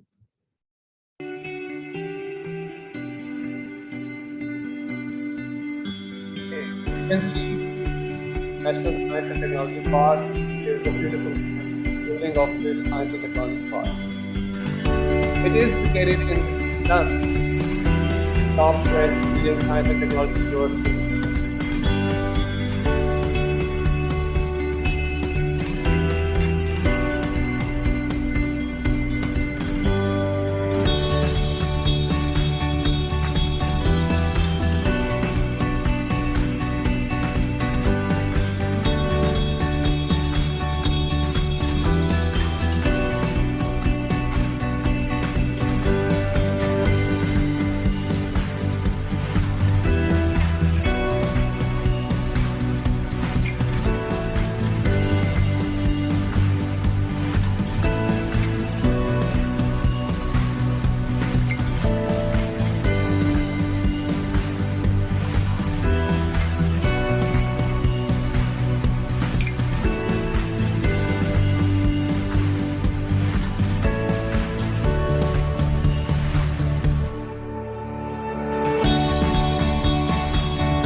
Yes, so this is an introduction about Science and Technology Park. Now, let's see what you saw in the video. What was there? First thing, Why we need a science and technology park? The first question, so you see in the university, you see in the video, there are students, there are faculties, there are companies or some industrial persons. They need a place so they can co-work together to solve their problems. Sometimes in any department or any institutes, all the spaces are not available for all these three persons. Recently, Pakistan Ministry of Science and Technology, they issued a policy of science, technology, and innovation. They mention very clearly that we need to work together in a three ways: industry, academic, and government policies or government regulations bodies. So we need to create a space where all these three can come together and work on a proper and specified solution, whether it is relevant to IT, energy, defense, smart, health, any sector. So we need to define a sectors to see. You saw there is a pie chart, green pie chart, and it mentions some thematic areas. So we took that thematic areas, we make a place and bring all the people together to work for making the real-time solutions, whether it will be a prototype, software, hardware, anything. So this is the thing that basically you saw the model of an STP. So in an overview of innovation systems, if you see the snapshot of science and technology parks working in the world, China is leading with a huge number, and then USA and Japan, UK. And we are very lucky that our neighbor is also leading in a very good number, around 43, in a science and technology park in this region. So Iran, India, and China, they are a very good number. But in Pakistan, right now, we have only one science and technology park in the country, and who's in 107 ranking below this global innovation index. So this is the ranking represent the whole country, not only the park. So, but being a whole country, we need to work a lot to show that we are working for some innovative solutions. In terms of Pakistan innovation ecosystem, you can see starting from 2005, we built a Tech One setup in NUS, and then lead towards more a formulation of an incubator program in 2012. And then now we have around 700 plus startups and 24 plus incubators that are working in the country. But still that is low, as our Iranian partners show that have a huge number of incubator setup and startup setups. Yes, we are working in currently the pioneer setup of Science and Technology Park in the country, as you see in the video. What is the objective? What we have to do and what we have to achieve? We need to promote the economic development and competitiveness. How we can do this economic development? How? Anybody can just give a quick answer. How? क्या company को बिठा के economic development की जा सकती है? How we can do? We need to find out what are the ways, what are the mechanisms. For example, we have a COVID situations. We need a sanitizer. Can we build a small, low scale or a cheap scale or with a low price sanitizer? Can we make a kit for that? So these are the real economic challenges that we need to address. We need to create new business opportunities. If we can find out the problem with the relevant sector that is required, we can provide a solution. Automatically, we are creating business opportunities and added value to the industry. Obviously, industry can expand their businesses. Obviously, the consequences of these two in this, and then we can create more culture of entrepreneurships. Our people, our surrounding friends, they are doing very well, but we need to create it more for the entrepreneurships to improve the GI index. And this will also help us to create more knowledge-based jobs. The youth in the country, they are struggling for the jobs because we still are ignoring this section. So I think we need to focus on this section to create more knowledge-based jobs.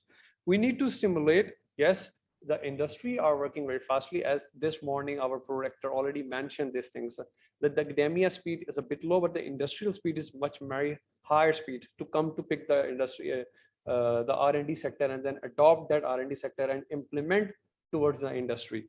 So that the flow of technology in towards university, making R&D institutions, that is not the only problem. We need to integrate that thing.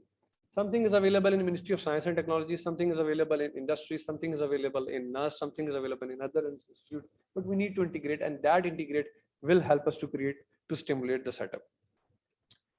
This was the pie chart you saw, and we follow some the same research and innovation setup of the university and policies, and it is categorized into 8 sectors, starting from agri-tech, smart, health, finance, energy, education, defense. So all of these sectors are very clearly that the Pakistan has to work on this sector. So we developed a place that is an STP, and then we invited the people who need to be placed in that setup and then work together in a XXX model.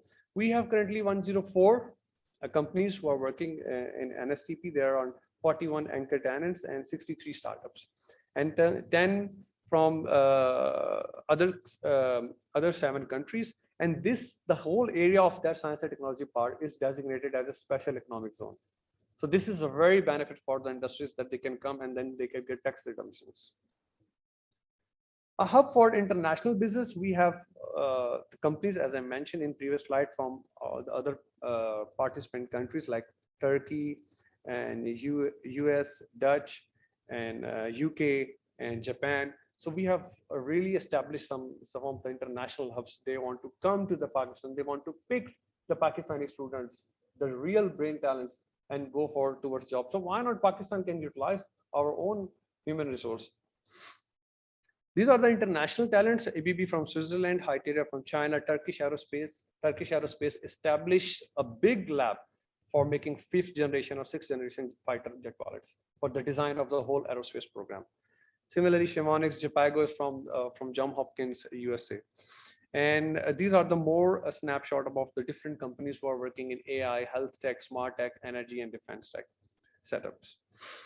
We have Tech1, as I mentioned, for incubation program, which one of our colleagues leading.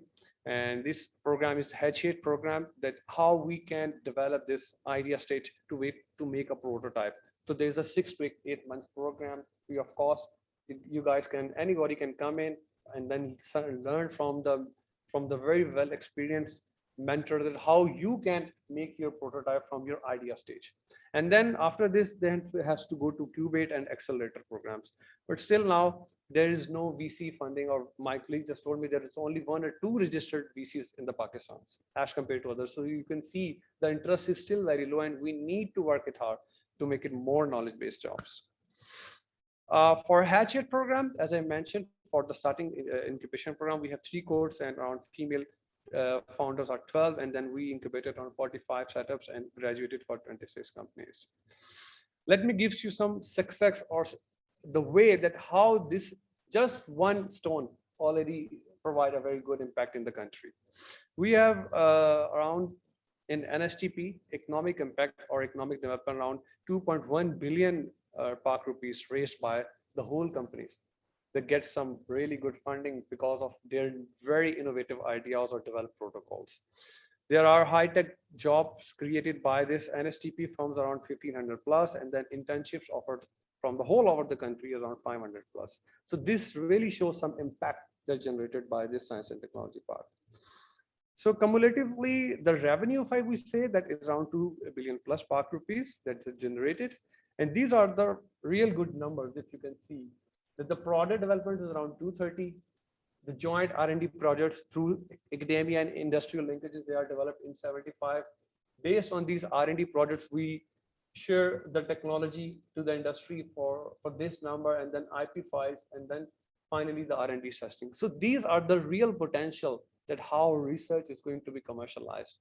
And this is because of this NSTP facility. Recently, if you have a companies like who are really doing very well and they need to secure some funding. So you can see the companies that we are working in STP get very good funding. You can see the Peter Hill, they backed the PriceWave, which is one very good e-commerce electronic marketplace companies working around in NSTP, and they got $7.9 million for their investment. And similarly from Orbit Education, which is a female-led business, and they are making some very virtual reality protocol that how people can go for training and workshops, and they get $500,000 from any other very good VC. So there are a lot of potential that clearly shows that these are the companies or the people who are doing innovations. Some of our very good recently got it set up about the startup competition for technology, TI from the Islamabad chapter, and also some of the other group who really went about the startup competition also. And this one is pick finding innovation solutions for the industries. They are leading by some of our directorate. And the people, the students, they are graduated from H8 our program. So this is the success of H8, that how you can learn that you can convert your idea towards a prototype. So they already win the competition. So this shows that the incubation programs run very well, and they are producing or developing some really economic development in the chain. Similarly, there's a company, Viro. It's just a small number of students, 2 or 3 students from us. They graduated and then they try to establish their own companies, and that the company create the app to see the people for different transformation of their different. So now they are in the light of the Google, that how they can creating different the app for their solutions. So this is the student-based startup success. Similarly, this is the owner, and all these are the recent graduates and working in a very good team. So the impact of this NSTP is in the linkages with all of these international chains, especially Silicon Valley in the US and all the region in Asian associations. So with this interest, more companies, they applied and then they get special economic zone. So now we have around 25 or 26 companies who get special economic zone status in this NSTP body. And with this, they will get a very good amount of remuneration that they can inject to the system. One is the company is Hatto. Hatto Pakistan is basically the joint venture with the Hatto Netherlands. They are making R&D type agricultural lighting products for the poultry industry. So with this one, they raise this type of amount of money. Similarly, another company which is called Rapidiv, that also the startup of our NSTP. Now they are in a 150 and 200 employees of a big companies who are making different prototypes and rapidly development prototype for defense sector, for energy sector, for auto sector. And now they already established a big PCB assembly fraction plant for making these electronic devices chips. We have high-tech labs, because in NSTP, the space is very limited. So we develop some of the spaces for them, and the companies who really want to establish more, they are linked with institutes, R&D institutes or school of the university to make high-tech labs, such as Turkish Aerospace for making 4th or 5th generator fighter pilot. The FAL group of chemical is a big chemical guy in the country, and they want to make some more chemical type materials production. So these are the success of high-tech labs that they are producing through this setup. We are also working to promote a female-led entrepreneur and female-led entrepreneurship systems. So our innovation team, they are giving a consultancy to a UA-based company, and that program is called Badiri, and it's very successful to provide how this female can do entrepreneurship in their own businesses. So this is the success story from their director message about that, how this women-led business program really helped to improve their ecosystems. In international conferences, last year we organized a VC conference. This is the first VC conference through the cooperation of Ministry of Science and Technology, and this gives a clear message to the main stakeholders that we need to make some fund for the companies to inject to the pool so they can create more money, and then rest of the money can go towards more innovation setups. So then around 70% venture capitalists and investors, they participated with around 50 plus policymakers and 200 plus founders who have their own companies. So we have regular activities of the investment pitch day with the leading venture capitalists, as you can see in the picture. And then this is the chance to the tenants or to the new startups who can present their idea and get some funding. We have a very good program to share the experiences of leading investors or innovators called NSTP Talk. And in this talk, we invite the recently Priceway founder, Zen Capital founder, Metricap, and the Naeem founder. And these are the really good people who are very active in the market, and then they are giving very good suggestions to the young guys that how you can go and how you can promote your idea towards the market. So we have, along with the long list of thematic mini-based conferences to provide different venture. For example, in this March, we organize an agri-tech event, because Pakistan is an agriculture country, and what kind of agriculture solutions that we need to provide through the startup community. So we conduct that session. Similarly, blockchain, how this blockchain and AI can contribute. So there are a lot of topics that we picked, and then we call these guys, the relevant stakeholders. We invite the persons from the academia to join in a one platform and then present the idea that how we can proceed further to solve that challenge. In terms of inspiring the youth, because in Pakistan, most of the community are the percentage of the communities in the youth. So we have around 15 plus sessions for entrepreneur sessions for the youth, and then 200,000 plus since this February we already conducted to inspiring the youth towards. In terms of schools, like the where we think how and at which stage entrepreneurship innovation mind grows. We all believe the school is the right place where we need to tell to our very young kids that you need to come for innovation. So we have a program for young innovator program with them, and then we call the students and we tell them how this 3D printing is going on, how this cage type drone is working, how this device is working. So there are a lot of things, and then these are the things that really has to be injected towards the young kids to make towards a more innovator and leader program. So the digitally the viewership is gonna much higher, as you can see the numbers. So our website, social media, most of the people religiously they follow, and then with this one they are getting more and more information that how it is going on. So lots of things in the media that that's coming, that we are also an association of International Park Association, and we are presenting our study that how this science and technology park in the last 2 years actively contribute towards the economic development. And also the president of Turkish aerospace company, they also come in and on the national TV and then show that how their experience with the NSTP and how they are contributing through the Turkish partner in the country. So this is show, and this is our team. We're working day and night, and because NSTP is 24 hours open, it's not going to close. So we are working very hard to get the target of the country of the sisters. So this is all about the NSTP. If you have any questions, please. Yeah. Sorry? No, we don't have any YouTube channel right now. We have our social media pages. Yeah. We have right now we have our social media pages which are very active, but maybe in the future we will plan a special platform for this one. Any questions? No problem. Please.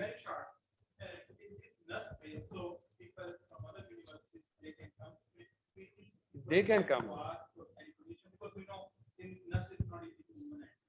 They can come, and then if they are coming from any university, any institute, they can just inform us that they want to visit. No problem.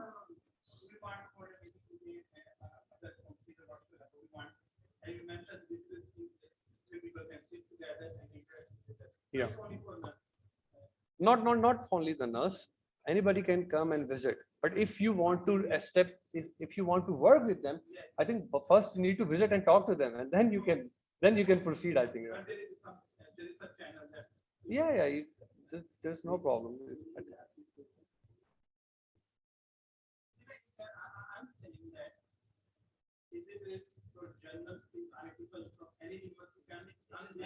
It's a national, yes, it's a national platform. Yes. Yes.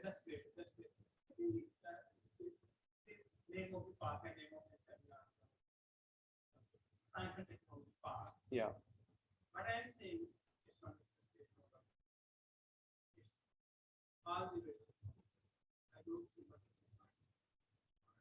Mm-hmm.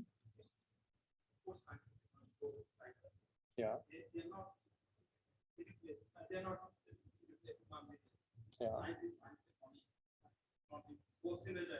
Yeah.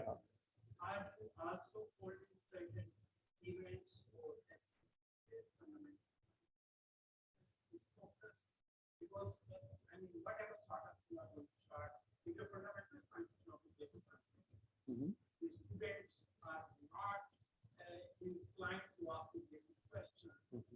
That is science. Yeah. Yeah. Okay.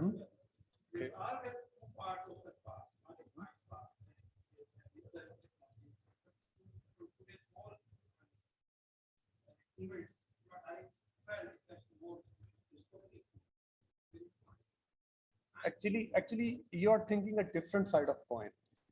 Fundamental is we can establish this type of building in blue area or any part of the city, right? Why it is in us? That is the starting point where students, where faculty, they are the people coming with the science. They need to collect or they need to meet with industrial peoples where they can give their scientific content and the industrial people can give their market potential. So both are the things together. That's why it is in the university. And yes, science is there. Nobody is ignoring the science because science is coming with the students and the faculty. Yeah, please.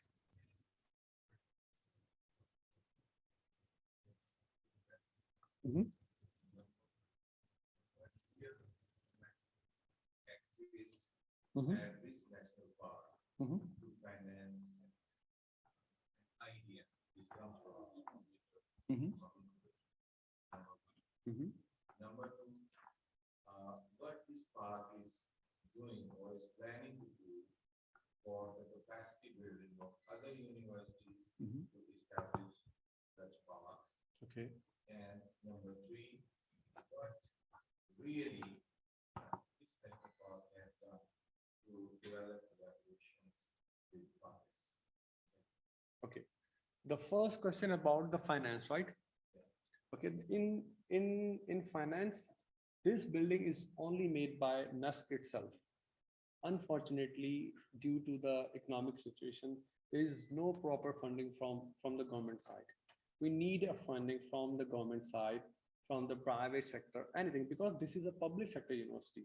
They don't have any big balance to create multiple buildings. This is the building they create their own funding. Now we want to create more replicate model of this one. But how?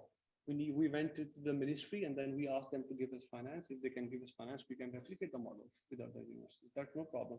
Even this building is short of space. We have a lot of requests. Currently, I have more than 50, 60 applications, but I don't know how to handle because we have no space. We want to replicate this model, but we need funding and we need to finance. So this is what the first one. Secondly, also linked with the collaborations. Yes, we are doing collaborations. We have national and international collaborations. We are working with NIC, different incubation park. We are working with some other Lahore-based incubation center. We are working with the international park associations. Yes, we are willing and we are working with them. Thirdly, yes, we have linkages. Before this workshop, we are communicating with Riza Saab about this Perdis, and then we are planning to host a visit of Perdis team on Friday, and then maybe we can establish an MOU together to shift around our startups together to see how we can work together. Yeah, one of the questions I was thinking about, you mentioned about the funding, but you also mentioned that you gained about, I think, 2.1 billion piece of funding. So how did you manage to These get are that? the funding about the tenants, the companies who get it, who make this revenue because of this triple helix model. They need students, they need faculty, and all of the people work together, and then they sell their product, and then they get the money. But that is not the money of NUS. That is the ecosystem money. Infrastructure is developed by NUS their own. For infrastructure, it's a big, huge amendment is required, and that investment nobody can spend for a single company. For example, this type of setup, we need 3 or 4 billion Pak rupees. So that's a huge amount of money. So that's why we need a government or maybe some other investor who can provide some good money to make or to replicate more models. No, that's why I mentioned this made by the NUST itself. But the amount that I showed 2 billion is basically the revenue who generated by the park tenants with their own R&D or with the help of students and faculty. Yes, please. Excuse me, sir. I have one question. What will be the procedure to get a space or to pitch the idea to start entrepreneurship? And for how long you people will support? Is there a time bound, 2 years, 1 year, or then they will shift from here? as you mentioned, that is already occupied and 50, 60 plus Are you more mean the working application. space? Yes, yes. Yeah, anybody can apply and tell us that, hey, this is our name, this is our company name, this is our motive. In this sector, we are doing, this is our novelty. And then based on the request and space, we have to go all this application towards a selection board. And based on the selection board, we can invite the people who can come in. For how long you a person 1 can year, hold? 1 to 2 years. 1 to 2 years. And Because after every that, year, we will see their progress evaluation, that how they are working. Because this is not a rentable space that anybody can rent and go. This is not the way. okay, thank you so much. Yes.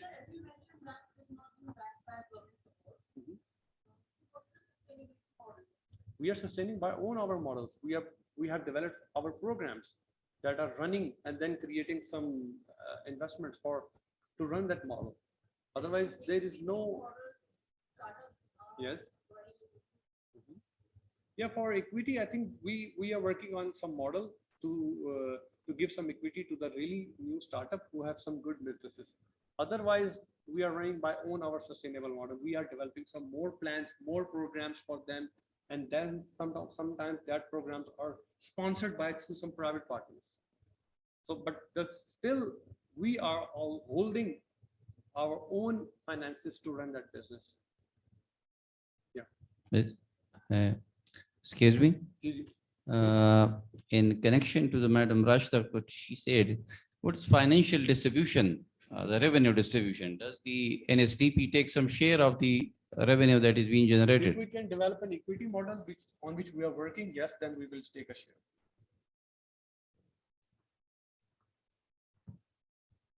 Dr. Salman, thank you very much for a very nice presentation.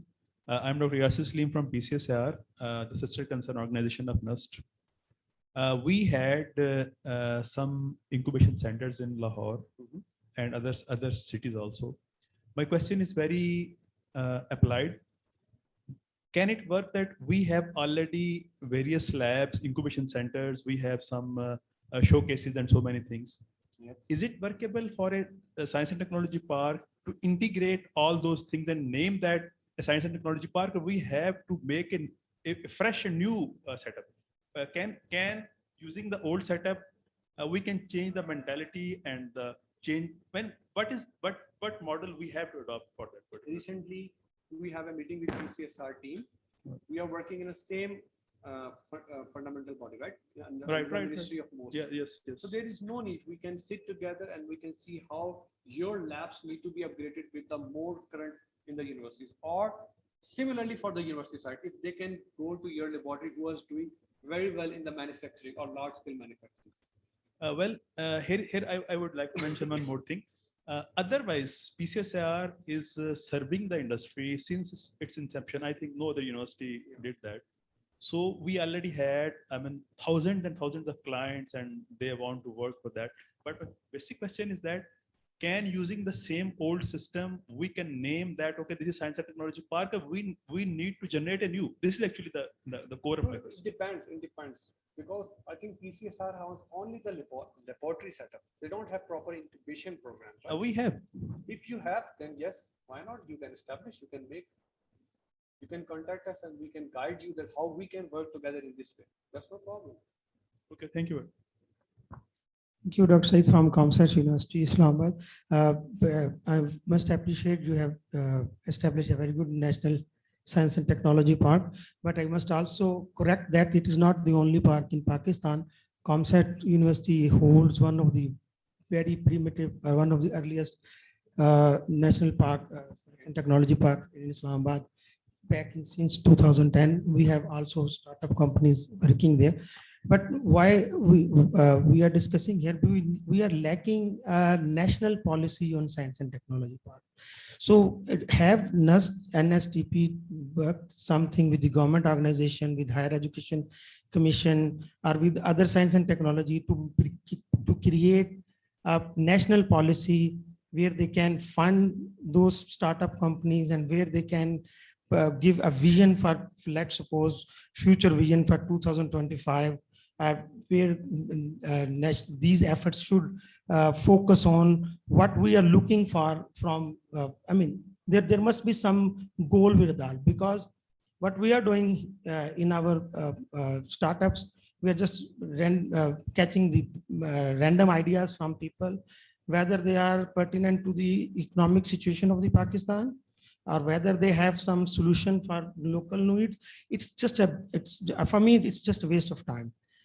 If without a vision, without a goal, where we want us to be in next 10 years, it is just a waste of time. So we need to work on some policy matter, and then we should focus our all activities on those. So this is what I would request, that we should all make a joint effort to ask for a policy where we can head for a common goal, and we can achieve to that. Thank you. Absolutely fine. Yes, any more questions?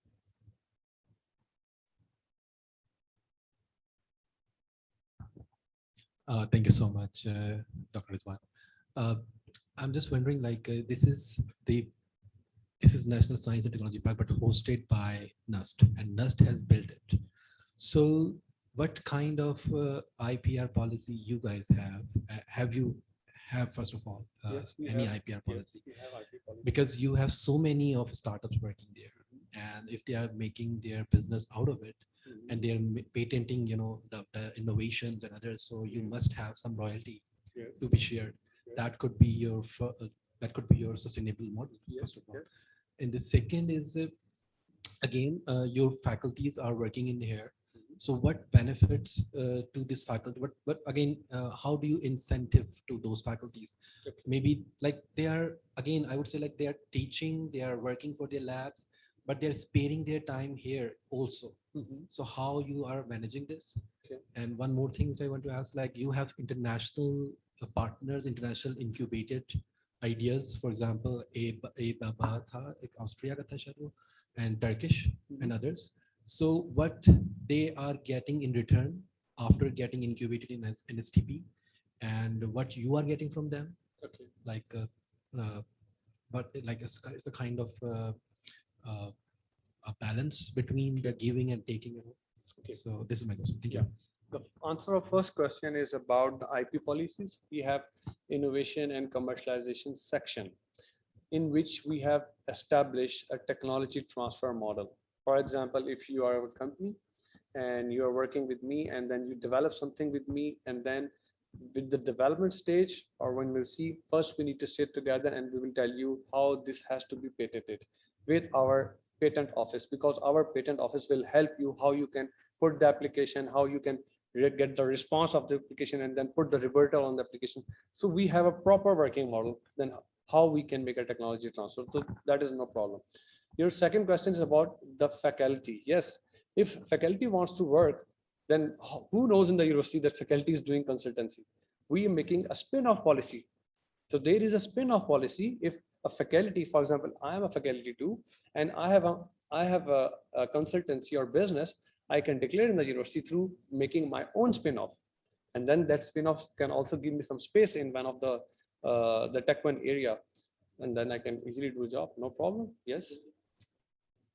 No, we need to declare. That's why I'm saying we need to make our own spin-off company. That is a declaration that I'm working legally with this time of frame.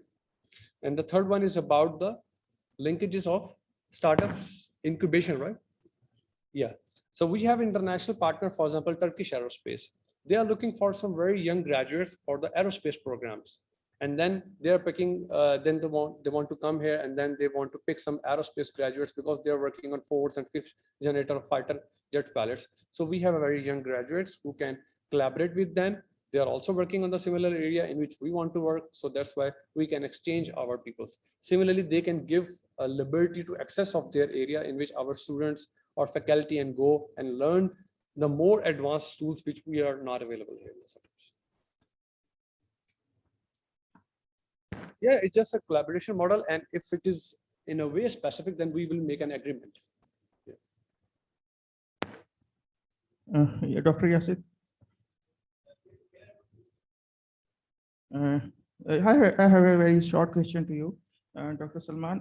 You told about NSTP scope is nationwide, so I just need to know NSTP policy to outreach to the national level, how you work on, is there some exercise or doing some outreach program from the NSTP? We have an outreach, like we participate in different platforms to present our setup, because we believe that still most of the people don't know about our setups. So we try to pitch our facility through social media, to participation in different platforms such as this platform, right? So we are presenting, and then we are open to everyone who can also visit us and to see how this really setup is going working. Okay, sorry, I'm back. So again, the faculty thing, like if you are like, if faculty is declaring like I have a spin-off company and I'm going to work with that. So what is the faculty is sacrificing in return of this getting a permission of working in this startup space? Not sacrificing, actually they are giving an opportunity that they can do work. But they are hired for something else. But they can do consultancy, no problem at all. A faculty or researcher can do a consultancy. If he has some skills, yes, he can do. It is your university specific? Yes, only, or yes, in we general have. in Pakistan? No, everyone can do, I think. And if somebody's or some institute don't develop a policy, they have to establish a policy. But luckily in NUST, we developed a policy, and there is a percentage, that higher percentage or 90% goes to you directly, because you are working as a consultancy model.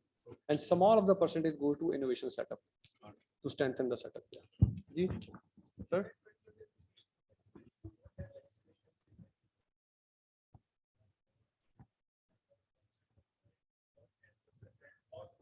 Yeah.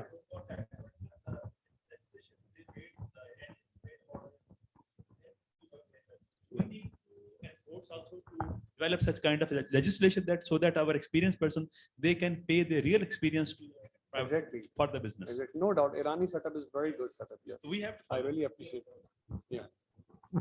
Let me add with this one. In UET Peshawar, we have the consultancy policy that distributes that had a financial model. And any faculty member working can work and can get the NOC, but that also depends on the blue eyes and the red eyes. So there is another question that is the other part is that we also have the or you can say the patent policy. So the patent is also the IP policy is also being approved.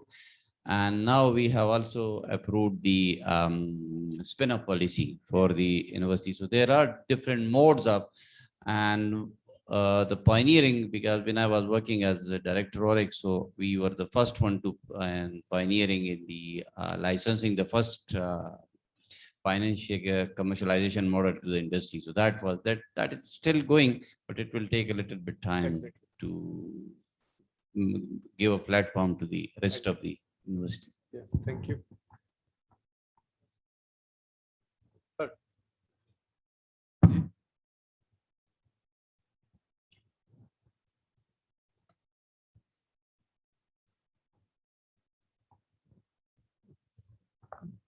Assalamu alaikum, Dr. Salman. Great presentation, first of all. Congratulations. The question is two parts. First part is NSTP has a very promising value proposition as far as pre-seed, stealth mode startups all the way up to large scale enterprises. I have had the benefit of visiting NSTP and also some other innovation centers at NUST. The question I have for you is, what are your three top challenges at the moment, from, let's say, the regulatory side, from the financial side, or from the ecosystem development side of things? What are your three challenges? And second question is, the Pakistani market, as far as B2B connections or B2G connections, is somewhat of in a state of paralysis, right? So how does NSTP plan to develop a strategy to reach out? Ultimately, your innovations are going to have a market impact. It's going to be mass produced somewhere. So how do you plan to connect innovation hubs with, let's say, large scale manufacturing hubs? What is your strategy to remove barriers? Or rather, if you don't have a strategy, what would you like to see happen from the stakeholder perspective? Thank you. About the challenges, I think they are not three. I think I can say two. Two are the major. What is about the scale up? We already developed a facility, but we need to be scale up so we can get more people or more innovators that who want to join. Second, about the finance. So we need to scale up, but we need a finance, and the finance is a very big issue. We want to replicate such models with the different other universities partner or other part of the country, but there is no specifically located finance to the ministry due to this bad economic situation. So these are the real challenges in terms for the large scale implementation of such kind of a facility. Secondly, about the innovation hub, I cannot say directly here what is the real pathway that we are going to follow, because we want to see how the situation going on. Right now, the situation in terms of VC investment or something is not in a good because of this economic situation. Previously, it was good, but we need to find out the way who can really see the potential of our startups and can invest, which I just mentioned in the examples that two are the companies who get funding from abroad, right? So if this kind of situation is going on for 6 months or 1 year, so we need to find out the way that do we need to represent all of the people to the outside, or do we need to create some such kind of people or impression that we can do some things here. So this one is still going on, I can say. I cannot say specifically directly what is the actual pathway. Thank you very much, Dr. Salman. Sure. It's excellent presentation and the detailed information regarding National Science and Technology Park. So just, I have no question actually, just a couple of suggestions or information for all the audience as well. So we have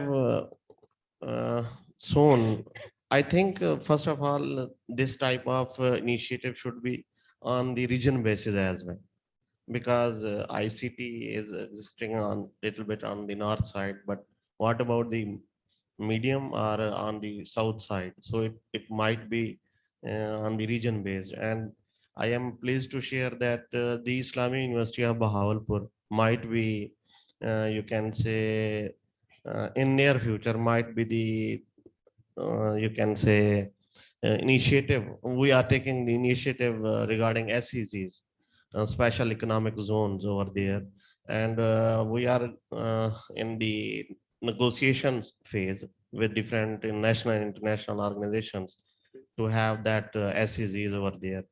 Furthermore, we have also established the International Center for Climate Change, Food Security and Sustainability over there as well recently. And we have the space over there, just like you have given the model, that we have the space, but problem is the funding. So by attraction of such type of initiatives, we can collaborate, cooperate, and support each other. Thank you very much. Thank you.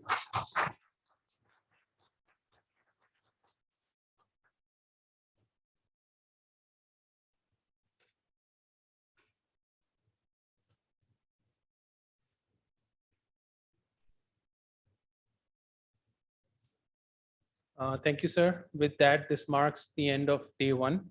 Tomorrow, our first lecture is at 9:30. So let's try to be here 10 minutes before the lecture so we can start on time. So that is the end of day one. I would like to thank our resource persons once again for the lectures, and we will continue tomorrow at 9:30. Thank you.